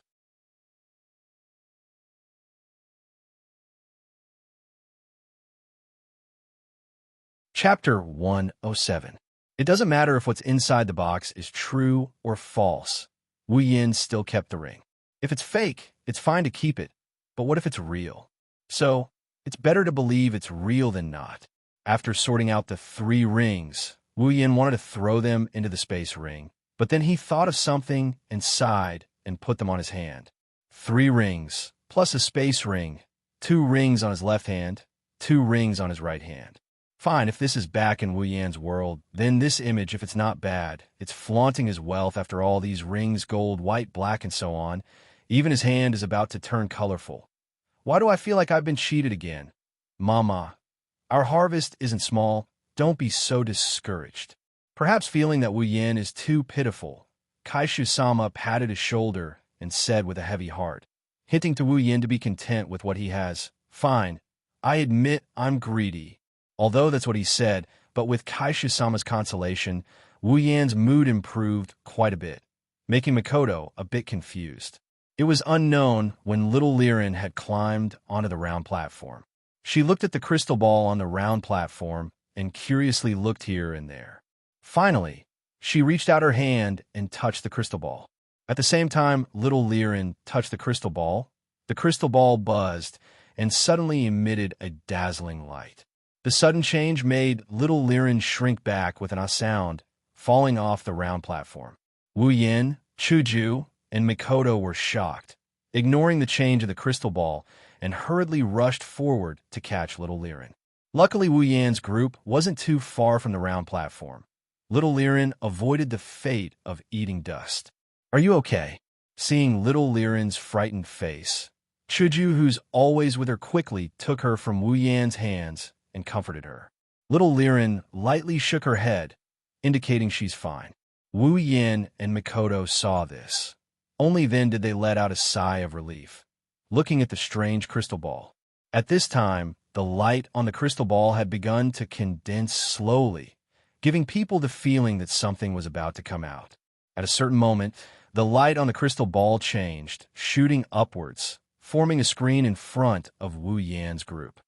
This isn't a projection, is it? Makoto looked at the screen in front of her, surprised. In this world, Makoto's considered to have seen crystal balls many times. The use of a crystal ball, it's mostly used for communication projection. Wu Yin didn't speak, staring at the screen on the crystal ball. Seeing this, Makoto resentfully looked at Chuju. Then everyone looked at the screen together, not saying a word. The screen flowed like water. Then Wu Yan's group saw. An image began to appear. It really is an image. Under everyone's gaze, the image began to change in front of everyone's eyes. A person, a very ordinary person, he was born in a very ordinary family, living a very ordinary life.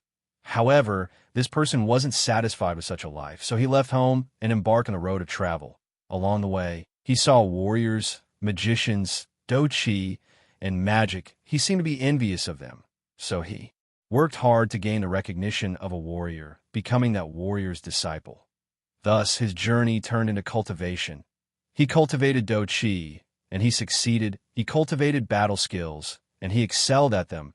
He exceeded everyone's expectations. He was actually a super genius. Under his master's guidance, he grew rapidly, very quickly. He learned everything his master knew, and he succeeded in surpassing his own master. However, he wasn't satisfied with that, so he once again embarked on a road of travel. But this time, it wasn't just for travel, it was for cultivation. He made a lot of friends. He communicated with them. They improved together. He also made a lot of enemies. He fought with them to the death. The first time he got a good armament, he took it from an enemy's corpse. The second time he got an even stronger armament. He also took it from an enemy's corpse. Because he wasn't rich, he could only rely on himself. He killed soldiers. He cut through thorns. Every enemy standing in front of him was successfully eliminated by him. And during the battle, he continued to break through. Finally, he was no longer a weakling. He became a strong person in the eyes of countless people. People from big clans invited him, but he refused because he felt that he wasn't strong enough. People who couldn't get him tried to assassinate him, but he killed them because he felt that if he showed mercy, those people would take advantage of him.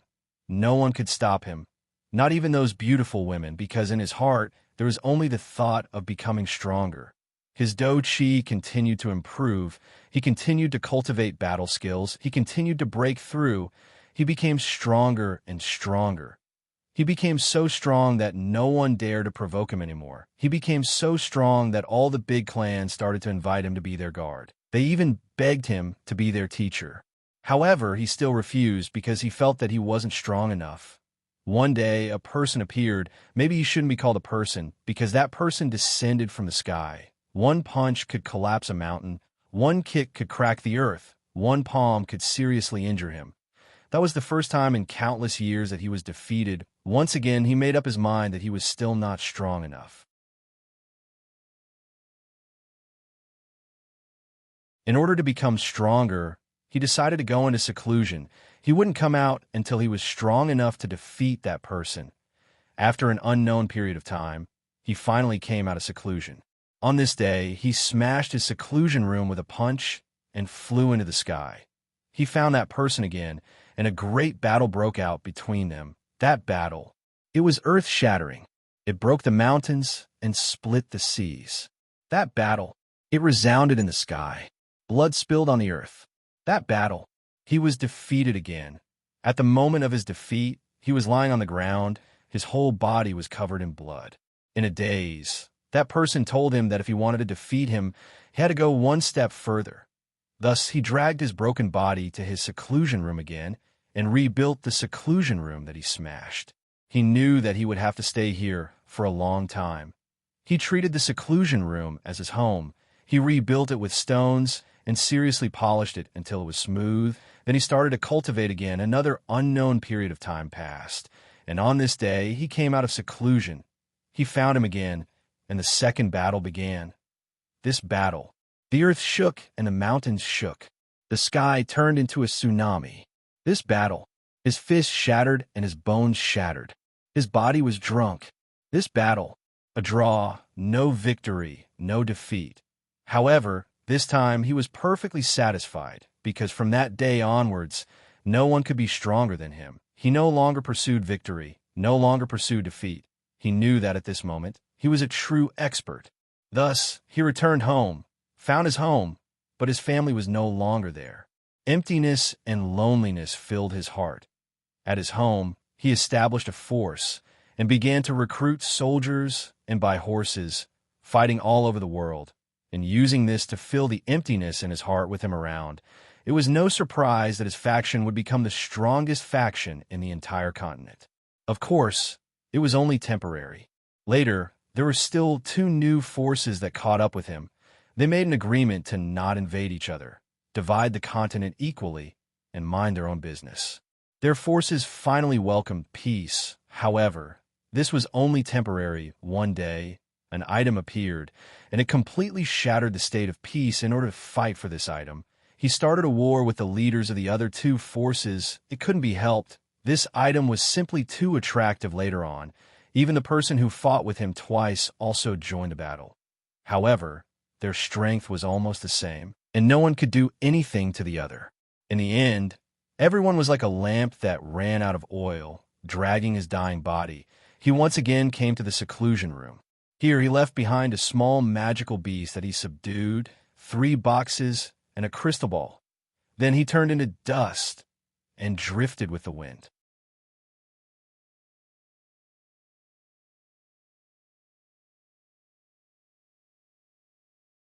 Chapter 108. Flabbergasted. There's no better way to describe Wu Yin, Chuju, and Makoto's expression. Only Lirin and Ikaros, who didn't understand what's going on, had a look of confusion on their faces. The video is very blurry, so blurry that they couldn't even see the face of the main character. There's no sound in the video either, so they can only get a rough idea. And this rough idea is enough to make everyone who saw it, just like Wu Yin and the other two, flabbergasted. If the footage in the video was real, then Wu Yin and the other two didn't dare to think about it anymore. The screen turned back into a ray of light and returned to the crystal ball. But none of them recovered from their shock. Chuju Jejia, what's wrong? At this time, Wu Yin and the others recovered from their shock. They didn't answer Liren's question. The 3 of them looked at each other. Their eyes were filled with the same meaning. That's disbelief. After a while, Wu Yin bitterly smiled and touched the 3 rings on his hand. If all of this is true, then the origin of this treasure is truly incredible. We just came to this world. It's only been a few days, and we've already come across such a treasure. Who knows how many years ago this video is from? Looks like we're destined to be the main characters. Wu Yin said this with a smile, but anyone with a discerning eye can see how forced his expression is. His heart is still a little shaken. After all, they might have gotten their hands on an ancient secret. At the same time, Wu Yin realized that the 3 rings on his hand, not only are they real like what the box said, they might be a death sentence.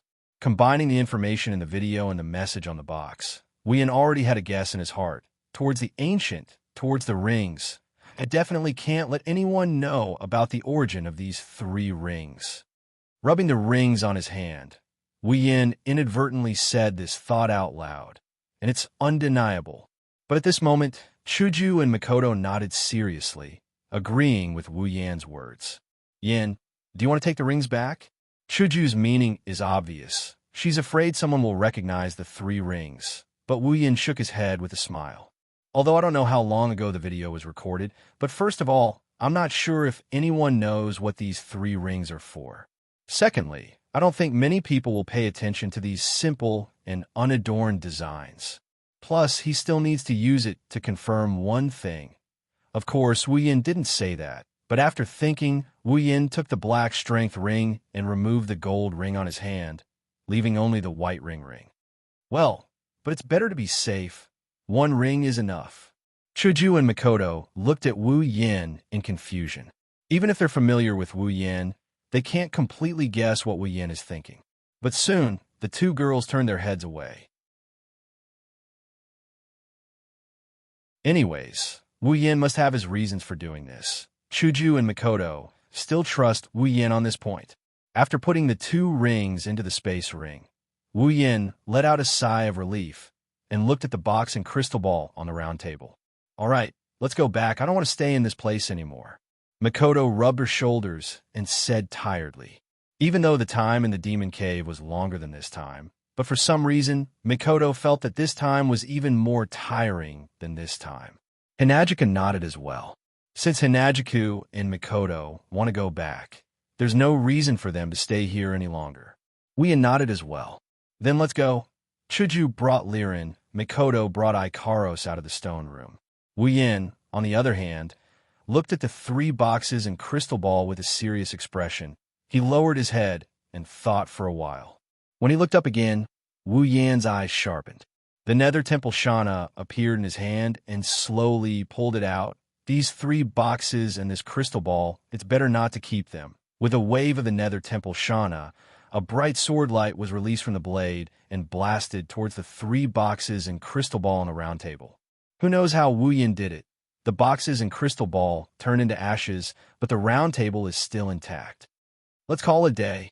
Sheathing his sword, Wu Yin smiled and chased after Chuju and Mikoto, standing in front of the stone tablet. Wu Yan's group of 5 looked at the empty space and fell silent. How are we going to go back?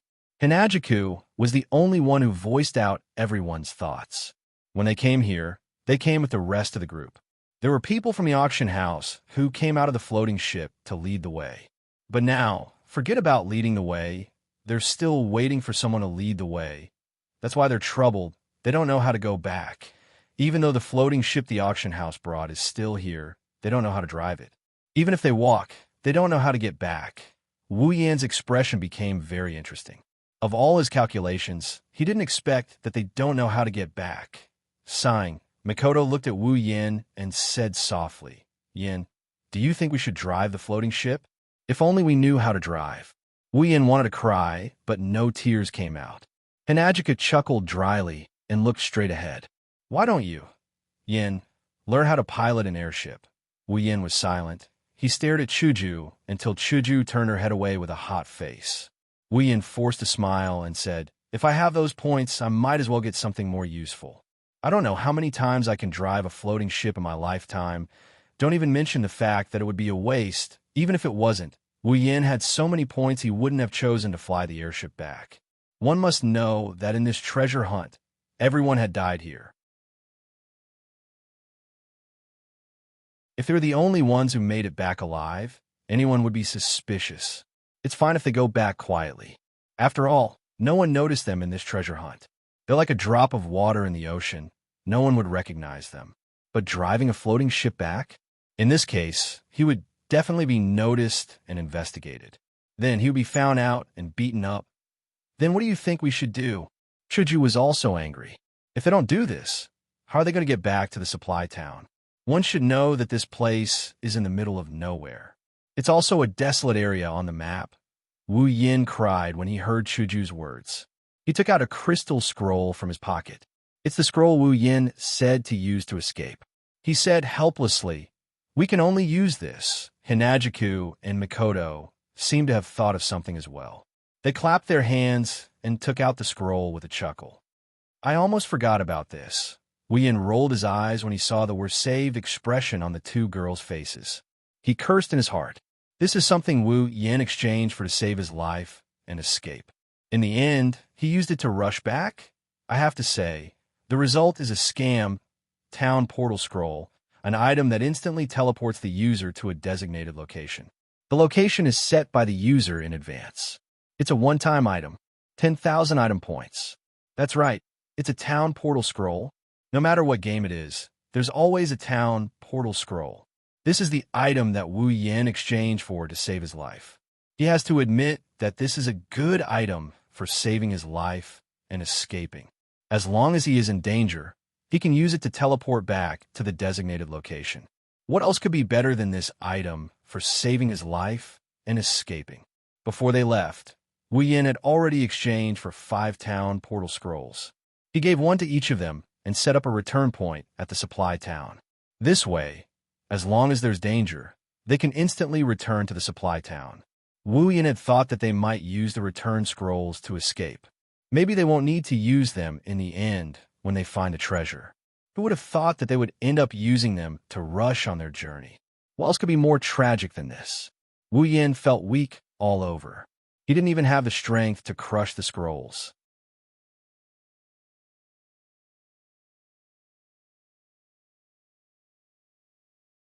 Chapter 109. Good morning, Master. While he's still in a daze, he heard this voice. Opening his eyes in a daze, he saw a pair of abnormally large breasts swinging back and forth in front of him, 10 centimeters away from his face. Am I dreaming? If so, please don't wake up. His eyes are still half open. Looking at her voluptuous breasts, the first thought that came to mind is that he's dreaming. Ikaros was lying on top of Wu Yin, looking at her master strangely. She felt her master was awake. That's why she said good morning, but her master's reaction was a bit strange. Was it because she said it too softly? Ikaros tilted her head in confusion. She looked at Wu Yin seriously to make sure he's awake. Ikaros decided to repeat what she said one more time. Good morning, Master. Actually, Wu Yin already knew he was awake after muttering those words. But looking at the pair of large breasts in front of him, Wu Yin was stunned and didn't react at all. It wasn't until Ikaros called him again that Wu Yin snapped out his daze. He knew Ikaros came to his room again. The pair of large white rabbits in front of him, without a doubt, belongs to Ikaros. Gulp. Uncontrollably, Wu Yin swallowed a mouthful of saliva. In the silence of the room, the sound was particularly ear-piercing, making Ikaros confused. Wu Yin laughed dryly. Resisting the urge to turn into a wolf, Wu Yin pushed Ikaros away with difficulty. Panting heavily, he smiled embarrassedly. Ikaros, next time, can you not wake me up like this? I'm afraid I won't be able to hold back. Can't hold back. Tilting her head, Ikaros looked at Wu Yin. Her face was expressionless, but her eyes revealed clear doubt, as if she was wondering why Wu Yin couldn't hold back. Wu Yin choked, unable to speak. All right, where's Chuju and Mikoto? Wu Yin had no choice but to change the topic. At the same time, he pulled the blanket over his body in an attempt to cover a certain naughty part. They were fine. A voice that clearly didn't belong to Wu Yin or Ikaros rang out, interrupting Ikaros's words. Wu Yin's forced smile froze on his face. Slowly turning his head like a machine, he saw Hinajiku standing at the door with a smile on her face and a gloomy Mikoto with her head lowered and her bangs covering her expression. Yo, good morning, Chuju Mikoto. Wu Yin raised his hand and greeted them with a smile. Everything looked so normal, except for the waterfall of sweat on his face. Too bad Kaisha-sama and Railgun weren't in the mood to greet Wu Yin. They stood at the door, their beautiful eyes staring at Wu Yin, completely ignoring Ikaros. I was wondering why I didn't see Ikaros every morning when I woke up. She was sleeping in the same room. No. Please listen to my explanation. His face is drenched in cold sweat. Looking at Hanajuku and Mikoto, Wu Yin forced out a smile that's uglier than crying and said. After hearing Wu Yan's explanation, Chuju and Mikoto went silent. This made Wu Yin even more uneasy. He'd rather the two girls beat him up. At least then it'd be normal. But now, Wu Yin was really scared. Chuju, Mikoto, Yin, you big idiot. Chuju and Mikoto roared at the same time and turned to leave, leaving behind 2 small teardrops on the floor. This is going to be a big deal. His heart sank. Wu Yan's mind was in a daze. Looking at the situation, Chuju and Mikoto are obviously sad. It's no wonder, seeing the person you like in the same room with another woman, and that woman wasn't in the room for the whole night, anyone would misunderstand. Master, is this Ikaros' fault? Ikaros, who watched from the beginning to the end, twisting her body uneasily. This is the first time Wu Yin saw Ikaros have any expression on her face. Taking 2 deep breaths, Wu Yin rubbed Ikaros' head and said in a low voice, Ikaros, this isn't your fault, so you don't have to blame yourself. Yes, master. Even though she said yes, her face was full of uneasiness. Anyone could see that Ikaros was blaming herself. Wu Yin sighed and looked at Ikaros. Thinking about the sad eyes of the 2 girls before they left and the tears that they left behind, his heart suddenly felt very pained. Chuju and Mikoto, will they ignore me after this? The more Wu Yin thought about it, the more he felt it was possible. His heart started to feel uneasy. It should be said that Wu Yan's heart was a little sensitive because it was the first time he saw Chuju and Mikoto with that kind of expression. He didn't think that as long as he explained it to them, everything would be fine. It's just that because of this, that kind of thing happened later. His face was cloudy and uncertain. Right now, Wu Yan's body is here, but his heart is with Chuju and Mikoto. He has a strong urge to see how Chuju and Mikoto are doing right now. But he's afraid that if he went to them now, it would only make them more sad. Wu Yin clenched and unclenched his fists. Then he looked at Ikaros' sad expression and made a crazy decision in his heart. Ikaros. Yes, master. Ikaros looked at Wu Yin. She saw Wu Yan's face was very firm, as if he made a big decision. She couldn't react in time. Ikaros, don't blame yourself. I will solve everything. Will you help me? Staring blankly at Wu Yin, who seemed to have thought of something, Ikaros' expression returned to normal, and she softly said, Yes. Master. Standing in front of Chuju in Mikoto's room, Wu Yin lightly knocked on the door. Chuju, Mikoto, it's me, open the door. After waiting for a while, there was no response.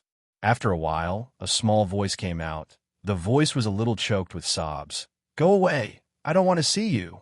Showing an expression that said he expected this, Wu Yin grabbed the door handle, and with a flash of his power, the door was opened by Wu Yin and pushed in. What entered his eyes were 2 girls, each lying in their own bed, staring at him blankly with tears in their eyes.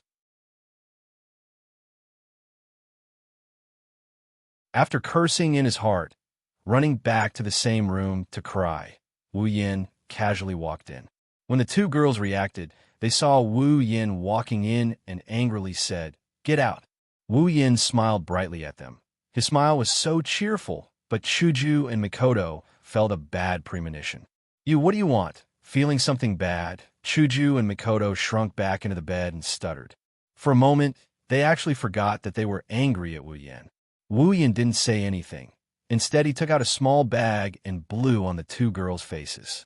A cloud of powder floated towards Chuju and Mikoto and landed on their faces. What are you doing? Chuju and Mikoto touched their faces and angrily shouted at Wu Yin. Then they suddenly felt powerless and laid down on the bed. What's going on? What did you do? What are you doing? 3 questions jumped out of Chuju's mouth. In exchange, Wu Yan's footsteps came in.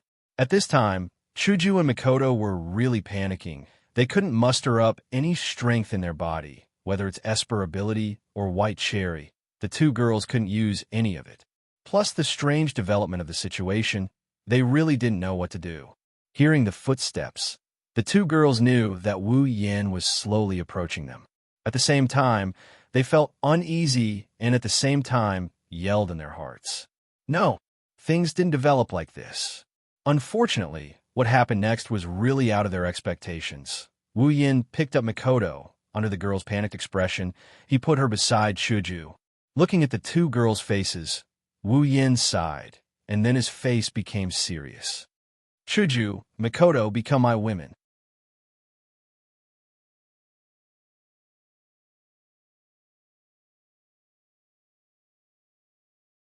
Chapter 110.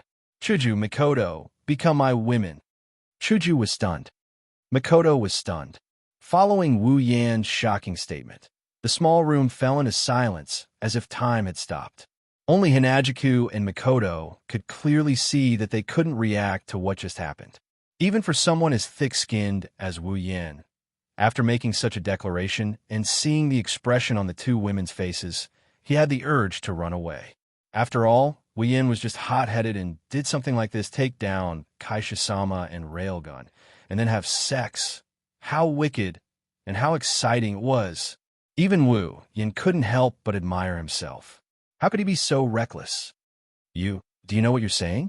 If it wasn't for the fact that she was so weak that she couldn't even move, Mikoto would have gone crazy and electrocuted everyone, regardless of friend or foe. Not just Mikoto, even Chuju's face was burning hot.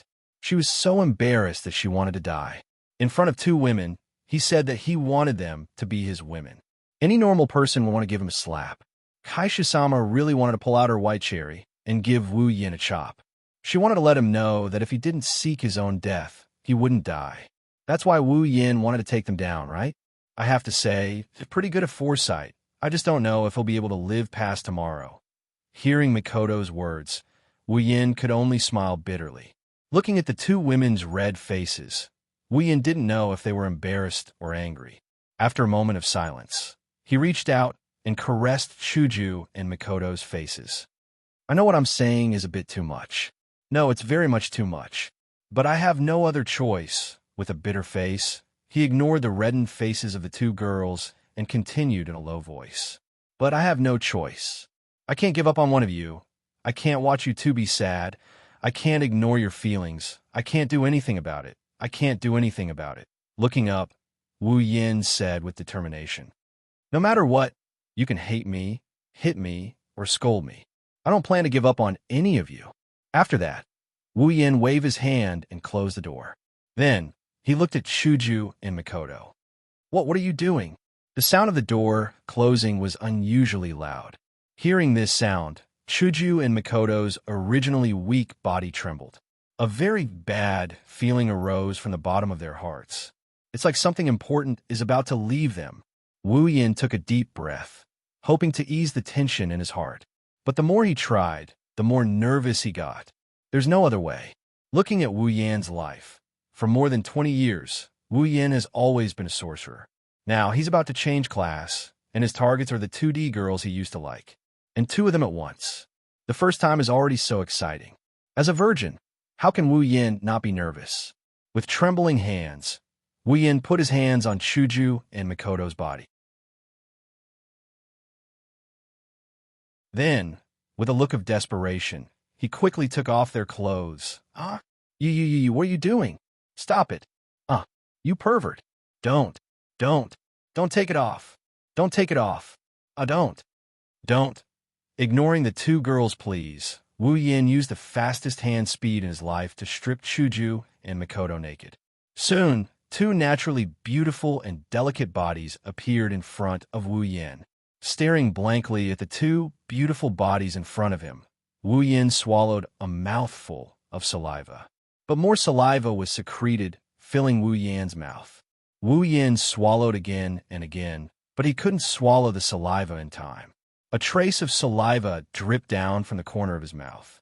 Of course, Chuju and Mikoto saw Wu Yan's perverted appearance, but they didn't care. Their heads were already dizzy when their bodies were exposed in front of Wu Yan. Wu Yan, on the other hand, felt a certain part of his body so hard that it's a bit unbearable. It's so unbearable that his pants almost couldn't hold it down. Without thinking, he stripped off his clothes as well. Their eyes bulged as they watched Wu Yan's every move. Smoke was already coming out of their heads, but this still couldn't alleviate the shame and anger in their hearts, especially when Wu Yan's disgusting body parts appeared in front of them. Everything happened too fast, so fast that the two women didn't have time to talk to each other. Finally, the condition to be honest with each other was met. Wu Yan took a deep breath and pounced on Chuju. Feeling the weight on her body, Chuju finally panicked. She wanted to push Wu Yan away, but her body couldn't exert any strength. Even the insides of her body felt powerless. Without any other choice, Chuju could only plead. Yin, no, Wu.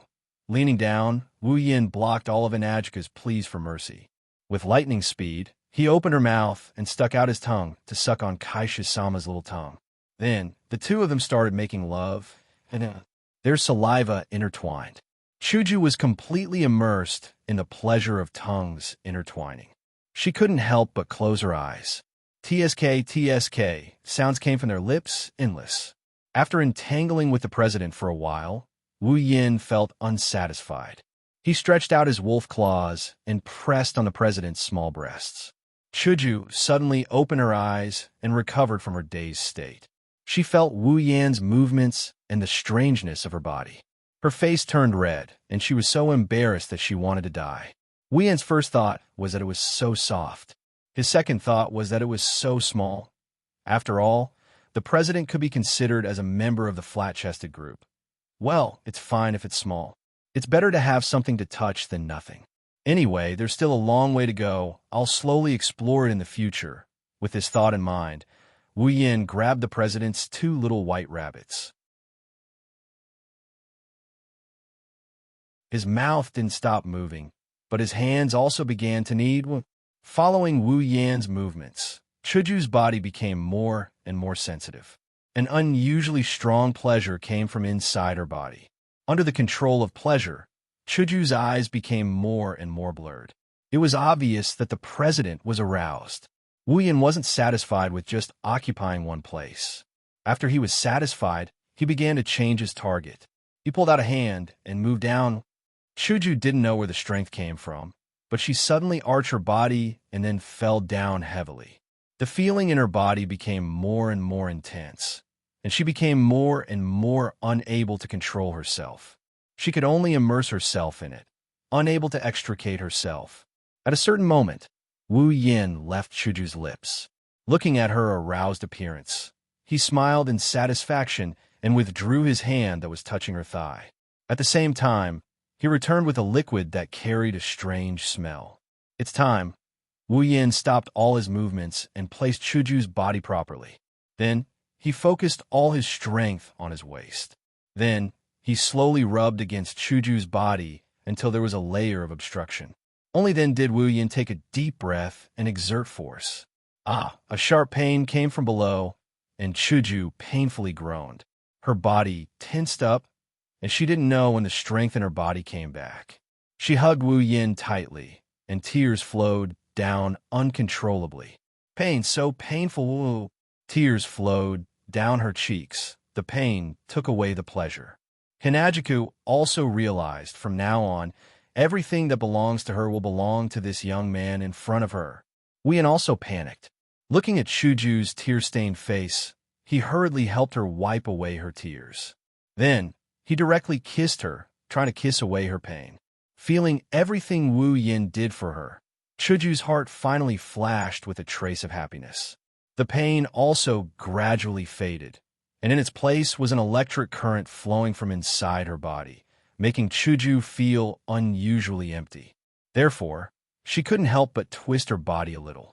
Receiving Chuju's signal, Wu Yan also understood something. He smiled slightly, and his body began to exert force.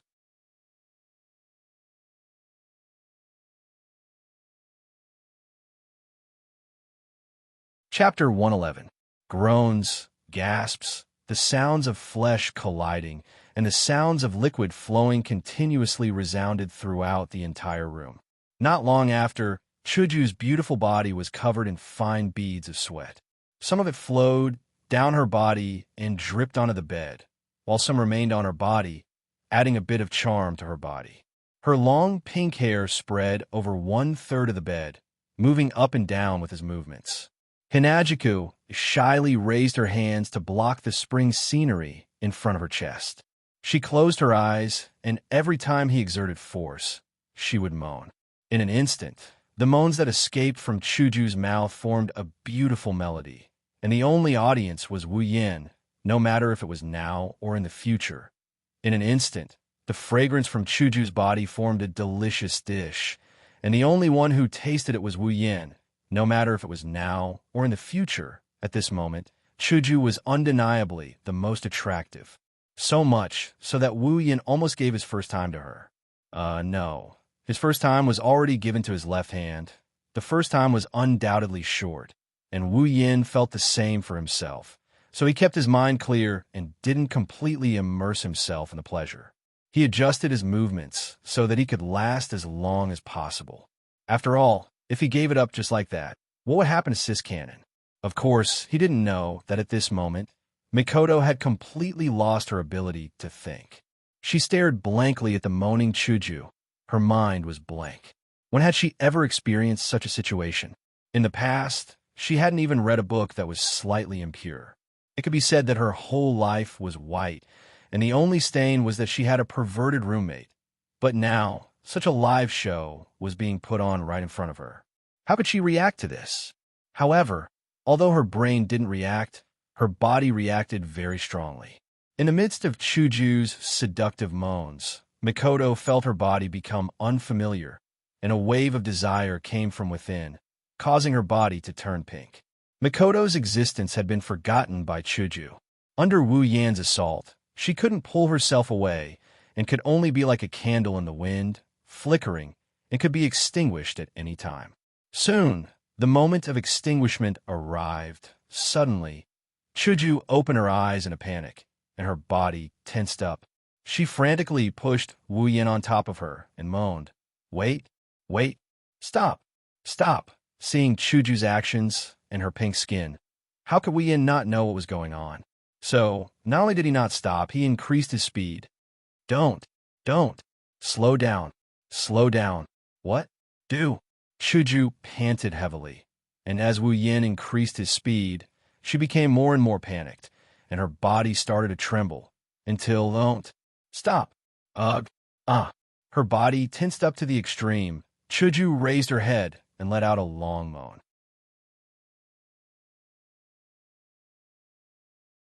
At the same time, Wu Yin also felt a large amount of water erupting from Chuju's body, desperately suppressing the feeling. Wu Yin persevered. He still has another mission to complete. Finally, at a certain moment, Chuju's body went limp, and her face was flushed red, and her eyes were half closed, and she was panting at this time. Wu Yin finally turned his gaze to Mikoto, whose face was also flushed red. Putting down the panting Kaishu-sama, Wu Yin reached out his evil claws towards Mikoto. Dong. When Wu Yin pressed his hand on Mikoto's body, a loud sound came from her heart. Mikoto also realized something and looked at Wu Yin in panic, not knowing what to do. "I'm warning you, don't mess around," Mikoto said fiercely. Of course, that's what she thought.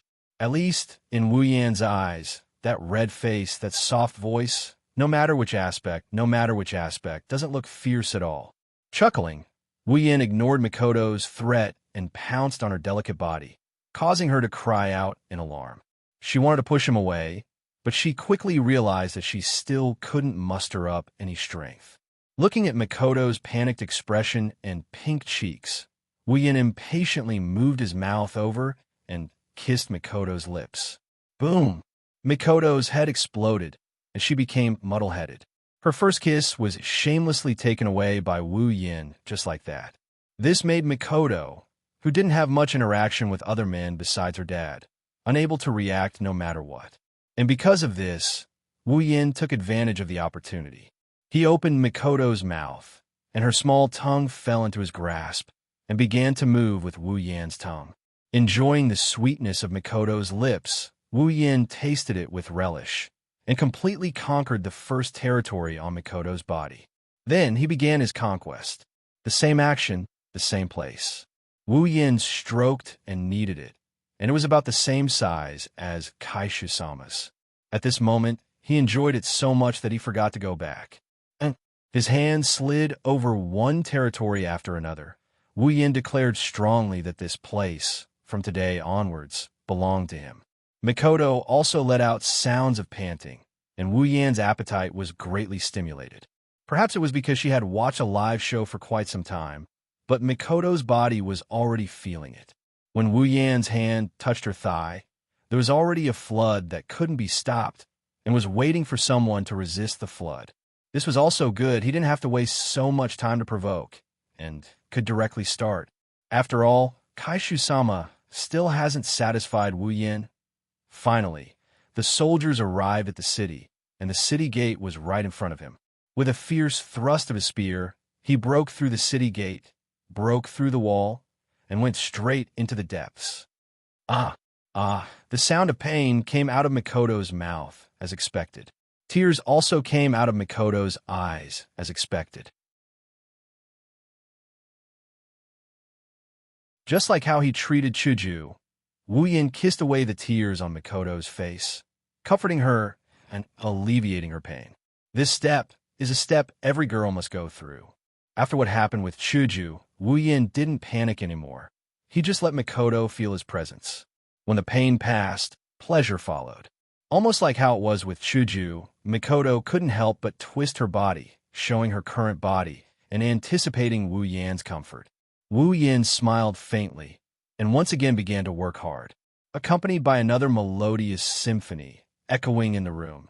Outside the room, in the living room, Ikaros is hugging little Liren, sitting on a chair, listening to the sounds coming from the room without saying a word.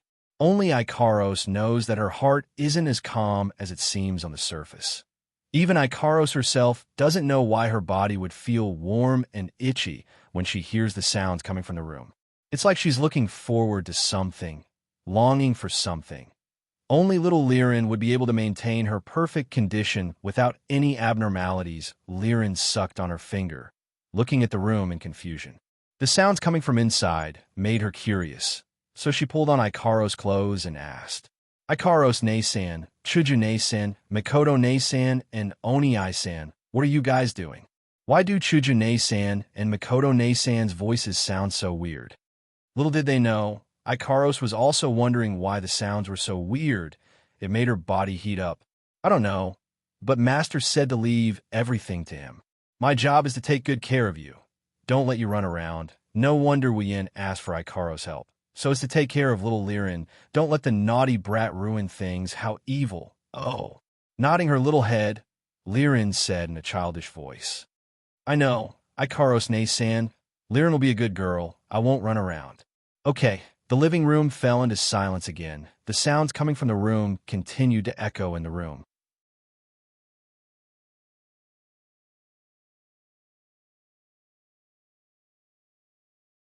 Chapter 112. Hinajiku pulled the blanket over her body and sat on the bed. She lowered her head and remained silent. Mikoto pulled the blanket over her body and sat on the bed. She lowered her head and didn't say a word. Wu Yin calmly stood in front of the two girls. He looked at them with an awkward smile and didn't say anything. Ignoring everything that happened before, just looking at the scene in front of them is enough to trigger endless imagination. Not to mention, the ambiguous smell that has been spreading in the room since just now hasn't completely dissipated. The sun has already climbed to the top of their heads. Originally, when Wu Yin woke up, it was already morning. When he came to find Chuju and Mikoto, it was also morning. So, after the life and death battle just now, who knows how much time has passed in the morning. The intense battle has come to an end. When the rice is cooked, this scene has been maintained until now. Almost half an hour has passed, and it hasn't changed at all. Following that, the entire place fell into an eerie silence, Chuju and Mikoto didn't do anything. Wu Yin, of course, didn't dare to do anything. Remember, this time he forcefully pushed them down. It's already good that they didn't kill him with a knife or an electric shock. That's why this eerie scene has been maintained. Carefully glancing at Chuju and Mikoto, seeing that they still don't want to say anything, Wu Yin can't stand this eerie atmosphere anymore. Chuju Mikoto, you two should say something, even though Wu Yin was so righteous when he pushed him down, saying things like, "You can hit me or scold me," when it really came down to it. He has to admit that he's scared. Seeing that the two girls didn't say anything, Wu Yin is like a prisoner on death row waiting to be executed. He can't sit still. Silence, more silence. But Wu Yin felt that after he spoke, the atmosphere changed again. After who knows how long, Wu Yin heard a soft murmur. "Get out!" Wu Yin froze. "What?" Chuju raised her head and looked at Wu Yin with a blushing face. Her eyes were watery as she pointed at the door and said loudly, "Get out!" Wu Yin also went silent. "After who knows how long," he said in a small voice. Beep, beep, beep." Before Wu Yin could finish, a crackling electronic sound rang out. Wu Yin's body trembled. Wu Yin didn't even need to use his knees to think to know where the sound came from. Dryly laughing, he didn't say anything else. He looked at Hinajiku and Mikoto and saw that there's only embarrassment and no anger on their faces. Only then did he let out a sigh of relief. He quickly nodded and picked up his clothes before exiting the room. After Wu Yin left, the room became silent again. Chuju and Mikoto looked at each other with the same complicated emotions in their eyes. After a while, both of them sighed at the same time. The same thought flashed across their minds.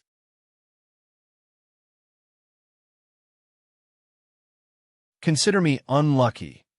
When Chuju and Mikoto walked out of the room, they saw the silent and expressionless Ikaros sitting in front of the table.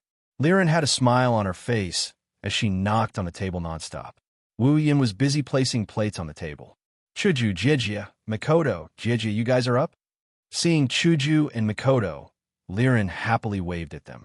If it wasn't for Wu Yin telling her not to ask about Chuju and Mikoto in the room, Liren would have asked them what they were doing in the room. Ikaros also looked at Chuju and Mikoto. But there was a strange look in her eyes because of Chuju and Mikoto's weird walking posture. Are their feet uncomfortable? A few question marks appeared in Ikaros' mind as she thought blankly. Chuju and Mikoto squeezed out a smile and greeted them. Then they staggered towards the table and sat down very carefully. "Come out." At the same time the voice sounded, the smile on Chuju and Mikoto's faces disappeared. Their faces darkened, they turned around and froze. Wu Yin was holding a tray in one hand. His face had an unusually sunny smile. His eyes were squinted into a line. The whites of his eyes couldn't be seen. Combined with his chef attire, he looked unusually fresh and sunny. Chuju and Mikoto looked at each other. Looking at Wu Yin, who turned into a housewife, they looked at him strangely, as if they wanted to see if he was faking it or not. Just as they were about to say something, they remembered something and turned their heads away with a humph. Wu Yan's sunny smile collapsed. He couldn't keep up the act anymore. Originally, he wanted to get away with it. Sure enough, having a threesome is a dream. Even if the dream comes true, there's a price to pay. Little did he know, he only has himself to blame for this. With a sigh, Wu Yin adjusted his expression and put on a sunny smile again. He walked to the side of the two women and put 2 plates in front of them with a smile. "Chuju, Mikoto, you must be hungry as well. I made this especially for you. Have a taste." Silence. More silence. The corner of Wu Yan's mouth twitched twice. Looking at the 2 women who didn't even look at him, he chuckled and said again, "Well, you two must be hungry. Hurry up and eat. This is very nutritious. It's just right for you two to nourish your bodies." Towards the end, a pair of exceptionally sharp gazes shot out from Chuju and Mikoto's eyes, causing Wu Yan's tone to become weaker and weaker. Even his heart felt a little guilty. If it weren't for the redness on their faces, Wu Yin might have already run away. Swallowing hard, Wu Yin turned to look at Mikoto and laughed dryly. "Hey, Mikoto, why don't you eat first? I can guarantee that you'll definitely like it." As he said that, Wu Yin opened the lid and gestured for Mikoto to take a look. When Makoto pretended to look disdainfully at the thing on the plate, she couldn't move her eyes away. Gouda. Clenching her hands into fists, Makoto placed them on her right cheek. Her eyes stared at the plate and instantly turned into cat eyes. Yes, the thing on the plate was Wu Yan's specially made, the Gouda-shaped dessert. A victorious smile appeared on Wu Yan's face. Wu Yan smiled proudly, of course. His face didn't look that proud. How is it? Do you like it? And Makoto didn't hesitate and nodded immediately. Makoto! Chuju shouted loudly. Her tone had a hint of disappointment, but in Makoto's world, there was only Gouda left. This made Chuju's face contort in anger. Wu Yan was also speechless. Even though he hoped that Makoto wouldn't be angry anymore, he didn't expect that one Gouda dessert would solve the problem. This made Wu Yan think of the formula Makoto's first night is equal to Gouda. But at least one of them was taken care of. Turning to look at the angry Chuju, Wu Yan put on a smile again. He walked in front of Chuju and said, Chuju, you try it too. I also specially made your favorite hamburger for you. Lifting the plate in front of Chuju, Wu Yan smiled. Look, this is specially made. Hurry up and try it. Wu Yan looked at Chuju with hope. Looking at Wu Yan's hopeful eyes and the so-called special hamburger on the plate, Chuju's expression changed. She hesitated for a moment before picking one up and taking a big bite. This bite made her eyes light up. She raised the hamburger in her hand and ate faster. Wu Yan let out a big sigh of relief and smiled. This time, it wasn't a fake smile. It was a genuine smile. This means that the two of them have forgiven me, right? Wu Yan thought to himself as he looked at Chuju, who was eating the hamburger, and then at Makoto, who was staring at the Gouda dessert. Maybe she saw through Wu Yan's thoughts. Chuju stopped eating the hamburger and turned her head away with emph. While eating, she said to Wu Yan, Don't think that I'll forgive you just because of this. Yeah. Makoto also woke up from the Gouda heaven. She stared at Wu Yan and said hatefully, You want us to forgive you? It's still too early. You'll suffer from it later. Wu Yan immediately cried. Well, this kind of result is worth celebrating.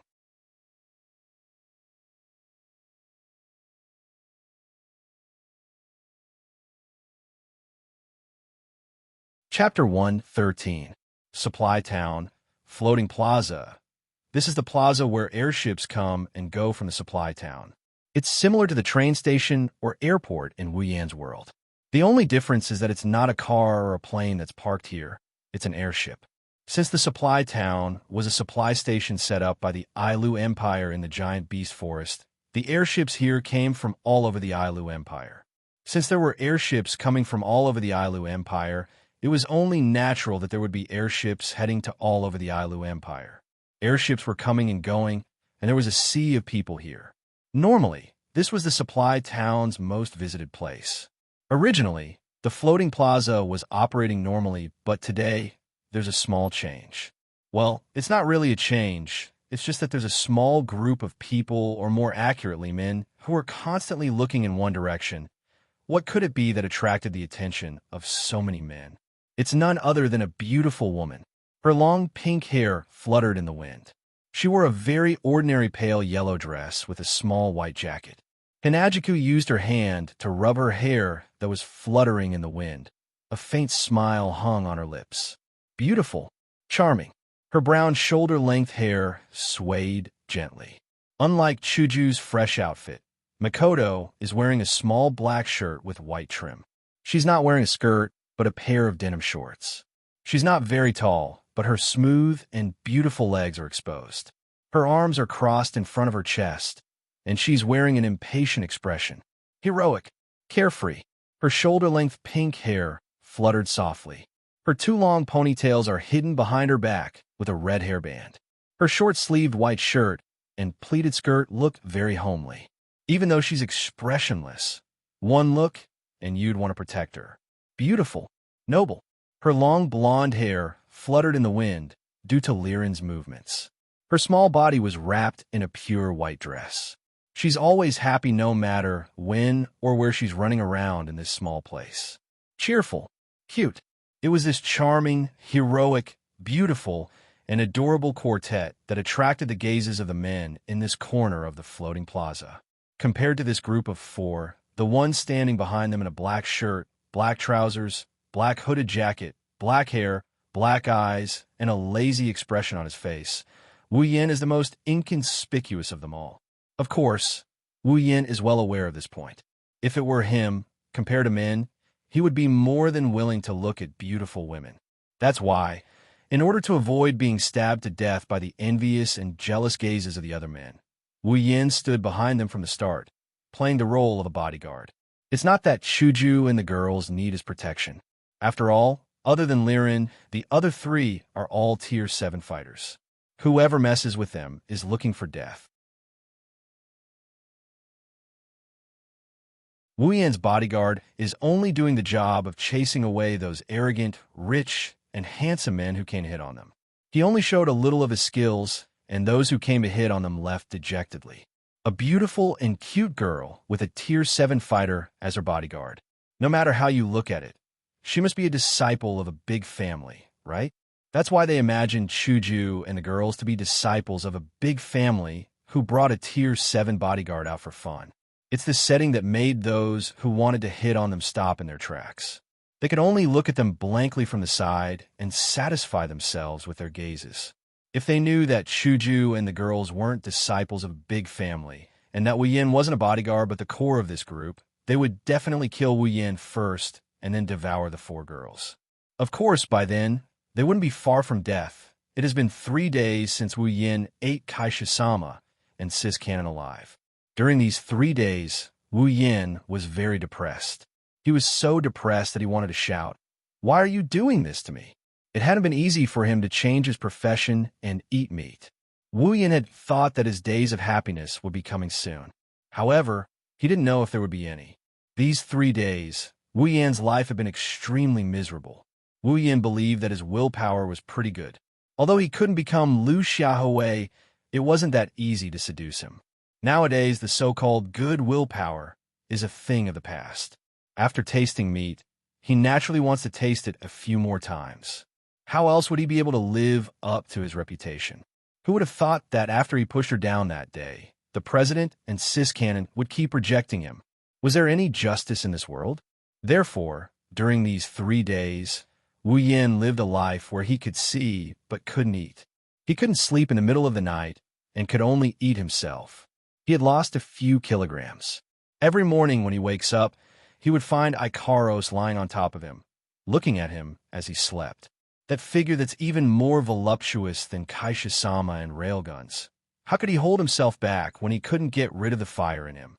However, every time Wu Yin couldn't hold himself back and wanted to push Ikaros down, the president and Sis Cannon would jump out from some corner and extinguish all of Wu Yan's desires.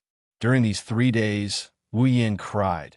He also knows that Hinajiku and Mikoto are doing this to get back at him for forcing himself on them. That's why he can only accept it. He's just thinking about finding a time to get back at them. Yep, he'll use a special method.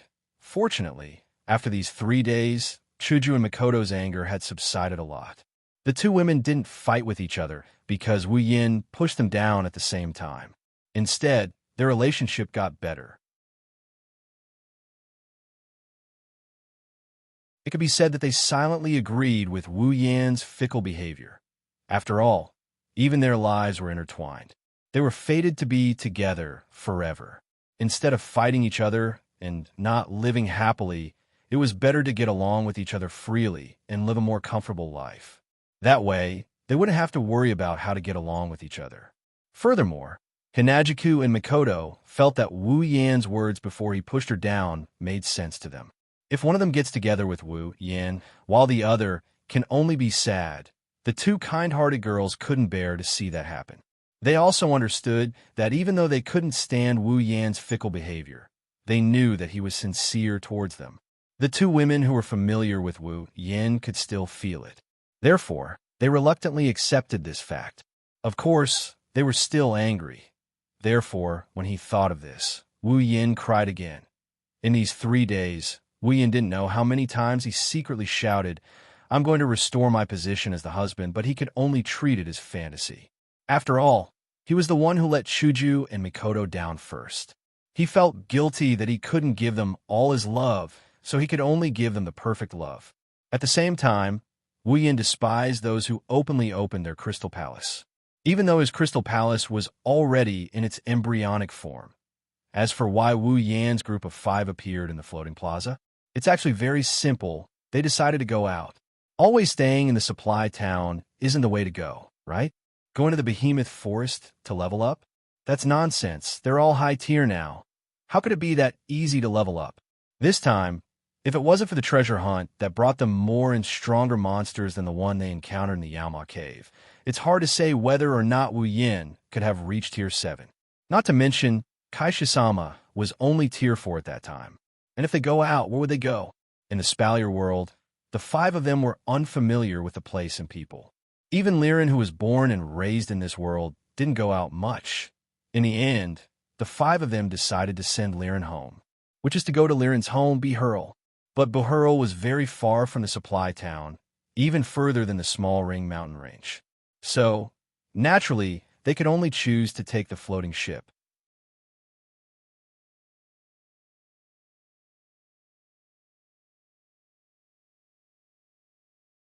Chapter 114. Behurl, in the Ailu Empire, was a relatively high-class area. Although it couldn't be compared to Mafa Ace, where the number 1 family of the empire, the Lori family, was located, it was still a well-known area compared to other small areas with only 1 or 2 families. It has to be said that the floating airships of this world, with the help of those invisible large-scale teleportation circles in the air, were extremely efficient. In Wu Yan's world, who knows how many days it would take to get there by plane, but in the Spalier world, it took less than half a day to get there. After disembarking from the airship at Behurl's floating plaza, little Liren shouted and cheered loudly, because she knew she had finally returned to the place where she belonged.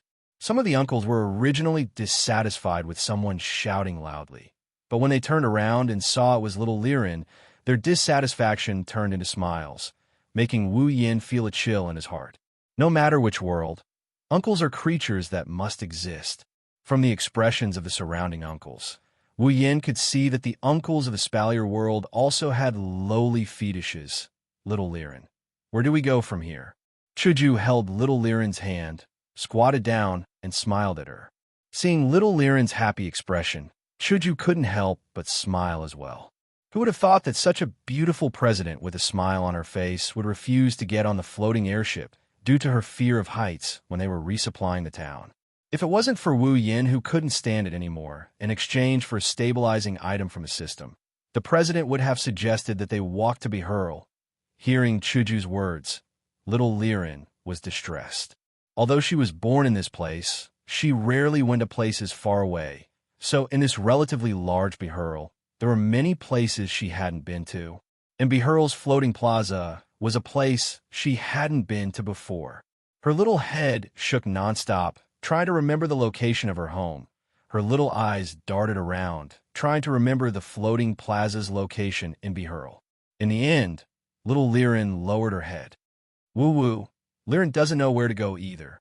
Chuju helplessly stroked little Liren's head. If that's the case, it seems like we can only take our time to find them. Ignoring the gazes of those who were jealous of him standing next to the beauties, he looked around, and after thinking for a bit, he walked in front of the crowd. Let's walk around first. Maybe we can find a place that the little girl is familiar with. That's true. Not sure if it's because Wu Yin said the word stroll, but other than Ikaros, Chuju, Mikoto, and Liren's spirits were lifted. Smiles spread across their faces, making Wu Yan's eyelids twitch. Walking on the street, Wu Yan's group still received 100% of the attention.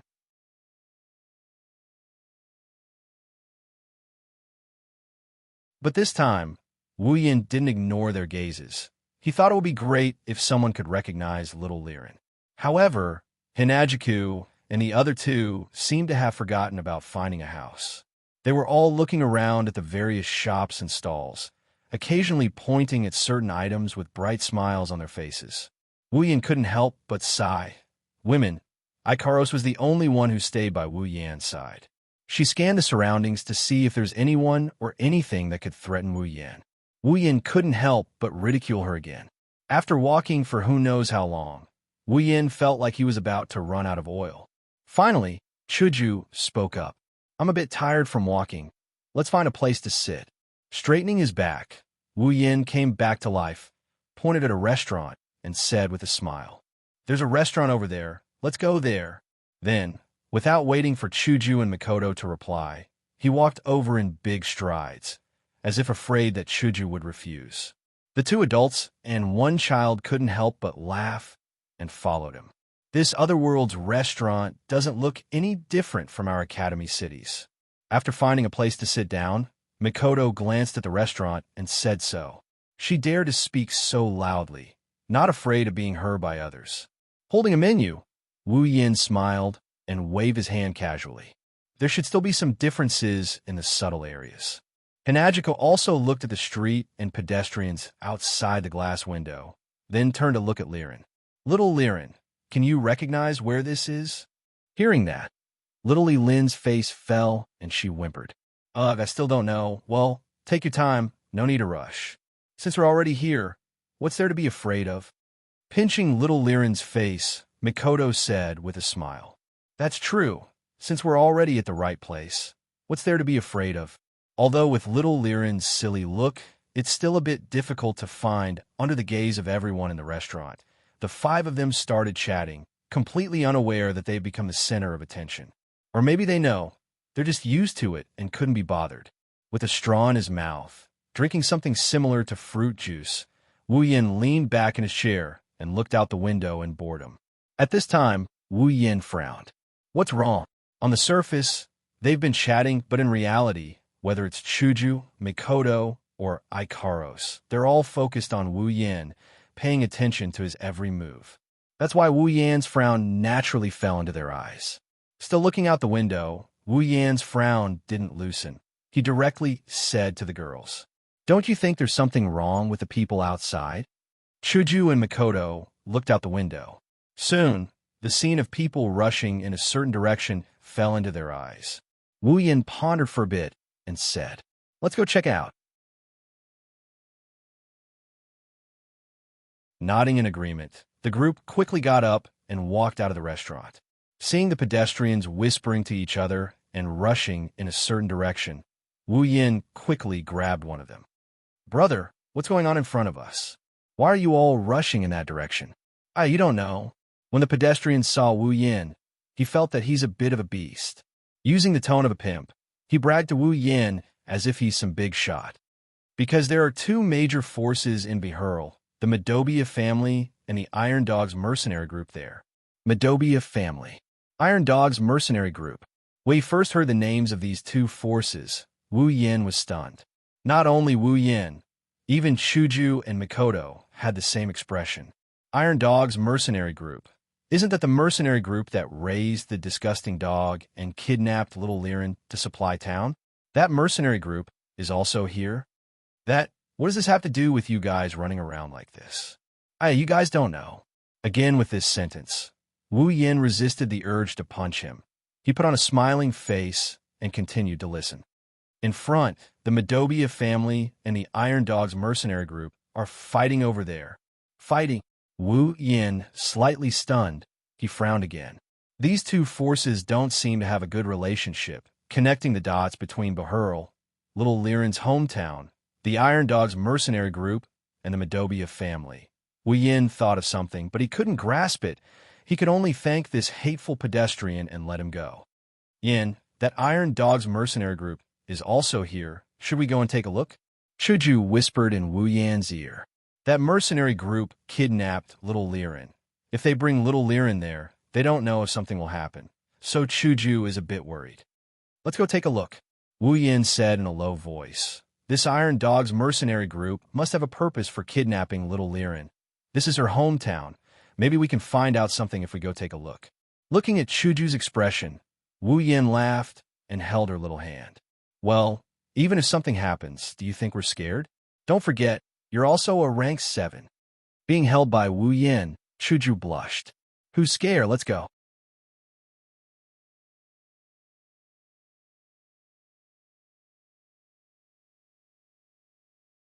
Chapter 115. Behurl, an empty space in the middle of a street. In the middle of the empty space, there were quite a few people standing there. A group of people with weapons in their hands, looking very aggressive. Another group of people had a very disgusting bald dog by their side, looking very fierce. They were facing each other, but their faces were filled with hostility. Anyone with a discerning eye could tell that they were from two different groups, and they didn't have a good relationship. More and more people came running over, surrounding them in the middle, pointing and whispering. Anyone with a discerning eye could tell that they were here to watch a show. At the very front of both groups, there was a person standing at the front. From the looks of it, he should be the leader. One group's leader was a young lad, while the other group's leader was a middle-aged man with a bald dog. At this time, the young leader spoke. "Tigray, if you don't hand over our young miss today, we will not let this go." Hearing that, the middle-aged man with the dog called Tigray couldn't help but laugh out loud. His laughter was full of mockery. He looked at the young leader and sneered. "Who do you think you are to say that to me? Gray would be the one to do it, but with a little guard like you, do you believe that if I kill you, Gray wouldn't even have a word of complaint?" The young leader tightly gripped the sword in his hand, fiercely gritting his teeth, then firmly said, "As long as I can save our young miss, I, Della, am willing to die." Aya, so touching, so admirable, pooh. Spitting a mouthful of saliva on the ground for his dog to lick, Tigray waved his hand. The people behind him all took a step forward, including their dogs. "Just based on what you said just now, I can kill you. Which eye of yours saw your young miss in my hands? How dare you slander me? I'll kill you right now." "Oomph. As long as you're in Behurl, who doesn't know that the leader of the Iron Dog's mercenary group, Tigray, hates our patriarch Gray to the bone. Every day, you're thinking of swallowing our Medobia family. Other than you, who else would have ideas about our young miss?" Hearing Della's words, Tigray's face turned gloomy. Originally, he was afraid that the Medobia family would come knocking on his door, so he wanted to let this kid go, but he didn't expect this guy to be so ungrateful. That guy is dead for sure. A mercenary beside Tigray looked at Della and gloated. He actually dared to touch Commander Tigray's scar. Now, even if Medobia's patriarch comes, he won't be able to save him. Of course, this sentence was just a bluff. His companions standing beside him all knew this, but they were also sure that unless the Gray family head came, the kid in front of them wouldn't be able to escape. Tigray looked at Della and said coldly, "Since you're courting death, I'll fulfill your wish. Everyone has one. Yes. Since you dare to slander me, no matter what, I am still a company leader. If I don't kill you, wouldn't anyone else be able to climb on top of my head? Where would the dignity of my Iron Dog's mercenary company be? Let's see what Gray can do to me." Tigray still said this in a dignified manner. It seems like he's still afraid of that so-called Gray family head. After he finished speaking, he waved his hand. "Kill him." Just as the Iron Dog's mercenary group was about to make their move, a wave of messy footsteps came from the side. Even in such a crowded place, the sound of footsteps could still be heard clearly. Just by listening to it, one could tell that there were definitely a lot of people. Tigray obviously heard it as well. He hurriedly yelled, "Stop," and looked towards the source of the sound. He saw that the surrounding people opened up a path. Then, a strong middle-aged man walked in with a group of people. Seeing this person, Tigray's face sunk while Della's face was filled with joy. "Patriarch. The person who came is the Medobia family's patriarch, Gray Medobia." Tigray saw Gray walking in front of Della. His eyes flashed with a trace of hatred, but he quickly hid it. He raised his hand to signal the mercenaries not to act rashly. Then, he remained silent. Gray glared at Della and scolded. "Do you know what you're doing? Who told you to do this?" Della's face was full of grievances. He knew that even though the patriarch was scolding him, it was actually a show of concern. It's also because of this that he was willing to follow him, but he still wanted to refute. "But patriarch, the young miss must have been, you shut up." Gray rudely interrupted Della's words. When he heard Della's words, his eyes were also filled with hatred. "Stand aside." "But patriarch." Before he could finish, Della saw Gray's expression and could only step aside. "Yes, After settling Della's matter, Gray turned to Tigray. Before he could say anything, Tigray spoke first. Gray, looks like you didn't manage your family's dog well. Gray was stunned for a moment before he couldn't help but laugh out loud. His laugh was especially cheerful. He pointed at Tigray and laughed. Tigray, aren't you afraid of being laughed at by others? Everyone knows that only you Iron Dogs mercenaries raise dogs. Our Madobia family raises humans. Tigray's expression was dark as he stared at Gray. Gray's words were obviously mocking their mercenaries for being dogs, but he couldn't refute and could only laugh coldly. Stubborn Gray, you should know that your family's guard is slandering me. Let's settle this score. Gray stopped laughing and looked at Tigray.